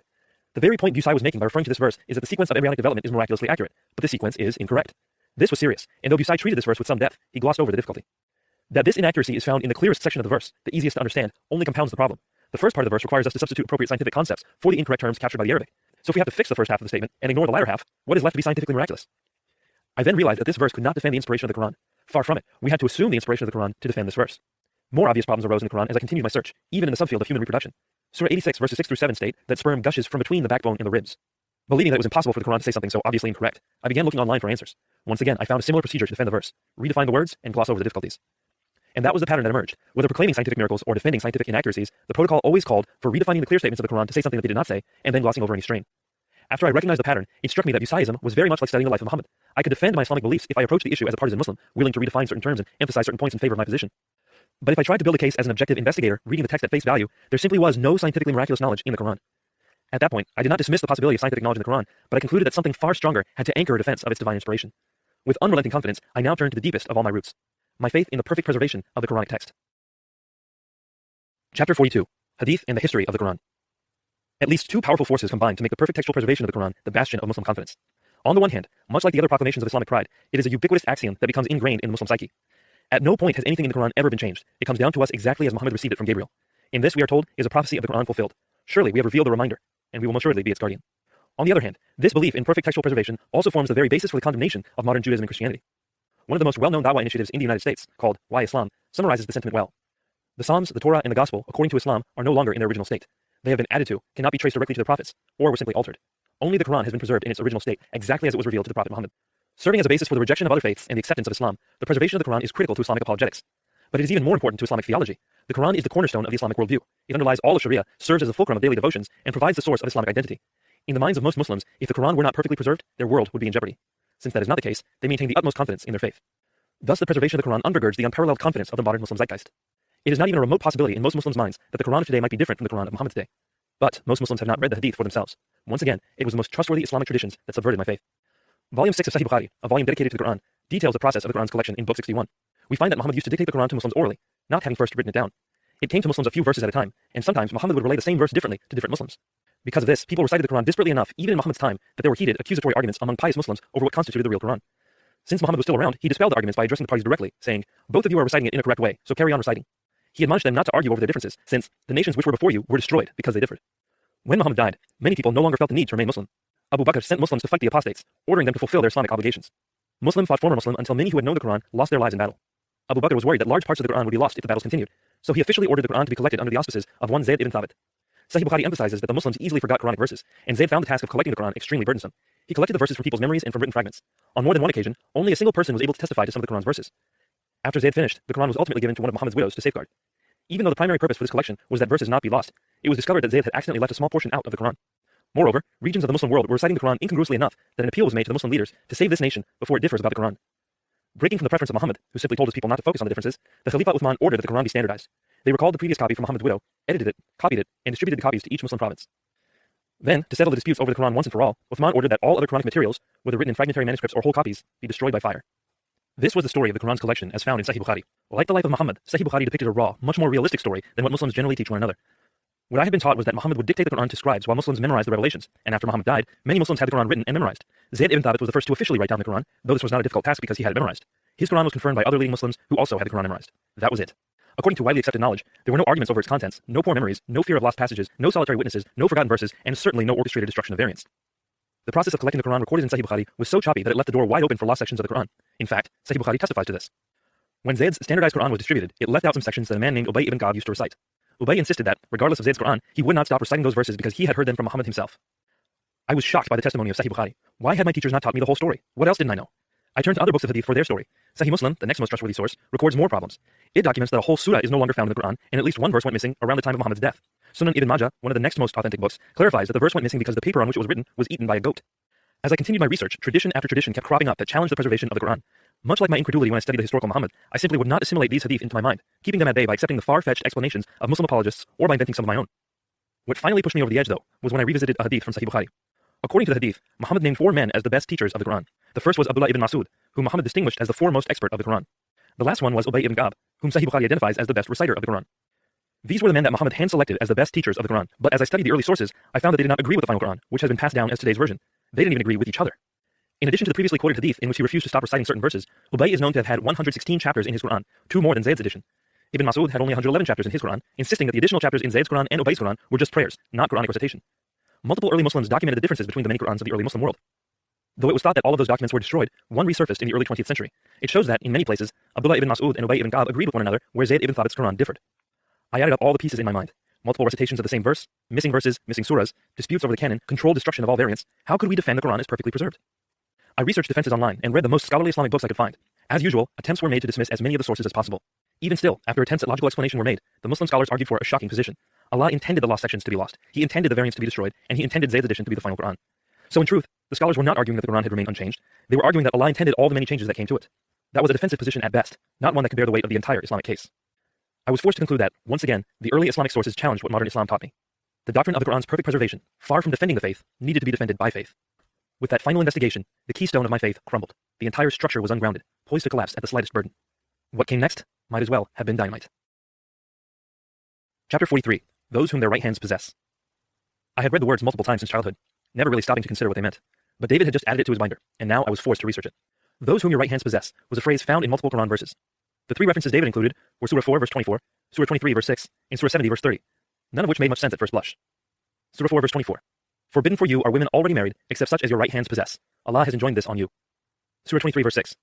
Successful indeed are those believers who guard their private parts, except from their wives or those whom their right hands possess. Surah 70 verse 30. Worshippers guard their private parts, except from their wives and from those whom their right hands possess. Such indeed are not to blame. I took the verses to Ammi and asked her what the phrase meant. She said it referred to the female servants that Muslim men had married, but it didn't fit. In the verses, wives were clearly separate from those whom the right hands possessed. When I pushed back on her interpretation, she deferred to scholars in the Jamaat. I left Ammi, agreeing to ask them when the next opportunity would arise. In the meantime, I knew I had to research this on my own. The scholars had not been comprehensive before, and I had no reason to think they would be now. Of course, David had given me his interpretation, but I knew it was wrong. It had to be wrong. He was arguing that those whom the right hands possessed were slave women, captured by Muslim conquerors. According to him, Surah 23 verse 6 and Surah 70 verse 30 meant Muslim men could have intercourse with slave women that had been captured as spoils of war. Not stopping there, he argued that Surah 4 verse 24 annulled the marriages of captive women, so Muslims could have intercourse with them even if their husbands were still alive. The mere suggestion was outrageous. He was implying that the Quran condoned rape. What else would it be? If a woman is captured in battle, her father, husband, brother, or son probably just died to protect her. Would such a woman willingly engage in intercourse with a warrior who had just slaughtered the men she loved? This was not the Islam I knew, astaghfirullah. My Muhammad was a liberator of slaves and a commander of saints, not a conquering captor leading an army of rapists. Islam would not allow such an atrocity, it could not. Even though I had learned much over the previous few months that challenged everything I knew, this was in a different league entirely. David was accusing Muhammad of being a moral monster, insinuating that Islam was unconscionably cruel. During the course of our conversations, I lashed out at David, rebuking him for trying to drag my prophet through the mud. This was lower than low. At first, he fought back, pointing to the Islamic traditions, but when he saw that each defense he provided galled me all the more, he pulled back. He left the issue alone, asking me to just consider why I was so offended and what the Quran was really teaching. It was when I was alone, when I did not have to defend my faith or my prophet, that I was able to be honest with myself and look at the evidence anew. Sahih Muslim gave the historical context for the revelation of Surah 4 verse 24. The hadith reads, "At the battle of Hunayn, Allah's messenger sent an army to Audas and fought with the enemy. Having overcome them and taken them captives, the companions of Allah's messenger seemed to refrain from having intercourse with captive women because of their polytheist husbands. Then Allah Most High sent down the verse, "Forbidden for you are women already married, except those whom your right hands possess." Surah 4, verse 24. I read and reread the hadith. There was no question that this hadith corroborated David's argument. In fact, it appeared David had been gentle. The hadith says this verse not only allowed warriors to have intercourse with recently captured women, it emboldened the men to do so when they were hesitant. I could not believe what I was reading. My world felt as if it was spinning beneath my feet. I immediately did what I had seen sheikhs and imams do. I concluded the hadith must be weak. A single hadith, even in Sahih Muslim, is easy to dismiss. But there it was again in Sunan Abu Dawud, which actually provided even more detail.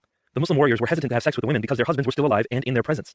One classical commentary explained that when Surah 4 verse 24 was revealed, the men proceeded to have sex with the women despite their husband's presence. Sahih Bukhari contains a similar hadith. It also describes Muslim warriors who were hesitant to sexually engage their captive women, but for a different reason. The warriors were worried about getting the women pregnant. Muhammad allayed their concerns, telling them that it was Allah's choice whether the women got pregnant or not.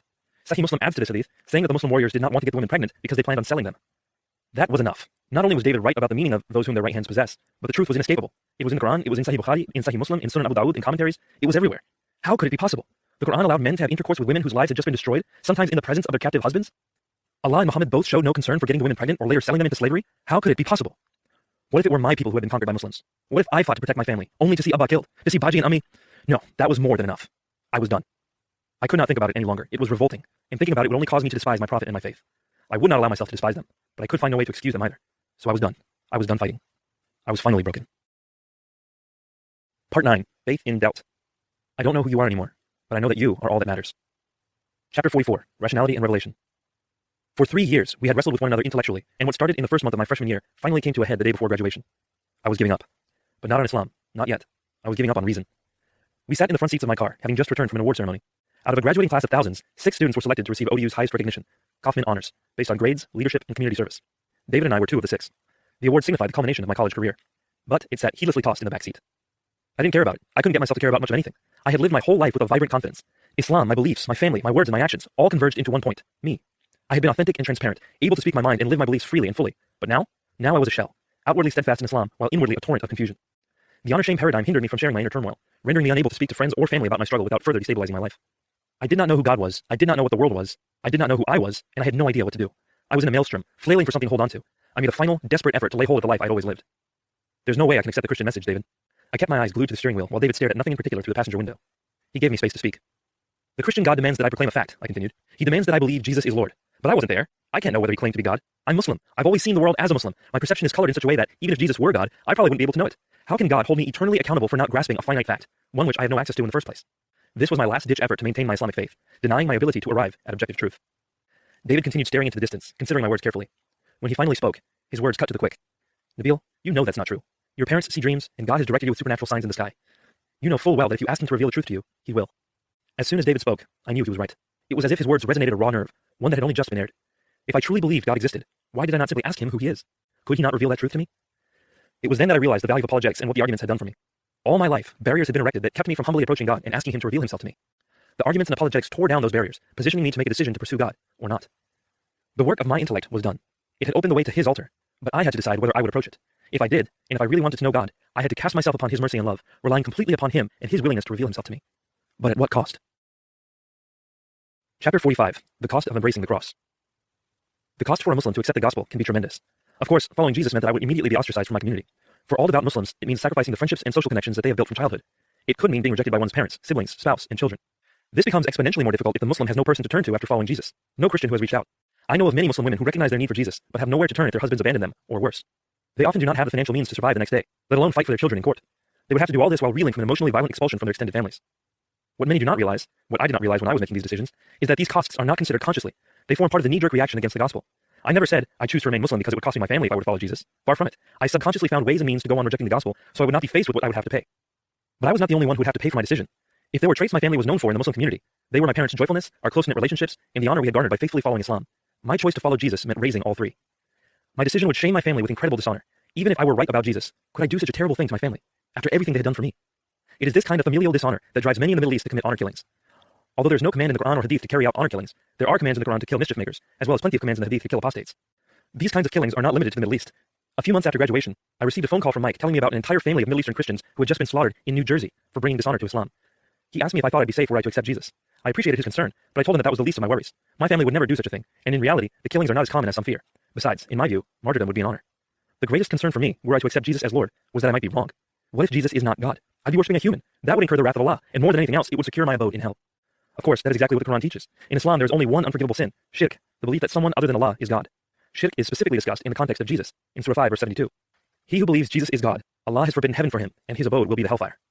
These are the costs Muslims must calculate when considering the gospel, losing the relationships they have built in this life, potentially losing this life itself, and if they are wrong, losing their afterlife in paradise. It is no understatement to say that Muslims often risk everything to embrace the cross. But then again, it is the cross.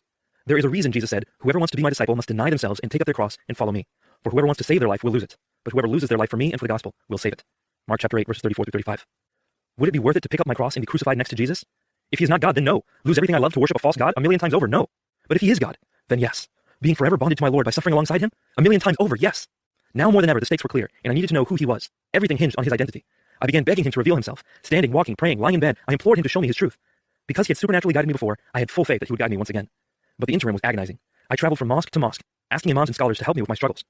None came close to vindicating either Muhammad or the Quran, all of them selectively denying traditions that were problematic and cherry-picking traditions that fit their views. They did not help. While waiting to speak with them, I read book after book from Muslim scholars on hadith methodology, seerah, and Quranic history until my eyes were scorched. Then, my eyes would flood with tears during salat, while I pleaded with God for his mercy. Chapter 46. I am near. Seek, and you shall find. I lay prostrate in a large Muslim prayer hall, broken before God. The edifice of my worldview, all I had ever known, had slowly been dismantled over the past few years. I lay in ruin, petitioning Allah. Tears blurred my sight. The ritual prayers had ended, and now it was time for my heart's prayer. Please, God Almighty, tell me who you are. I beseech you and only you. Only you can rescue me. At your feet I lay down everything I have learned, and I give my entire life to you. Take away what you will, be it my joy, my friends, my family, or even my life. But let me have you, O God. Light the path that I must walk. I don't care how many hurdles are in the way, how many pits I must jump over or climb out of, or how many thorns I must step through. Guide me on the right path. If it is Islam, show me how it is true. If it is Christianity, give me eyes to see. Just show me which path is yours, dear God, so I can walk it. Dear God, I know that you can hear me. I know you are there, and my words are not falling on deaf ears. Do not withhold yourself from me. You have guided me with visions before. You have revealed the future to my father in dreams. Please, show me your truth. Give me a vision again. Give me dreams so I can know who you are. I knew with utmost surety that God heard my cries and held the key to saving me. He would open the door to his truth at any moment. I knew that the case for Christianity was strong. It had been shown to me that the historical Jesus claimed to be God and then proved it by dying on the cross and rising from the dead. If Allah confirmed to me personally that he was actually the God of the Bible, I would accept him, Jesus, as my Lord. In anguish, though, I hoped beyond hope that Allah would reveal himself to be the God of Islam. The cost would be too much to bear otherwise. Every day, in every prayer, I clung to two verses. Surah 2, verse 186.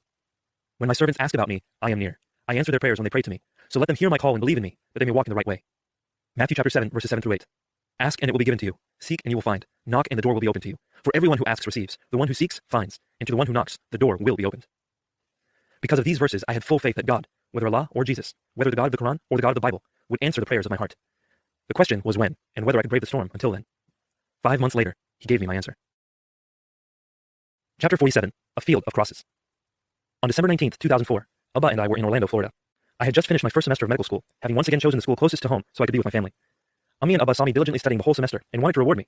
So when Abba needed to go to Florida for a conference during my winter break, he invited me to come with him. I gladly obliged, not only because it was my first opportunity to go to Florida, but also because it would be the first time Abba and I would go on a trip by ourselves.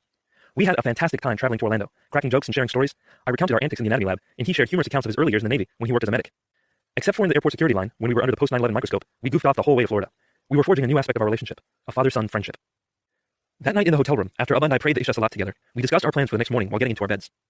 Bilu, you can sleep late tomorrow and then relax in the hotel. I have to go to a meeting first thing in the morning. When I finish in the afternoon, we'll go to Epcot together. I've got an idea, Abba. How about I drop you off so I can have the rental car? That way I can go to Epcot when it opens, and then you can join me there. Okay, but you'll need to get up first thing in the morning to drop me off. That's not a problem, Abba. Jallo Berta, recite. Allahumma bi ismika amuto wa ahya. This was the nightly prayer that Abba had me recite whenever he tucked me in from the time I was 3 years old. Kids will always be kids to their parents. I recited it and kissed him on the cheek. I love you, Abba. Of course you do. You're my son. That was Abba's way of saying, I love you too. With that, he turned off the lights. It was dark in the room, but enough light poured in from around the curtains that I could make out the objects in the room. The day had been filled with laughter and joy, but my mind and my heart were in a constant underlying state of perturbation. When the lights went off in Florida, just like every night in Virginia, my mind was immediately flooded with a longing for the truth about God. As soon as I was sure Abba was fast asleep, I got out from under the comforters and crept to the edge of my bed. The precariousness of my fate manifested itself in my mind. Tearfully, I contended with God, pleading once again that he would reveal himself. I admitted that, despite all I thought I knew, I actually knew nothing. I needed God to show me the truth. I couldn't do it without his help, and I couldn't take the uncertainty much longer. It was quite probably the most humble moment of my life, and I begged him desperately for a dream or a vision. At that instant, the room went pitch dark. I looked out into the blackness before me. Where there had been a wall just a few feet from my bed, the wall was no longer. What I saw instead was a field with hundreds of crosses. They were glowing in bright contrast to the darkness around them. The tears ceased. My body was paralyzed, and time stood still. I panned over the crosses, but they were beyond number. And just as quickly as it had come, the vision was gone. I was back in the hotel room at the edge of my bed. In stunned silence, I considered what I had just seen. After a few moments, I looked up toward the heavens and said, God, that doesn't count. One side of my mind was asking, did God just reveal himself to me? Did he finally answer my prayers? I saw a field of crosses. That must mean he wants me to accept the gospel. But the other side played devil's advocate, arguing, Nabeel, if you're wrong about this, Allah will send you to hell forever. This could be Satan trying to confuse you because you've been flirting with shirk, the polytheism of Christianity. And, somewhere in my mind, the more rationalist side of me thought, maybe you're just jet-lagged and seeing things. Do you really want to make the biggest decision of your life based on one sleepy, emotional moment? Are you ready to give up everything for this? I turned toward Abba, who was softly snoring on his side of the room. I finally concluded to myself, no, I can't give him up, just based on this. God will understand. I need more. I returned to God, shamed but emboldened. I prayed, God, that doesn't count. I don't know if that was really what I thought it was. I could subconsciously want to become a Christian, and my mind could be deceiving me. So, I'm sorry I asked for a vision. Please give me a dream. And if the dream confirms the vision, I will become Christian. Perhaps I was subconsciously trying to stall the inevitable, but God would not allow it. He gave me a dream that very night. Part 10. Guided by the hand of God. Give me eyes to see. Just show me which path is yours, dear God, so I can walk it. Chapter 48. Deciphering Dreams. It was still dark when I dropped Abba off at his meeting. There was some time before Epcot opened, so I decided to go back to the hotel and sleep. A few hours later, my eyes shot open, heart pounding. God had given me a dream, and I had no idea what it meant. The quality of this dream was unlike any I had ever experienced. Even while in the dream, I had an awareness that this was a message from God. I don't know how, I just knew. But the dream was cryptic, full of symbols I did not understand. After waking, I remembered the dream with crystal clarity, and none of the vague fuzziness that accompanies my other dreams. Though it was emblazoned on my mind, I did not know how long I would remember it, so I wrote everything down, my mind still reeling from this apparent revelation. This is what I wrote that day. In the beginning of the dream, there was a poisonous snake with red and black bands going around it, separated by thin white stripes. All it did was hiss at people when they stepped into the garden. The people in the garden couldn't see it. It was far away and watching from a perch on a stone pillar. This pillar was across a chasm. The perch then became my vantage point for the first half of the dream. In a garden-like area with hills and lush green grass and trees, there was a huge iguana, like a dragon. It would lie still and hide by becoming like a hill. No one who walked on it knew it was an iguana. If they had known, they would be scared, but the iguana liked the fact that no one knew. Then a giant boy came, and this giant boy knew that the iguana was an iguana, and he stepped on it, accusing it of being an iguana. The iguana got angry, so he reared back to bite the giant boy, who had stepped on its tail. As the iguana was about to bite the boy had a huge cricket that challenged the iguana to a fight. My vantage point changes now, and I'm directly beneath the iguana, looking up at its head. The iguana nodded and accepted the challenge, and as the cricket flew away to go to a fighting place, the iguana turned to me and tried to lunge at me and kill me. The cricket saw that the iguana was lunging at me, so he came back and bit its head off, decapitating it. All morning, my thoughts were consumed with this dream. What did it mean? What were the symbols, and how did they fit together? I immediately tried fitting the pieces together.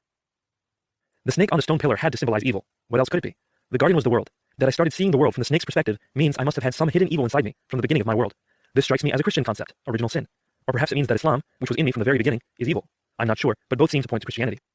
As I looked into the world, what seemed to be a natural part of the landscape was actually another reptile, reminiscent of the snake, but so massive that people were walking on it thinking it was a hill.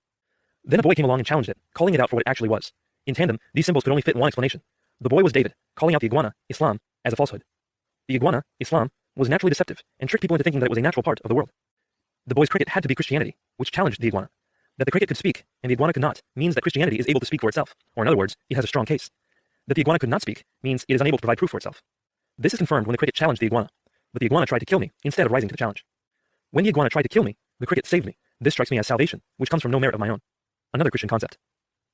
I turned the dream over and over in my head, trying to find meanings that would fit better, but this was the best I could come up with. But it was pro-Christian, so I did not have much confidence in my interpretation. I began to think about ways to get the dream interpreted without revealing my internal struggles. I decided to survey people for advice. I called David just as I walked into Epcot and saw the iconic sphere, Spaceship Earth. Nabeel, the real deal. What's up? How's Florida? This was not a moment for small talk. Not bad. I'm having fun. Hey, I've got a question for you. Do Christians get dreams from God? David didn't miss a beat. Why? What'd you see? I didn't say I saw anything. Answer the question. David thought for a moment before answering. The Bible is full of stories where people get dreams from God. Joseph, for example. Joseph the prophet or Joseph the father of Jesus? He chuckled. Both, actually. In the New Testament, Joseph the father of Jesus gets like 5 dreams which are clear instructions from God. But I was referring to the Old Testament Joseph, who was able to interpret really symbolic dreams. That's how God rescued him from prison. The Bible talked about interpreting symbolic dreams? This was exactly what I was seeking. So, how did Joseph interpret the dreams? How do Christians interpret dreams today? He had a gift of interpretation from God. I don't know of any Christians who interpret dreams today, but I don't doubt that if God gave someone a dream that needed to be interpreted, then he would also provide the means to interpret it. His words triggered a memory in the recesses of my mind. Ummi sometimes referred to a dream interpretation book written by ancient dream interpreter Ibn Sirin. Maybe God would guide me through it. Anxious to call Ummi, I hurried to get off the phone with David. All right, thanks, man. I'll catch you later. Yo, you going to tell me the dream you saw or what? I didn't say anything about seeing a dream. I didn't say you said anything, but are you going to tell me? Yeah, I'll tell you, but let me sit on it for now.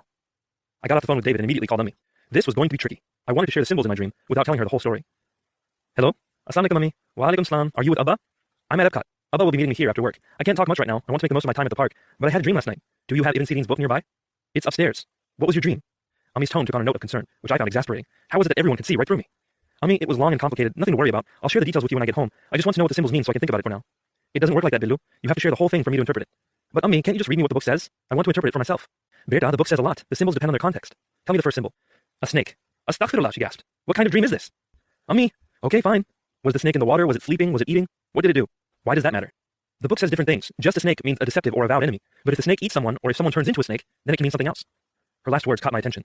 Shortly after the snake was introduced into my dream, I started seeing from its vantage point. Was that me turning into the snake? I probed the matter as discreetly as I could. Well, it can't be all that different from enemy, right? Like, what does it mean if someone turns into a snake? Ummi answered, It means that person is questioning his religion. My heart froze. Did she just say what I thought she said? I probed some more. Well, the snake was on a pillar. What does that mean? Looking it up, she read, a pillar is the symbol for someone's religion. This was getting to be too much. Was she reading my mind? She continued, do you remember what that pillar was made out of? Stone. She paused for a moment. This is strange. Not what I would have expected. The book says that a stone pillar means someone's religion or the way they see the world is changing very quickly. I could not believe what I was hearing. It was as if every symbol spoke exactly to my situation. I was quickly becoming certain that God intended me to interpret the symbols based on this book. Okay, Ami, that's good enough. What about an iguana? What's that? It's a big lizard. After flipping through some pages and clarifying the symbol, Ami found this, under monitor lizard.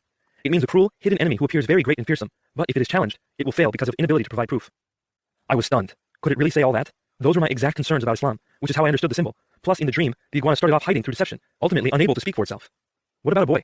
What kind of boy? A newborn? A little boy? A teenager? A little boy, I said hurriedly. I was eager to piece together what God was telling me. Little boy by age, but not size. A young boy in a dream is a friend who will help you overcome your enemies. He is the bearer of good news. Good news? That's exactly what the word gospel means. David was my friend who came bearing the gospel. In overcoming my enemies, in the dream, the boy helped me overcome the lizard. My head began reeling. Wait, Ami added. Was the boy beautiful? Yes, actually. He was quite handsome. Then not only will this friend help you overcome your enemies, he will provide you with something you are seeking, something that will give you an abundant life. By this point, I could hardly speak. Last one, Ami. Cricket. A cricket bat or a cricket ball? No, not the game. A cricket like a grasshopper. Like iguana, the symbol was not in the book, but she found something related under locust. A locust is a warrior. Once again, the interpretation fit the dream perfectly. Did it cause you harm? No, it caused my enemy harm. If it did not cause you harm, then it means a warrior will bring you joy and happiness. Oh, and here again it says it will help you overcome your enemies. Berta, I don't know the dream you had, but the symbols are related. I think this dream was from Allah. Acha, Ami, I've written it down. You can tell me your interpretation when I come home. I have to go, Ami, before the park gets busy. Okay, have fun, Berta. Call me when Abba gets there. Acha. Or call me if he's taking too long. Acha. You know what? Just call me. Acha, Ami, I will. I love you, Khuda Hafiz. When I hung up the phone, I could hardly believe what had just happened. Every single symbol fit perfectly, all pointing to the interpretation I had come up with shortly after seeing the dream. And far from barely fitting, they fit almost too well. But the devil's advocate started whispering. I began focusing on the two symbols that did not fit with perfection. It was not a monitor lizard, it was an iguana. It was not a locust, it was a cricket. Why would every other symbol have fit perfectly when these only came close? I began turning the words over in my mind. Cricket, iguana, cur, Christianity, Islam. No, it was too much. It was all too much. I needed some time to sit on this. Chapter 49, The Narrow Door. I sat on the dream for another 2 months, each day the devil's advocate in my mind growing louder and louder. Could I really hinge my life and eternal destiny on a dream? Just one dream, and that dream so symbolic that I needed Ibn Sirin or Joseph to interpret it for me. Perhaps I interpreted the dream in favor of Christianity because, subconsciously, I wanted Christianity to be true? Or perhaps I wanted Islam to subconsciously be true, so Shaitan was trying his best to trick me into damnation. Like the vision in the hotel room, the dream was just so ambiguous that I could imagine explaining it in a variety of ways. In fact, that's what happened. I shared the dream with Ummi, who told me she did not know exactly how all the symbols fit together, but it was a sign from Allah that ought to confirm my confidence in Islam. When I shared the vision and dream with David, he said that there was no doubt that the dream pointed me to Christianity. All these thoughts mixed in my head, and I did not dare ask God for another dream or vision. In my heart, I knew he had given me one of each, but I was too broken to be sure what they meant. The opposing forces, the uncertainty, and the potential costs almost paralyzed me. Almost. I remember what David had said about Joseph in the New Testament. God had given him clear instructions through dreams. That was what I needed, and surely if God wanted to guide me, a broken skeptic, he would know that I needed more. 3, I said to myself. Allah likes odd numbers, and the Christian God is triune. Why not ask for 3 dreams? So I returned to Allah in prayer with a very specific request. Instead of just one dream, please give me 3. If they all point to Christianity, then I will become a Christian. Please, Lord, show me mercy. Please make the next dream so easy to understand that it requires no interpretation. On the morning of March 11th, 2005, I had a new dream to scrawl onto paper. I'm standing at the entrance of a narrow doorway that is built into a wall of brick. I am not in the doorway, but just in front of it. The doorway is an arch. I would say the doorway is about 7.5 feet tall, with about 6.5 feet of its sides being straight up from the ground. And there's a 1-foot arched part on the top, capping it off. The doorway is slightly less than 3 feet wide, and about 3 or 4 feet deep, all brick. It leads into a room, where many people are sitting at tables that have fancy and good food on them. I think I remember salads, but I'm not sure. They weren't eating, but they were all ready to eat, and they were all looking to my left, as if waiting for a speaker before the banquet. One of the people at the other side of the door, just inside the room, is David Wood. I am unable to walk into the room because David is occupying the other threshold of the doorway. He is sitting at a table, and is also looking to my left. I asked him, I thought we were going to eat together, and he said, without removing his eyes from the front of the room, you never responded. When I woke up from the dream, I immediately had an interpretation. The room was heaven. The feast was a feast in the kingdom of heaven, and it was a wedding feast of sorts. In order to get into the room, I had to respond to David's invitation. If there was one thing I did not get about the dream, it was the door. It was the most dramatic symbol in the dream. But what did it mean? Why was that the most vivid image? And why was it so narrow? By this time, Ami was becoming suspicious of my questions about dreams, and since this one had David in it, there was no way I could ask her what she thought it meant. I called David, though, to see what he thought. Nabeel, he responded, this dream is so clear, it doesn't need to be interpreted. His words immediately reminded me of what I had prayed to God a few days earlier. Asking for more, he told me to read Luke chapter 13, verse 22. Instead of Abba's King James Version, I turned to a study Bible that David had given me the previous year as a gift. I had never even opened it until this point. It was a Zondervan NIV study Bible. When I arrived at the passage, in big bold letters, the section heading read, The Narrow Door. My heart skipped a beat. I had never seen this section of the Bible before. I carefully read it and reread it. Then Jesus went through the towns and villages, teaching as he made his way to Jerusalem. Someone asked him, Lord, are only a few people going to be saved? He said to them, make every effort to enter through the narrow door, because many, I tell you, will try to enter and will not be able to. Once the owner of the house gets up and closes the door, you will stand outside, knocking and pleading, Sir, open the door for us. There will be weeping there and gnashing of teeth, when when you see Abraham, Isaac, and Jacob and all the prophets in the kingdom of God, but you yourselves thrown out. People will come from east and west, and north and south, and will take their places at the feast in the kingdom of God. I stopped reading and put the Bible down. I was overwhelmed. God had given me a dream that was so clear that I did not need to interpret it. The interpretation had been recorded in the Bible for 2,000 years. The narrow door was the door to salvation. Jesus was telling me to make every effort to enter into it, and I knew from the dream that I needed to respond to David's invitation in order to enter and take my place in the feast of the kingdom of heaven. If I did not enter, I would be left standing outside, asking to come in. That is where I stood, just outside the narrow door of salvation, wondering why I had not been let in. Thankfully, the owner had not yet come to close the door. There was now no question left. I knew what I had to do. I had to accept the invitation. Chapter 50. A Stairway Out of the Mosque. I had asked for 3 dreams, though, and God is unbelievably gracious. In the early hours of April 24th, 2005, I received a 3rd dream. I am sitting on the first step of a flight of white stairs in a masjid. The stairs go up, and they have ornate posts at the first step, with hand railings going up to the left. I am not sure of the material of the stairs, though I'm thinking either stone or marble or wood. I am facing away from the top of the stairs. I can see myself in this dream, and the angle of view is of my right side as I sit on the stairs and look forward, where I'm expecting someone to speak, possibly at a brown wooden podium, though I'm not sure. The room has green carpeting, and people are expected to sit on the floor, though I am on the first stair and feel nothing wrong with this. I expect people to fill in the section to my left, which is also to the left of the stairs. Nothing is going on in the right side of the room. As the room gradually fills up, the imam sits down on the floor, slightly behind me and to my left. He is wearing white and is looking in the same direction as everyone else. Since I expected him to be the speaker, and since he is a holy man and the imam, I am surprised and confused that he's on the floor behind me. Out of respect, I try to get off the stairs and sit behind him, but I'm unable to get off the stairs. I feel as if I'm being held on the stairs by an unknown or unseen force. The force did not seem particularly brusque, nor was it particularly kind. It just held me on the stairs. The dream ended with a sense of confusion, as I did not understand what I was to do, and I did not understand what everyone was waiting for, and didn't know who was going to speak after all. For me, the dream was clear enough. I was on stairs that led out of the mosque. The Muslims I had always respected now sat behind and below me. Although I wanted to show them respect, I was no longer able to take my place behind them. I was now ahead of them, on the way out of the mosque. God was making sure of it. What's more, the imam was not actually the person we were all waiting for. We were waiting for someone else, someone of far higher authority. Perhaps someone who was not coming to the mosque after all. This dream, like the second dream, ended by showing me where I was, not what I would ultimately do. I was waiting for the one to come, but this time, I was confused, because I was in the wrong place. Since this dream portrayed a mosque and an imam, I felt comfortable asking Ummi to interpret it. Using Ibn Sirin once more, she said the stairs represented a rise in my status, both in this world and the hereafter. My position on the first step meant I was only just beginning my journey. The empty mosque at the beginning meant I was pursuing religious scholarship. The full mosque toward the end meant I was going to be a wise teacher of religious knowledge and an effective counselor. The imam represented all Muslims in the ummah, and that he was wearing whites represented their well-meaning hearts. She could not explain why he was sitting behind me or below me, nor could she explain why he was sitting on a carpet. Seeing a man on a carpet means that that man has gone astray and is likely to provide a false report. She concluded that the true meaning of the dream was hidden from her, but it was certainly one that held glad tidings for me. When I shared the dream with David, his response was much more concise. Stairs leading out of a mosque? Come on, Nabeel, does God need to smack you with a 2x4 before you'll become a Christian? He had a point. What was I waiting for now? I had 3 dreams and a vision. Individually, the last 2 were clear, and all 4 were powerful. Cumulatively, there was no question. I now knew the truth. God was calling me to accept the gospel. I acknowledged the truth to myself, but not to anyone else, not even God. Some might say my behavior at that time was inexplicable, perhaps inexcusable. That might be so. The third dream did not mark the beginning of my walk as a Christian, but it did mark the beginning of a period of mourning, gradually building into what would be the most painful time of my life. Chapter 51. Time to Mourn. Through the summer of 2005, I continued resisting the gospel. I traveled to more mosques and spoke with more imams, searching for answers, but finding none. I even traveled with Abba to mosques in Europe, trying desperately to overturn what I had learned over the past 4 years, to no avail. All the while, I begged God for more dreams, but he gave me none. I already had exactly what I needed. But the impending pain was daunting.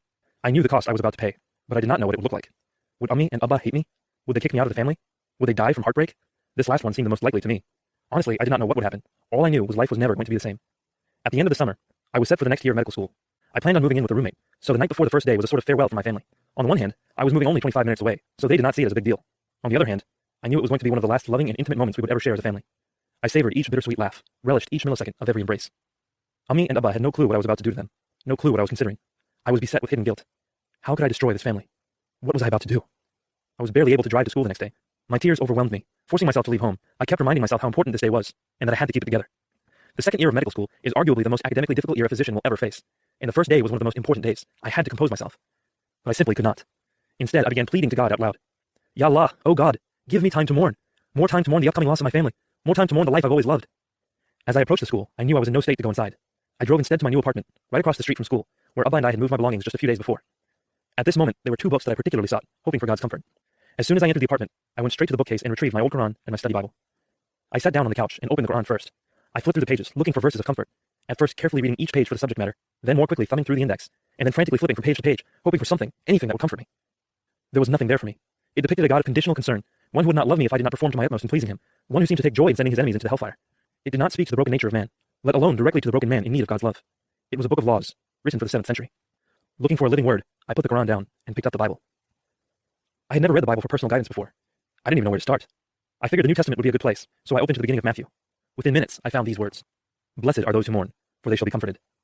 The words were like a current sent through my dead heart, electrifying it once more. This was what I was looking for. It was as if God had written these words in the Bible 2,000 years prior, specifically with me in mind. It was almost too incredible to believe. To a man who had seen the world only through Muslim eyes, the message was overwhelming. I am blessed for mourning? Why? How? I'm imperfect. I don't perform to his standard. Why would he bless me? And for mourning no less. Why? I continued reading fervently. Blessed are those who hunger and thirst for righteousness? Not blessed are the righteous, but blessed are those who hunger and thirst for righteousness? I hunger and thirst for righteousness, I do, but I can never attain it. God will bless me anyway? Who is this God who loves me so much, even in my failures? Tears flowed from my eyes once more, but now they were tears of joy. I knew that what I held in my hands was life itself. This was truly God's word, and it was as if I was meeting him for the first time. I began poring over the Bible, absorbing every word as if it were water for my parched soul, a soul that had never drunk before from the fountain of life. As I read, I perused the study notes at the bottom of the page and cross-references in the margins, not willing to miss a single angle of a single verse. Questions would come into my mind, and within moments, either the text I was reading or its footnote would lead me to the answer. This happened more times than I could count. I could not put the Bible down. I literally could not. It felt as if my heart would stop beating, perhaps implode, if I put it down. I ended up skipping the whole day of school, but I really had no choice in the matter. The Bible was my lifeline. Chapter 52. The Word Speaks. Over the next few days, my heart was filled with a new joy, the joy of meeting God himself. I thought I had known him my entire life, but now that I knew who he really was, there was no comparison. Nothing compares to the one true God. Some might ask why I did not just go ahead and recite the sinner's prayer. The answer is quite simple. I had never heard of the sinner's prayer. All I knew was that I loved the God of the Bible, and so I pursued him more and more by reading as much as I could. I read my study Bible relentlessly, living on each word, following every footnote and cross-reference, only coming back to Matthew if there were no more trails to pursue. It took me about a week to read from Matthew chapter 5 to Matthew chapter 10. Just after midnight one evening, still captivated by this newfound glory, I found these words in Matthew chapter 10 verses 32 through 33. Whoever acknowledges me before others, I will also acknowledge before my Father in heaven. But whoever disowns me before others, I will disown before my Father in heaven. My heart sank. I had not even acknowledged Jesus to Jesus, let alone to others. But to acknowledge him meant destroying my family. Could he really charge me to do such a thing? As if the living word of the Bible were in conversation with me, Jesus began responding to my heart, verse by verse. Do not suppose that I have come to bring peace to the earth. I did not come to bring peace, but a sword. For I have come to turn a man against his father, a daughter against her mother, a daughter-in-law against her mother-in-law. A man's enemies will be the members of his own household. But how could this be? How could Jesus turn me against Ummi and Abba? They're such wonderful people. Why would God do such a thing? Jesus answered me in the next verse. Anyone who loves their father or mother more than me is not worthy of me. Anyone who loves their son or daughter more than me is not worthy of me. It was not that Jesus was turning me against my parents.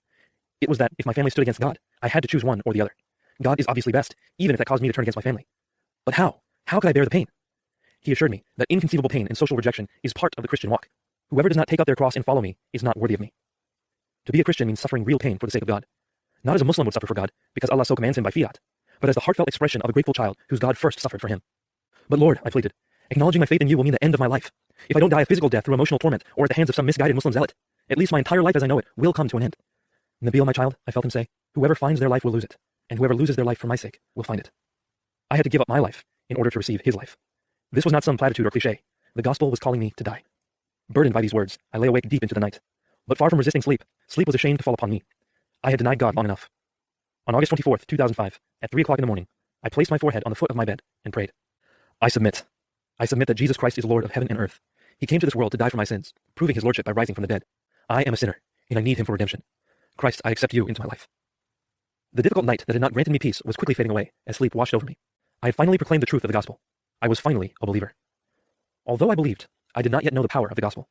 To teach me that, God was going to have to break me completely. Chapter 53. Finding Jesus. I was a crumpled heap on the ground, trembling before God.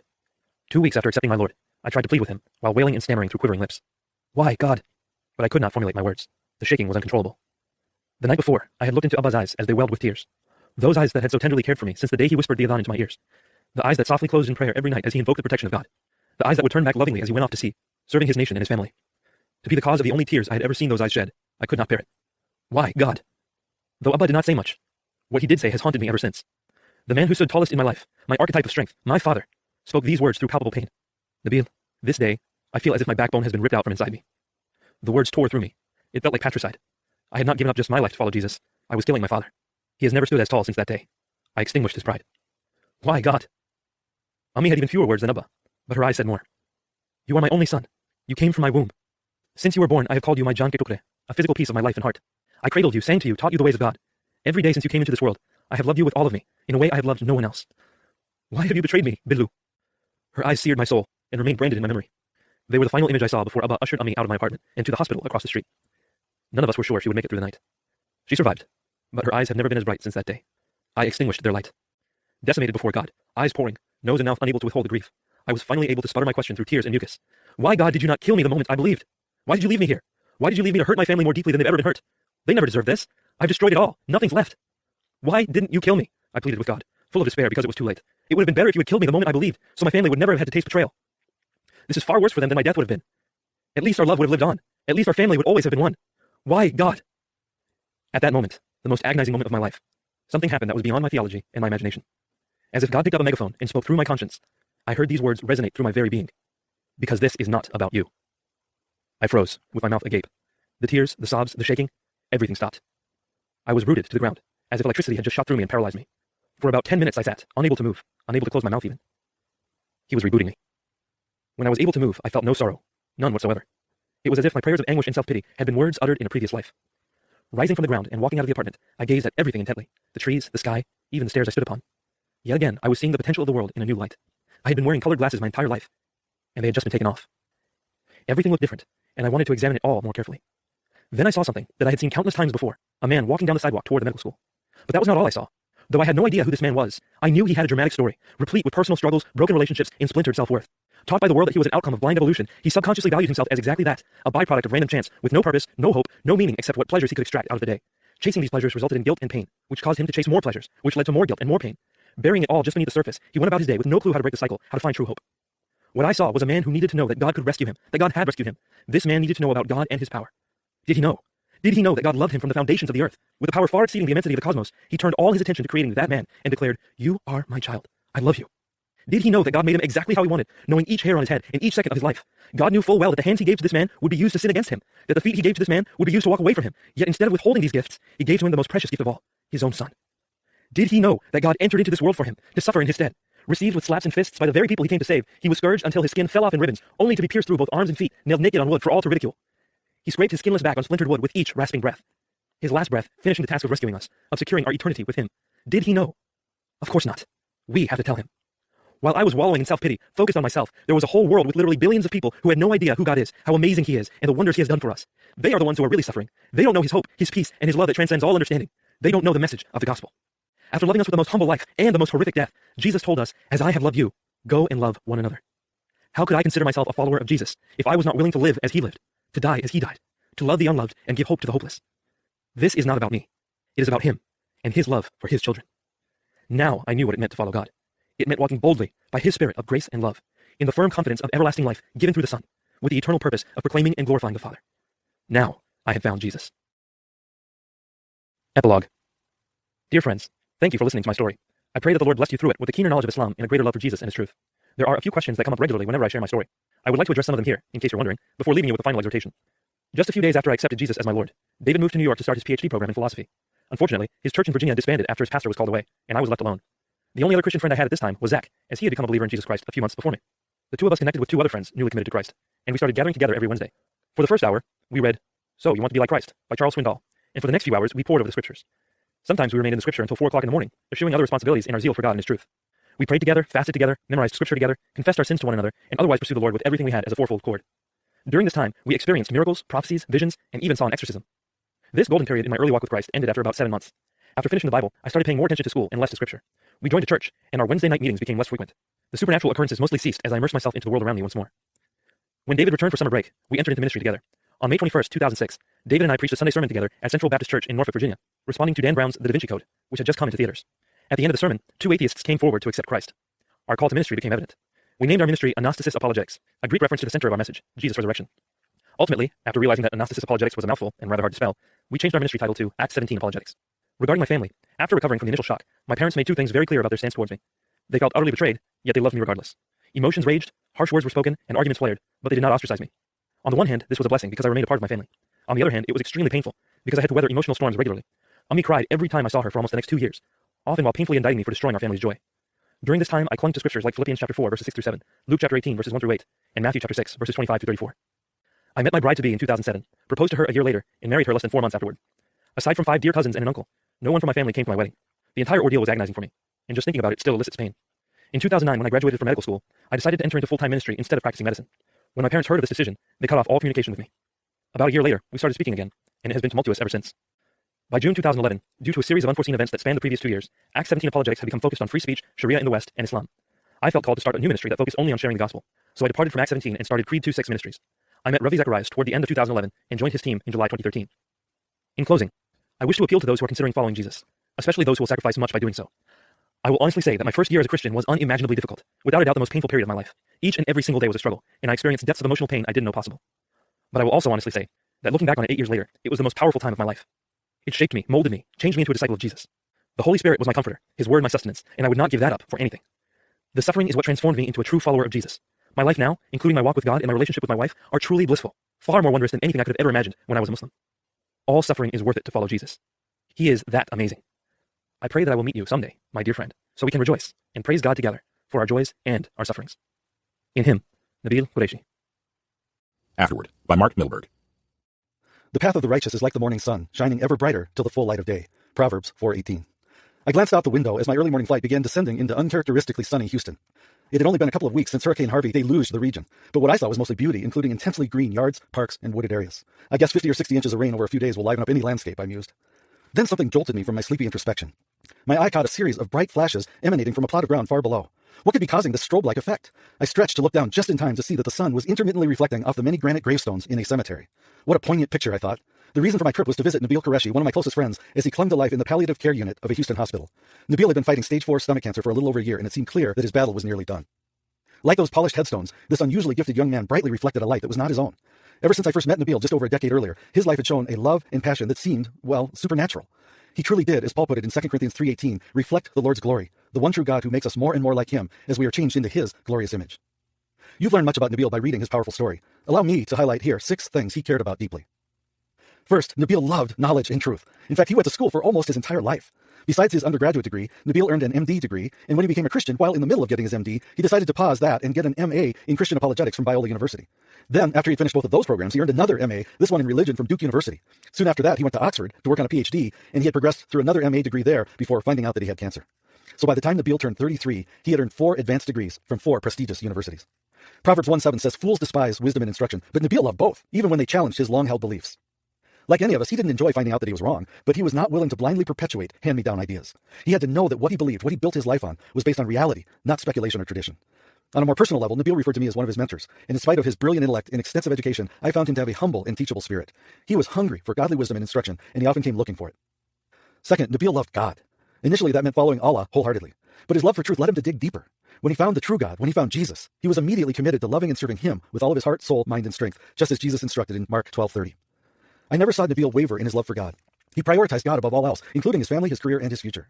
We sometimes discussed how he was living out the words of Jesus in Matthew 19:29. It says there, "And everyone who has left houses or brothers or sisters or father or mother or wife or children or fields for my sake will receive 100 times as much and will inherit eternal life." Nabeel understood the cost of following Jesus, yet he followed Him anyway. Third, Nabeel loved his family. It absolutely broke his heart to think of his beloved father and mother finding out that he had left Islam to follow Jesus. You've read about the pain this caused for him and for them, but I can assure you that all the way to the end of his life, nothing was more important to Nabeel than helping them, along with his treasured sister and other relatives and friends, to come to know the true Savior, and we often prayed together to that end. I should add that after landing in Houston the morning I went to the hospital where Nabeel was receiving palliative care, he introduced me to his father, mother, and sister. They are wonderful and loving people who have a real passion for their Muslim faith. Yet I believe, as Nabeel did, that they need the grace and forgiveness available only through Christ. Nabeel also loved his wife and daughter deeply. I believe his greatest sadness in facing death was not that he would lose his own life, but rather that his precious wife, Michelle, would lose her husband and that his sweet little daughter, Aya, would lose her daddy. I think it was more for them than for himself that he so earnestly prayed for divine healing or successful medical intervention. Fourth, Nabeel loved his friends. This book is in large part the story of an extraordinary friendship. Yes, Nabeel and David sparred with each other, and that never ended, by the way. Nabeel dedicated his book, No God But One, to David Wood, a great friend and total doofus. At times they got frustrated with each other, but they walked together throughout life, and that will continue into eternity. I was introduced to Nabeel by our mutual friend, Michael Lacona, who you read about in this book. Our backgrounds couldn't have been more different, but Nabeel and I hit it off immediately as friends. We had similar musical tastes, enjoyed great meals together, loved God, and were both passionate about knowing and spreading the truths of Christianity. I was so confident about the sincerity of Nabeel's faith that I wrote about it way back in my 2008 book, now titled Confident Faith, Building a Firm Foundation for Your Beliefs. In addition, Nabeel's quick wit, fun sense of humor, love of laughter, and mischievous personality all combined to make him a delight to be with. Fifth, Nabeel loved ministry. How much did he love ministry? Enough to walk away from what undoubtedly would have been a very successful career in medicine, and in spite of years of hard work getting his MD with hefty school loans to show for it. It was a difficult decision that a few of us were privileged to walk through with him. Ultimately, he was adamant that he wanted to commit his best years to serving God and reaching people. Looking back, how happy I am that he invested his limited time so well. Nabeel started off in an apologetics ministry with David Wood called Acts 17. Then he went solo with Creed 2.6, but soon after was hired by Ravi Zacharias to become a speaker for Ravi Zacharias International Ministries, RZIM. This opened many doors for Nabeel, and God used him in greater and greater ways around the world. If you had the privilege of seeing Nabeel speak, you know that he came alive when he stood in front of a group of any size proclaiming the truth of the gospel.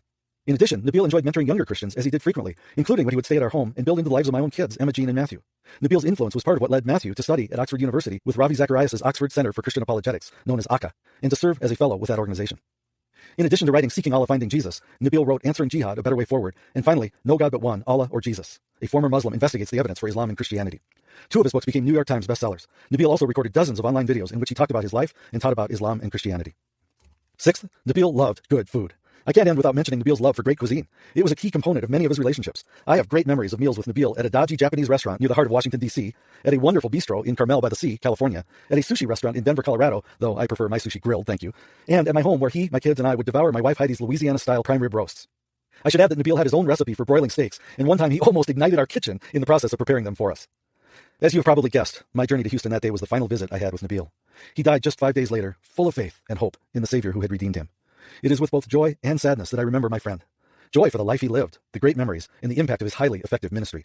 Sadness because he left us too soon, though I know I'll see him again in heaven. You will see Nabeel there as well, if you put your trust in the Savior that Nabeel loved and served. We can learn much from Nabeel's example. In a video he recorded on April 13th, 2017, several months before he died, he prayed this: Lord, help me be a good son, a good husband, a good father, a good friend, and a good minister. Lord, when this is all done, people are going to remember how much we love them and nothing else. And so, Lord, I pray that I might be a reflection of you, God, and of your love for your children. If we follow the one who declared in John 8:12, I am the light of the world, then we too, like Nabeel, can be like the beams of light reflecting from the granite headstones that morning, a bright reflection of his light and love to all around us. 2 Corinthians 3:17 and 18 say, wherever the Spirit of the Lord is, there is freedom. So all of us who have had that veil removed can see and reflect the glory of the Lord. And the Lord, who is the Spirit, makes us more and more like him as we are changed into his glorious image. A Wife's Reflections by Michelle Qureshi. I stood, rooted to the spot at the Coast Guard base in Portsmouth, Virginia, where I was lodged for the summer. I was completing an internship before my senior year at the Coast Guard Academy, and I'd come to the picnic area at the conclusion of a workday to pray and read scripture. Little did I expect God would meet me there in the most profound way I had ever experienced. Once released from my stunned silence, I raced back to the barracks and pulled out my journal. 30th May, 2007. I have just had an encounter with God. I heard a voice inside me say, my child. I turned to face the sun and said, yes, Lord. God told me to sit on a nearby bench, and as I looked toward the west, the sun glowed brilliantly between a grove of trees, perfectly nestled within their branches. I am the way, the truth, and the life. The words burst forth boldly and without question from the blinding rays of the sun. I said to the Lord, I am unable to gaze upon your beauty, for it is too much for me. I know, he said with a voice of understanding. I began then to think of Nabeel, something I first passed off as distraction from my Lord. Nabeel will give you a ring. My heart jumped, and I put up a defense to keep it in check, for I feared my own longings were interfering with the message from my Lord. But the words seemed stronger than the mere desires of the flesh. Words came yet again to my mind saying, I want you with Nabeel. I pleaded with God, asking him for guidance and a clear sign that the voice was truly his own. The Lord was gracious to me, and he led me to close my eyes. He gave me a vision. I pictured myself in the Qureshi household. The prominent figure was Nabeel's mom. I was speaking Urdu and wore traditional clothing, paying all respects I could in their culture. Yet tension was in the home. Is this what I must do? I asked. The answer was yes. I had been dating Nabeel Qureshi long distance for a mere 4 months at the time. But on that day, God spoke clearly to me, making known his intentions regarding our relationship. Despite the revelation of continuing hurt in his family relationships, I was unreservedly committed. My heart was smitten, and my spirit trusted my Lord's desires. 8 months later, we were engaged. On September 16th, 2017, after 9 years of marriage, Nabeel was welcomed home to heaven for eternity. God knew full well from the beginning what he asked of me. My relationship with Nabeel began with an intense burden for the Qureshi family. During our initial meeting in Atlanta at the 2007 Passion Conference, Nabeel shared with me a link to the first written version of his testimony, an article on Answering Islam's website titled Crossing Over. Tears streamed down my face as I read, contemplating the anguish of strained family ties, as well as the incredible character of a man so in love with Jesus that he willingly sacrificed everything he once held dear. Despite the pain in the relationship with his parents, Nabeel was not to be swayed from his dedication to do the ministry to which he was called, a pursuit which yet again cost him. During our engagement, Nabeel warned me to fasten my seatbelt because it was going to be a roller coaster ride of a marriage. As a naive 21-year-old from a protected, conservative Christian, homeschooled background, I responded with innocent enthusiasm, having no idea what was in store for us. My military service obligation, which spanned the first 5 years of our marriage, coupled with Nabeel's educational and ministerial objectives, resulted in significant time apart. We experienced 8 2-month separations, 1 year-long period of living in different states, and countless 1 to 2 week timeframes without seeing each other. These became so common they began to feel normal. The separations, on top of moving 8 times in 9 years, prevented the development of deep-rooted community, yielding seasons of loneliness and the necessity to wrestle through many challenges in isolation. But while the cost of obedience to the Lord can be high, it will always result in fruitfulness. In my obedience to marry Nabeel, which was happily in line with my desires, I found myself becoming beautifully refined. My faith deepened as exposure to Christian apologetics taught me to ask myself why I believed what I believed. My stringent military training and hardline personality loosened up in response to Nabeel's carefree manner, and my tendency to be a homebody was challenged in a healthy way by Nabeel's adventurous spirit. Similarly, Nabeel's obedience to his call to ministry saw many lives changed. His speaking engagements encouraged Christians and non-Christians alike to further investigate their beliefs. His teachings on Islam brought well-rounded clarity, and his writings transformed countless people around the globe. The summer of 2016 found Nabeel at the pinnacle of his career, a sought-after speaker of Ravi Zacharias International Ministries, a New York Times bestselling author with a 3rd book about to release, and a mere 2 years away from fulfilling his lifelong dream of obtaining a PhD through Oxford University. Then on August 24th, 2016, the cancer diagnosis struck. But not just any cancer. Stage 4 stomach cancer, with a 4% chance of survival. Ministry and schooling screeched to a halt. All plans for the future hung in the balance as we began a year-long battle for Nabeel's life. Wrenched both from our community in Oxford and the house we had just built in Atlanta, we and our then 1-year-old daughter, Aya, relocated to Houston to seek medical care at MD Anderson. To further compound our season of upheaval, the baby we were expecting miscarried within the first 2 months of our move. We were beyond distraught. Yet through the adversity, God drew us closer to himself and taught us what it really means to trust with all of our hearts. Apart from any effort of our own, Nabeel and I suddenly found ourselves in an amazingly dedicated community of believers. These incredible people challenged our worldview, exhibiting great expectations of a great God, and delighting in Jesus with their whole being. They were undaunted by the gravity of our situation, and showed us that we too could obtain the joy, peace, and strength that comes from tapping into the power of the Holy Spirit. As the treatments progressed and Nabeel's condition worsened, I came to realize that, apart from Jesus, I really can't do anything. But I also realized that I really can do all things through Christ who strengthens me. When I finally submitted to the fact that a sovereign, good, and trustworthy God was the one in control, not me, I was set free from the hold that fear and anxiety had on me. God was for me, so, regardless of my circumstances, what could be against me? Despite Nabeel spending the great majority of his remaining weeks hospitalized and in a state of decline, I stood strong upon the rock that cannot be shaken.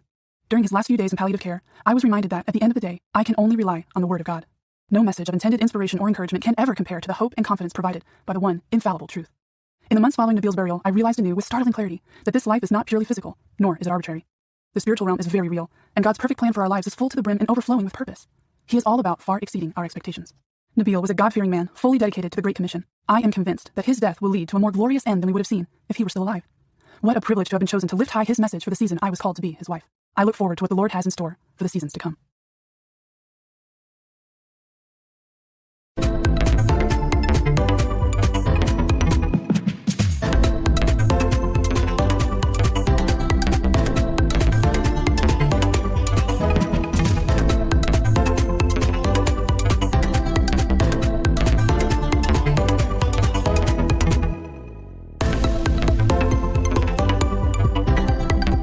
Remembering Nabeel, a conversation between David Wood and Nabeel Qureshi.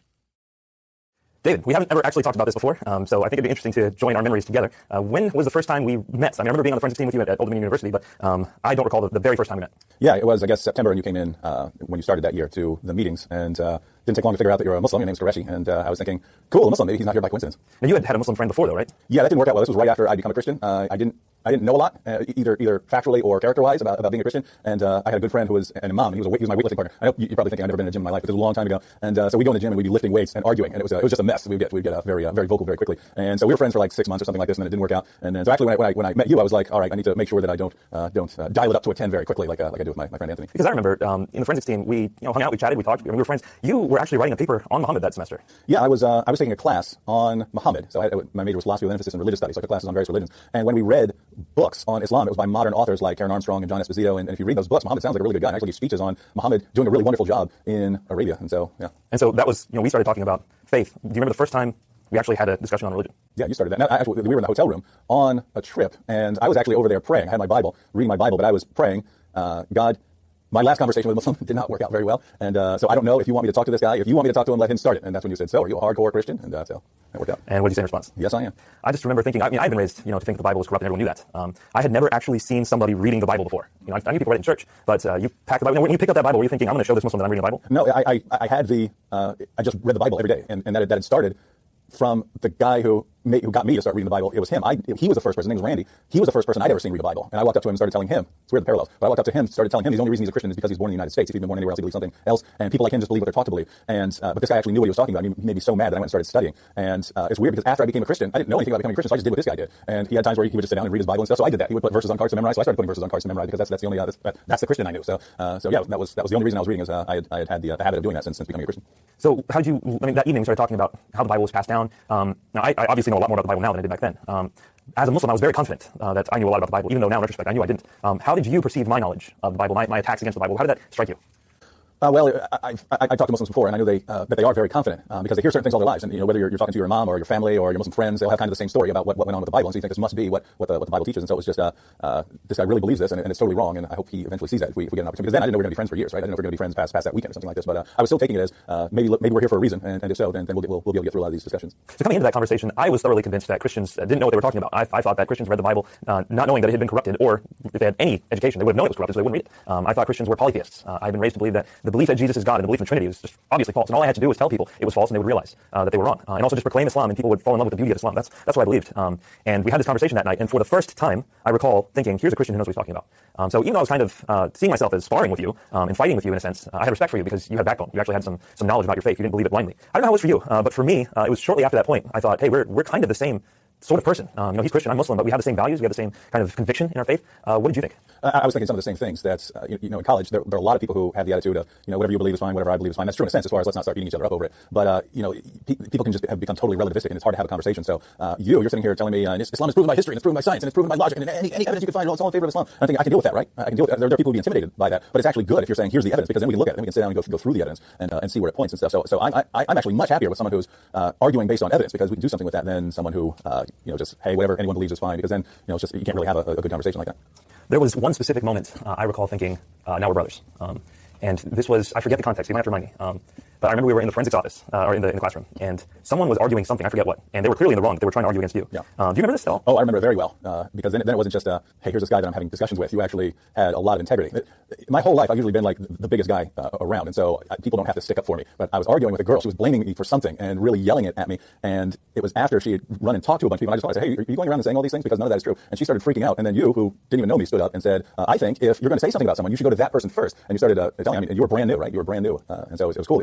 I always thought it was cool. Hey, this guy just stood up for me. He doesn't know the situation, but he understands something wrong is going on there. Yeah, I felt a qualitative shift after that point, because I felt like after that, we're brothers. Yeah. We just hung out. And it was kind of us versus our friends. And they all left the forensics team. The drama of the speech and debate team. I became president, you became, I don't remember, but yeah, they left. So then we started signing up for classes together. I remember probably the most catastrophic was evolutionary biology. Yeah, and that was, we would have a problem anyway, just because you loving to talk so much. But well, you too. Come on. I know, but the professor had some crazy hair, and you couldn't stop talking about it. And so she was an atheist, right? And it's fine if you're an atheist. Rabid, but she was rabid. I mean, she would come on against theism with just hardcore attacks in the middle of class. If you went into her office once, she had the giant Darwin fish eating the Jesus fish. Yeah. And so I would kind of vent by making fun of her hair. I would talk about the evolution of her hair. Yeah, talk about what kingdom, class, phylum, genus, species her hair was in. And that was I had to drop out of that class. Yeah, you didn't drop out of genetics. No, that was bad too. Yeah, that was really bad. We actually went all the way through that, and you actually impressed me that we could be sitting there talking for half an hour of the 50 minutes, and I didn't hear one word of anything the professor said. I would just read the book later, right? So I didn't hear one word of what the professor was saying, but then he would say, any questions? And you would turn your hand, would shoot up, and you'd start asking a question about what he's talking about. I was like, does he listen separately out of each ear or something? They got to make the professor think you're paying attention. It was good. It was a good job. And then we did organic chemistry together. Yeah, that was the summer that Luke was born. Mm-hmm. And the professor made me take the test the day after Luke was born.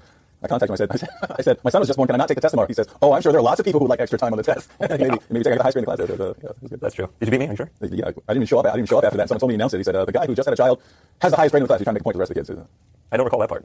Something tells me I might have had a high grade, but we'll let you remember it the way you remember. So we were president or vice president of 10 clubs. Yeah, 10 clubs and organizations on campus, and it was funny because sometimes I would be messing with someone and you would come in and you would just take my side. Like I was vice president of the Leadership Honor Society, and we wanted to give a gift to campus leaders to acknowledge their leadership on campus, and so they came up with the idea of CD cases. So they're going to give CD cases to various leaders on campus, and they want to know what to print on the CD cases. And a girl was there, and she said, "Leadership rocks," because it's a CD case and stuff. And I said, as a joke, but I said, no, I think we should put on there, "All aboard the leadership," right?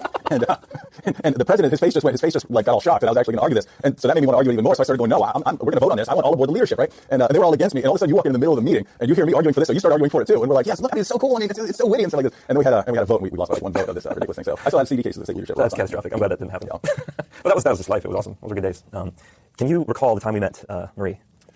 Well, she had come into one of the forensics meetings, and it was actually because it was cool. Her friend Melvin didn't have class one day, and he walked in there, and he was sitting in there. That was the day we were all arguing. That was the day you responded to the girl on the team and so on. And Melvin was in there. I remember him cracking up. He was just watching us all argue. But he had gone and told Marie, "Hey, this is something you would like." They sit around arguing all the time, and so she came in, and then it was told to her, "Hey, you should go on a trip and see what we actually do to see if you like it." And we were. Some point in there, I said I was going to marry her. Was that after we started talking to her before? No, it was in the evening of the trip. After she had come up to us and talked to us? She had talked to us. We were on the airplane in the airport. We talked about, because Marie came up to us. And we were arguing about the resurrection. Yeah, we were arguing about the resurrection. I had this thing I would say when I wanted to say that I have common sense. And you were saying something, and I go, I didn't work. I come from a trailer park, right? Like, you're not going to pull the wool over my eyes. When I said, I come from a trailer park, she steps up and goes, I come from single-celled organisms. And we both were like, what are you talking about? And then so we explained to her what we were arguing about, and she said, you're both right. And so we both, all of a sudden, now we're united. Because I'm saying, look, he did not rise from the dead. David's saying he is risen from the dead. Those are the only two possibilities. One is right, the other is wrong. Under no circumstances are we both right. And what she meant was all religious views have sort of the same status. And so, if it's true for you, then that's true for you. And if it's true for him, it's true for him. So but neither Christians nor Muslims believe that. So yeah, that's the point. So we were united on, no, these both can't be right. So we argued with her for the rest of the plane ride. And then that night, when we were at the hotel, you say, I'm going to marry her. And I did. And you did. Yeah. A year later, you did. Now, we became better and better friends, but I was always paying attention to your attitude towards the evidence and the kinds of arguments you were using changing along the way. And when we first met, you were, history proves it, science proves it, logic proves it, all these things prove Islam. You were very bold with those claims. And it was, I don't know, somewhere between 2 and 3 years later that we would be having discussions. We'd be having discussions all along. And I noticed you didn't have that same sort of confidence in the arguments that you used to use. And we went on one of the speech and debate trips, and it was just you and they sent us out by ourselves. And we were in a hotel room, and we'd been having a conversation. And I thought, I need to figure out where he stands on these arguments that they used to use. And so I asked a question that I asked years earlier: why are you a Muslim? Back then, you'd given all these reasons. I wanted to see if you were going to give the same reasons. So I say, why are you a Muslim? And you said 2 things really. 1, it makes sense to me, and 2, the people I feel the presence of God on most strongly are some of my family members. And that terrified me. The reason it terrified me, as long as you're saying science proves it and history proves it, those are all things where we can open up books, as we've been doing, going through the books and seeing if the evidence really supports that. I can't prove that you don't feel the presence of God on some relative, right? And so you went from a realm where we can actually investigate to where we can't investigate. And that shift was really scary for me.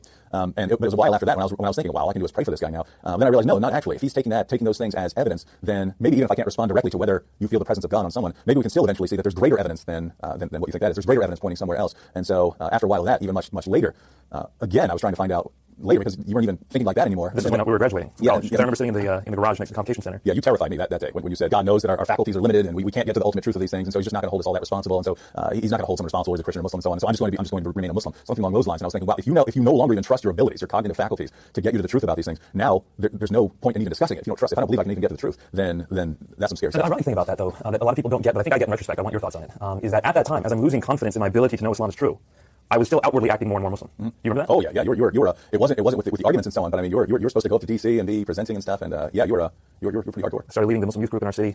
Started focusing extra hard on making sure my Islamic aqidah was right. I think that was me covering up for the cognitive dissonance, because it's shameful. It's a shameful thing to doubt Islam. And so given the honor-shame response. The Quran specifically says, chapter 4, verse 65, that you must find no resistance in yourself against Muhammad's decisions. And specifically, it says that you're not a believer if you find resistance in yourself. So you're trying to make up for it in other ways. I've seen that quite a bit. Now I have people come up to me saying, I was trying to reach out to my Muslim friend with the gospel, but they've just become more and more Muslim. What would you say to that? I would say I've seen that over and over again since then. Yeah. And I actually think that's a good sign. Yeah. I think it shows that they're losing confidence in their faith. I remember at the end of that conversation, you told me, and I'll tell you how I remember it, but you tell me what you remember. You said, Nabeel, hasn't your father had prophetic dreams? Haven't you had prophetic dreams? Don't you think God is willing to tell you the truth if you seek him? That's how I remember it. What do you remember? I don't remember a lot of. Because I remember it was a very powerful moment because we had just won these awards, these Kaufman Awards. Out of the thousands of graduates at the university, I think there were six. Six people won this award. You and I were two of them. Yeah. And it was supposed to be a great day. We're graduating from college. We're moving on. I was going to medical school, but I just felt broken. And I remember very clearly that you said, no, you need to pray. You need to ask God. And that's what happened. So from there, I was thinking that's all I could do at that point, right? We're to a point where if you no longer trust your ability to get to the truth about these things, all I can do is pray for you and hope that God does something. But I mean, it's really, as far as reaching out, all I never known was apologetics. All I ever known was giving evidences and reasons and so on. So when someone says you can give me all the reasons you want, they won't penetrate my cognitive faculties because I don't trust them. Then wow, something else needs to happen. Someone else needs to take over. But that's actually a good thing then, right? Because they've gotten to a point where they're not relying on themselves. No, with hindsight, it was a very good thing because then that's when you actually say you had this sincere prayer of God, you have to show me. Yeah. And, so if you can get someone to the point where they think I cannot figure this out, God, you have to save me. I actually regard that as kind of the point of apologetics now, right? Get people to where they're not resisting it. They get them to a point where they're open. And so at that point, I did start asking God. So that was 2004, and that's when I started traveling from mosque to mosque in DC, in Canada, in England. Started asking Allah, even during the 5 daily prayers. I would say, Allah, I don't know who you are. Are you Jesus or are you the Islamic Allah? I don't know who you are, but I will do anything to follow you.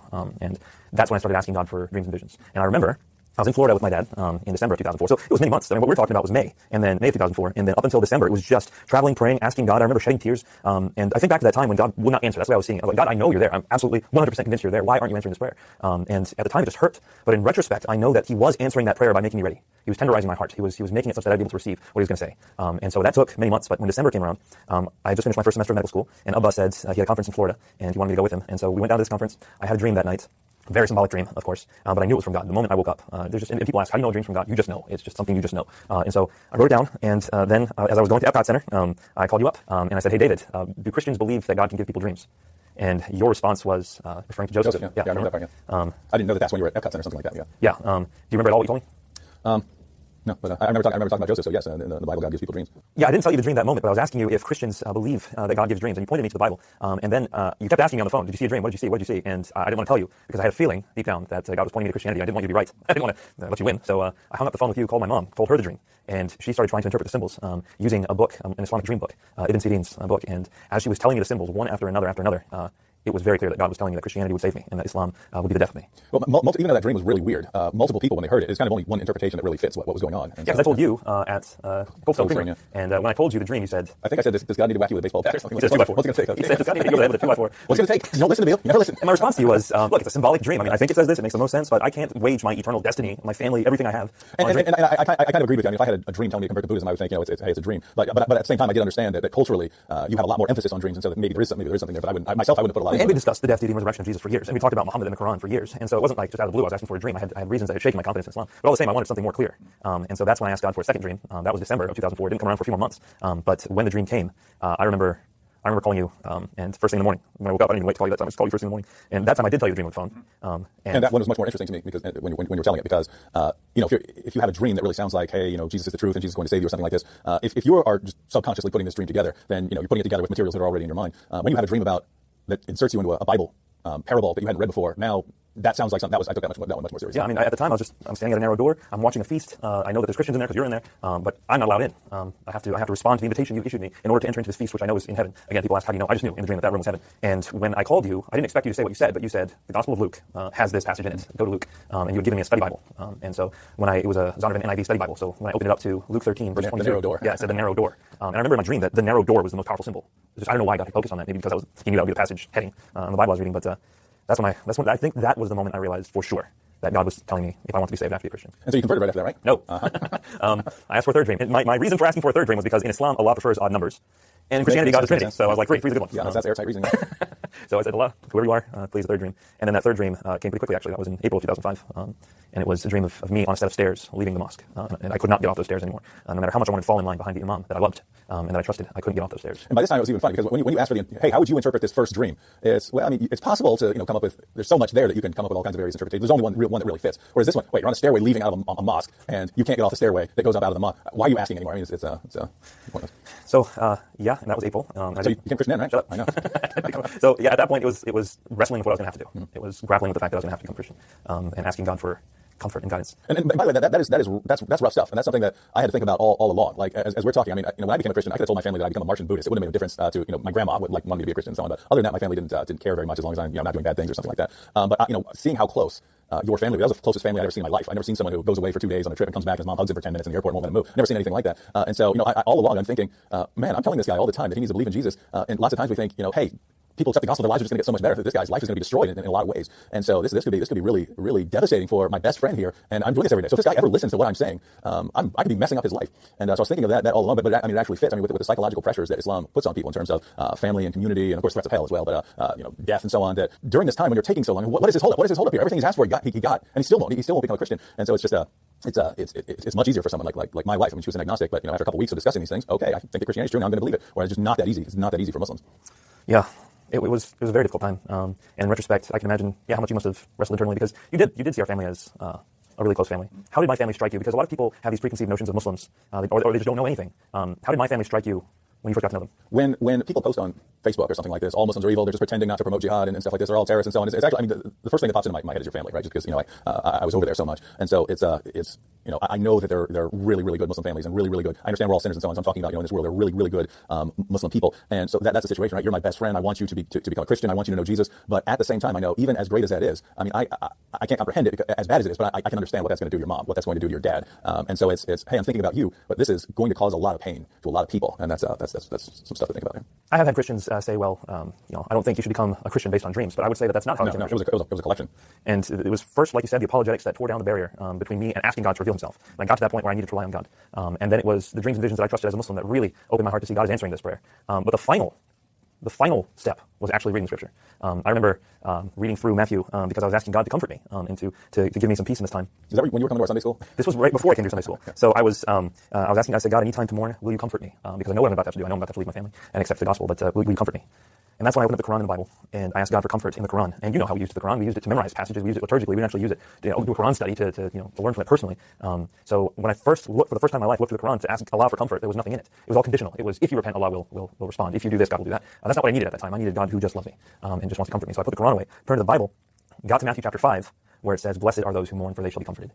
And as if to clarify, the next verse says, blessed are those who hunger and thirst for righteousness, for they shall be satisfied. Not those who perform, not those who are. And so in that moment, I fell in love with the Bible. That was a transformative moment for me. And I read the Sermon on the Mount a bunch of times. And that's when, next Sunday, I went to church with you. Yeah.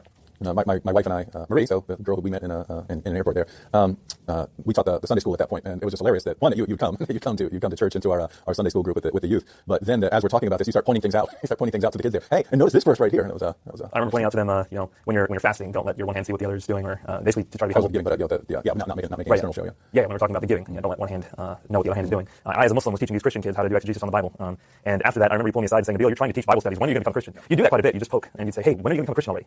And that was one of those moments. Well, I mean, just think about it right here. Oh, let me wake up, grab a Bible, gotta go to church, gotta go to Sunday school. It's like you're living like a Christian and you're Muslim. And I didn't convert that day either. No. It wasn't until the next week that I'd actually committed my life to Christ. It was on a Wednesday that I gave my life to the Lord, but then I didn't tell you till that Sunday. Do you remember what it was? We were going to go to some church service at a different church, and you called me up and asked what I was doing. I said, I'm going to church, and then there was just this long pause, and you said, you gonna invite me? And I said, oh, you want to go? And you said, yeah. And so I was like, wow, now this guy actually wants to go to church in his free time, still living more and more like a Christian. And then what happened? well, we ended up going to a Chinese restaurant, and there were, I don't know, 6 or 8 of us there, something. I think about 8 people. And we all went up, got food. We had it all around the table. And someone said, "Who's going to say grace?" And you, "I'll say it." And I was like, "Oh boy, got a Muslim praying over my food now." And you didn't think that internally. You said it out loud. Oh, yeah. And then so we bow, like, I'll bless my own food here. And then you pray for a blessing on the food. And I was thinking, "Oh, that's cool." It sounds like I've never heard a Muslim, bless the food just like that in English. And then you concluded with, "I pray this in the name of the Father and the Son and the Holy Spirit." And everyone else at the table got it. Of course, I didn't get it. I was like, "My goodness, now he's even praying like a Christian. Everything he's doing is like a Christian. Why can't he get it? What's taking so long?" And I got up and I saw everyone look at you, and then I was like, oh yeah. So yeah, that was cool. And Marie, actually, you actually said, "What's wrong with you? Why don't you become a Christian already?" Marie, your wife, grabs you and she said, "Don't you get it, David?" He did, and you looked at me like, "No." And I just nodded. And I don't know if you remember this, but what you said was, "Dude, we could have eaten anywhere in the world today. You chose to become a Christian at the Happy Buffet. I'd pay for you at the steakhouse." I do remember. Like, go somewhere else. No, we had Chinese food that day. That was great. And you were leaving from New York. It was interesting because my first date with Marie was at the Chinese buffet. I took her there. And I was eating, and all of a sudden I look up and I go, "Oh no, I took you to a Chinese buffet for our first date." And so yeah, lots of things have happened at that buffet. Lots of good spiritual moments. Is it easy? Is it for the lighthearted to minister to Muslims?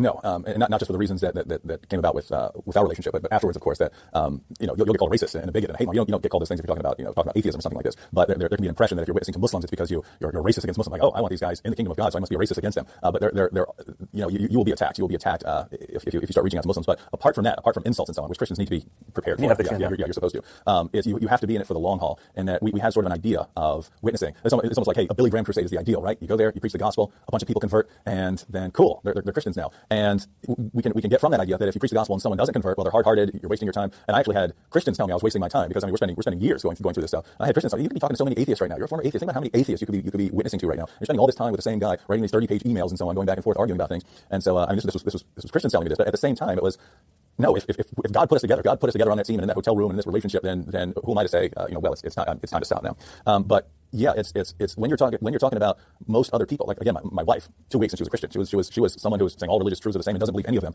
And a couple weeks later, she's a Christian. And part of that is because they don't have the same barriers that Muslims have, right? I mean, Muslims told all his life the unforgivable sin is shirk. The worst possible thing you can do is shirk, associating partners with Allah. Which when you say Jesus is Lord, a requirement of the gospel, you're committing that sin. If you do that knowingly as a Muslim, that's a one-way ticket to hell. And so we normally the gospel is good news, right? When a Muslim hears the good news, he's thinking this is what will get me sent to hell. And so it doesn't come across as good news. Even lots of other religions, if their child converts to something, they might not like it, but it's not going to be the end of the world. With Islam, you're fortunate here that you actually managed to have a relationship with your parents ongoing. But I know people who that was it. They will say that was the last time I saw my parents was when I told them that I'm a Christian, or after a period of trying to convert me back and they realized they couldn't convert me back. That was the last time I saw my parents. And so you need to be able to provide. I mean, for all of this, then there needs to be a friendship, because if you're just trying to drop evangelism, Billy Graham style, not there's anything wrong with that, but with Muslims you need to have that long-term relationship, because like we went to classes together and we discussed these things. We had meals together and we discussed. It was the long haul, but not just during the component of evangelism, but when the person has accepted the Lord, they need someone to turn to. They need someone for discipleship. They need a new community, a Christian community to come around them. And this actually ties into the Bible, the New Testament, and you have a similar situation to what you had in the first century. So when Jesus says, those of you who have given up homes and families and all this, you receive more in this world, along with persecutions. But there it's, if you lose your family, guess what? You got a bigger family.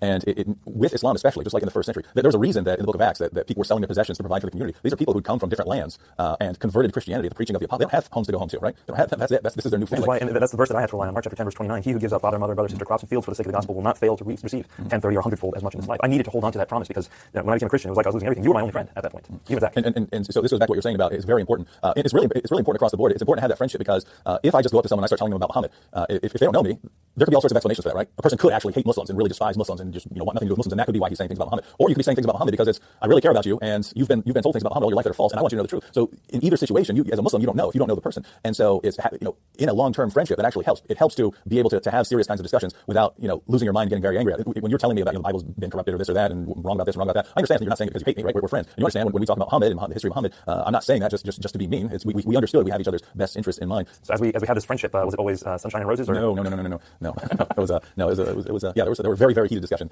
and that's good. That's the point. If you have a friendship, right? It's like you can have an argument with a good friend, whereas if you had that with someone who's not your friend, you might not talk to that person anymore. But it's in the context of having that friendship that you can endure those. I remember doors slamming. I remember saying we will never talk about this ever again. Yeah, it was pretty rough. And then we talked about it like the next day. Yeah.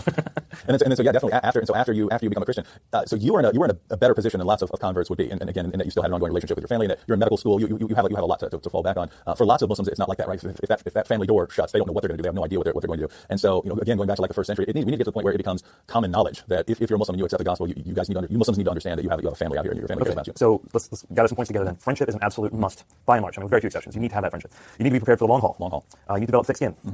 You need to, did you have all the answers before we became friends, or how did that happen? No, you would say something and I would go look it up. That's actually how I started studying the Muslim sources as far as actually going to source. I studied Islam before, I took a class on it, so again, it's not actually going to the Muslim sources to actually study Islam. And what you get in a lot of modern books is just complete nonsense according to the Muslim sources. But you were sitting there and you would give a presentation on science proving Islam. Most of it's not coming from the Quran. You're citing like Sahih al-Bukhari and Sahih Muslim and so on. And so I didn't have those, and so I would buy them. I would buy the collections and so on. I would start looking up what you're saying in order to respond to it. And so this isn't just true in dealing with Islam. It's true in general. There's no shame in saying to someone, hey, that's interesting. I want to look that up. I'll get back to you later on that, because people think, hey, I have to know everything. I have to be able to answer every objection before I go out there. No, you can talk with really anyone and say, I don't know a lot about that particular thing you just said, but I'm going to go look it up and then I'm going to get back to you because I'd like to talk to you more. And who in the world would have a problem with that, right? If you believe that you've got the truth, you want this person to go and look it up. But when I was going and looking it up, it wasn't exactly lining up. And so that's an important point, because I've seen people converted to Islam based on hearing what someone was saying without going and looking up. And so you sort of learn as you go, but make sure you're learning there. So you don't have to know everything to go minister to Muslims, but I would think you have to know some things, and what you need to know. That's why we do training and stuff. It certainly helps if you're not starting from scratch. And so I think you need to at least have confidence in your own Christian faith. So you need to be able to present. I would say don't go out reaching to Muslims if you don't even know why you believe, because you need to have a good apologetic basis for it. If you trust the Bible, why? You have good reasons, because a Muslim will push back on that. Do you believe Jesus is risen? Why? Because people will ask. Do you believe he's God? That's going to be one that comes up a lot. Can you articulate the Trinity? And these are important things to know about your own faith before going. But I think you should know that anyway. And then when you go to Muslims, know a little bit about Islam, but no Muslim fits perfectly the Islamic mold. If you go and study Islam out of a textbook, I would venture to say that virtually no Muslim is exactly that. Everyone has slightly differences.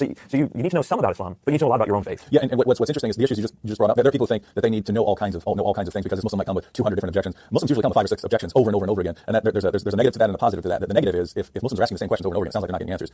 But the positive side is, we can tell you ahead of time what your Muslim friend's going to say if you go talk to your Muslim friend. And so the positive side is the things you need to know in order to respond to the common Muslim objections. It's only 5 or 6 things, right? It's only 5 or 6 things and then a couple more minor things. Those are the objections you're going to get to Christianity over and over and over again. If you can respond to those things, you're good with 98% of the discussions you'll ever have with Muslims as far as defending the gospel. And they're the things that you should be able to defend as a Christian of the gospel. As far as other things like worrying about, hey, Muslims have not only the Quran, and they've got 9 volumes of Sahih al-Bukhari and 6 volumes of this and 5 volumes of this and so on. It's just too much. There's too much there. That's when it's a matter of, hey, don't be worried about it. Just if someone's talking about something and you're not sure about it and you want to know more, say, hey, I'm going to go look that up, and you can do that. Because Muslims can be of a wide variety of types. I mean, myself, for example, I relied on what I thought to be the Quran, the Hadith, Sahih Muslim, Sahih Bukhari, etc. I relied on the traditions. My sister, raised in the very same house, had a much more westernized view of Islam. She had a pluralist view that everyone's going to go to heaven, that everyone can be called by Allah into different paths, like Allah might make someone a Christian.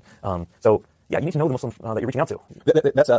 That's true as well with Christians reaching out, and that there are different kinds of Christians, which is actually good because there are different kinds of Muslims. And I've had Christians tell me, don't be so aggressive and criticize Muhammad. You should never talk about critically of Muhammad and the Quran and so on. And we don't do that in our ministry. We just preach the gospel, and we've had success in seeing converts. And of course you can, because there are Muslims who just need to hear the gospel. They don't need to hear Islam criticism. There are people like you would have taken it seriously until you. If you had not challenged the Quran and Muhammad, I would never have become a Christian. But that needed to happen after we had built our friendship. After I knew I could trust you. I look at it and say, cool. If your ministry to Muslims just preaches the gospel, good, because there are Muslims who just need to hear that and so on. And so I look at it as there are different kinds of Muslims, there are different kinds of Christians, there are different kinds of ministries, and we're a body, and that actually works out. And so there are different kinds of Muslims who some are attracted to the love in Christianity, and so it's great that they're loving Christians who can show them the love of God in the Bible. I've noticed other kinds of Muslims who it's like they're only listening if you're being aggressive with them, right? They respect it much more if you jump up and you stand your ground, you don't back an inch, you're preaching it boldly, and that's the only time they'll listen. If you're being just really gentle and so on, it's like they're thinking you don't really believe this, you don't even believe what you're talking about. Look how. And so part of learning something is paying attention to the person you're talking to.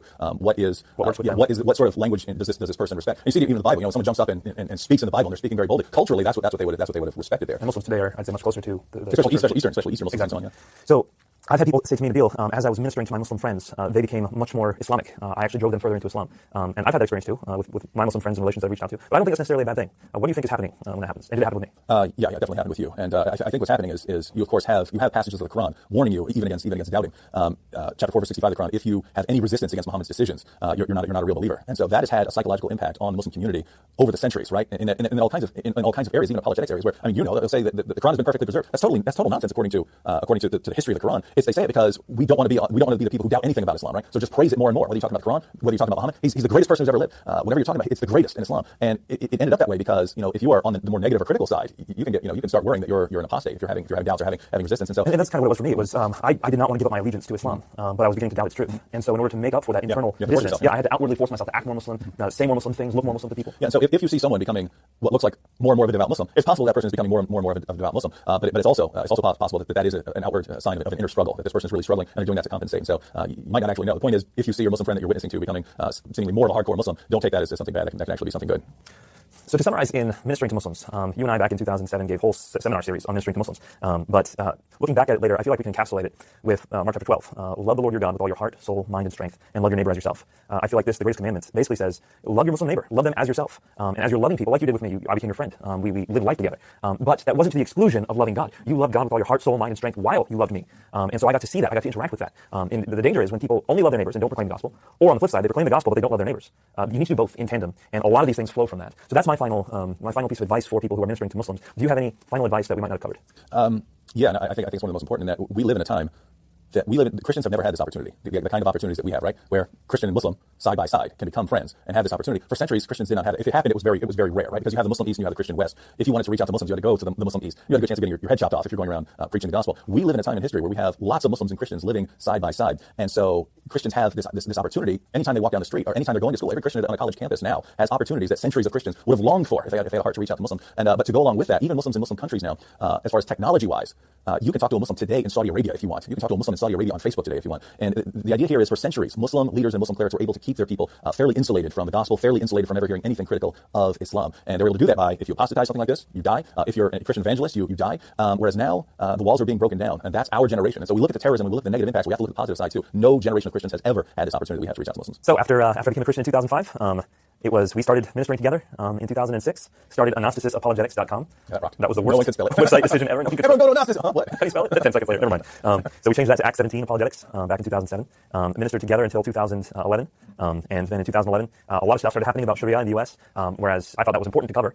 Yeah, we kind of realized that you have to focus on one or the other. Right? You have to, if you are going to focus on responding to jihad and Sharia and things like that, which there need to be Christians responding to these things, that you're not going to have the same kind of opportunities to speak on college campuses and so on because, this is the guy who talks about Sharia all the time and so on. And so, yeah, it was kind of, okay, I'll do this, and you were more interested in going on the college campuses and speaking. I want to share the gospel. I mean, to me, the gospel is extremely important, but what you were doing was important too, covering political Islam. Yeah, we couldn't simultaneously do both with the same impact, and so, yeah. So we met in a hotel room in 2001, became great friends, argued with each other for years, then I became a Christian in 2005, we entered into ministry together in 2006, till 2011, and then we went our separate ways of ministry in order to do different things, but we stayed friends through all of it. So you just came to visit my newborn daughter, you stayed at my home for a week. And all of that is interesting because we're told, if you get into these sensitive topics, Christian and Muslim arguing about Christianity and Islam, you're just going to drive each other away, and you won't have, and that's just total nonsense. Nope, it's because of that. It's because you were willing to challenge me and also befriend me that I gave my life to Christ. I think it was going to take a very special mix of someone who had a solid faith and also a strong backbone to lead me to the Lord. And you're that person. So thanks, David, for sticking it through. Even when people were telling you stop casting pearls before the swine, it's been 4 years you've been ministering to this guy. I'm glad you pointed out that you shouldn't call Muslims swine. That you stuck with me through it. I really appreciate it, brother. Mm-hmm. And that worked out both ways because if my best friend back then had been something else, I might have been interested in something else. But because you were Muslim and were challenging me and I had to study Muslim sources, that also allowed me to then go out and witness to many more Muslims. And it's because of our friendship then that I've seen hundreds of Muslims over time say to you that they've become Christians. Recently, this past week, someone who said that they were going to behead you, I then saw him send you another message saying that he had now become a Christian. Yeah, and even then, every Christian said, no, he's lying to you because he really wants to behead you. And I had someone actually go contact his mom to find out if it's true. He's a Christian. Yeah, he's a Christian now. This is a spiritual struggle, and we need to remember that we are agents of God. He has called us, He's equipped us, and we're asking Him to do the work, the Holy Spirit to do the work. Fearlessly, boldly, it's the reason why we're alive. Right now, atheism, a lot of people focus on atheism, a lot of people focus on Mormonism, Jehovah's Witnesses, the greatest number of people in the world, that we should be reaching the largest group of religious believers apart from Christians that are Muslims. And so the time has come that we need to be prepared to reach out to them and rely on God to do that through us. Absolutely. Hey, brother, thanks so much.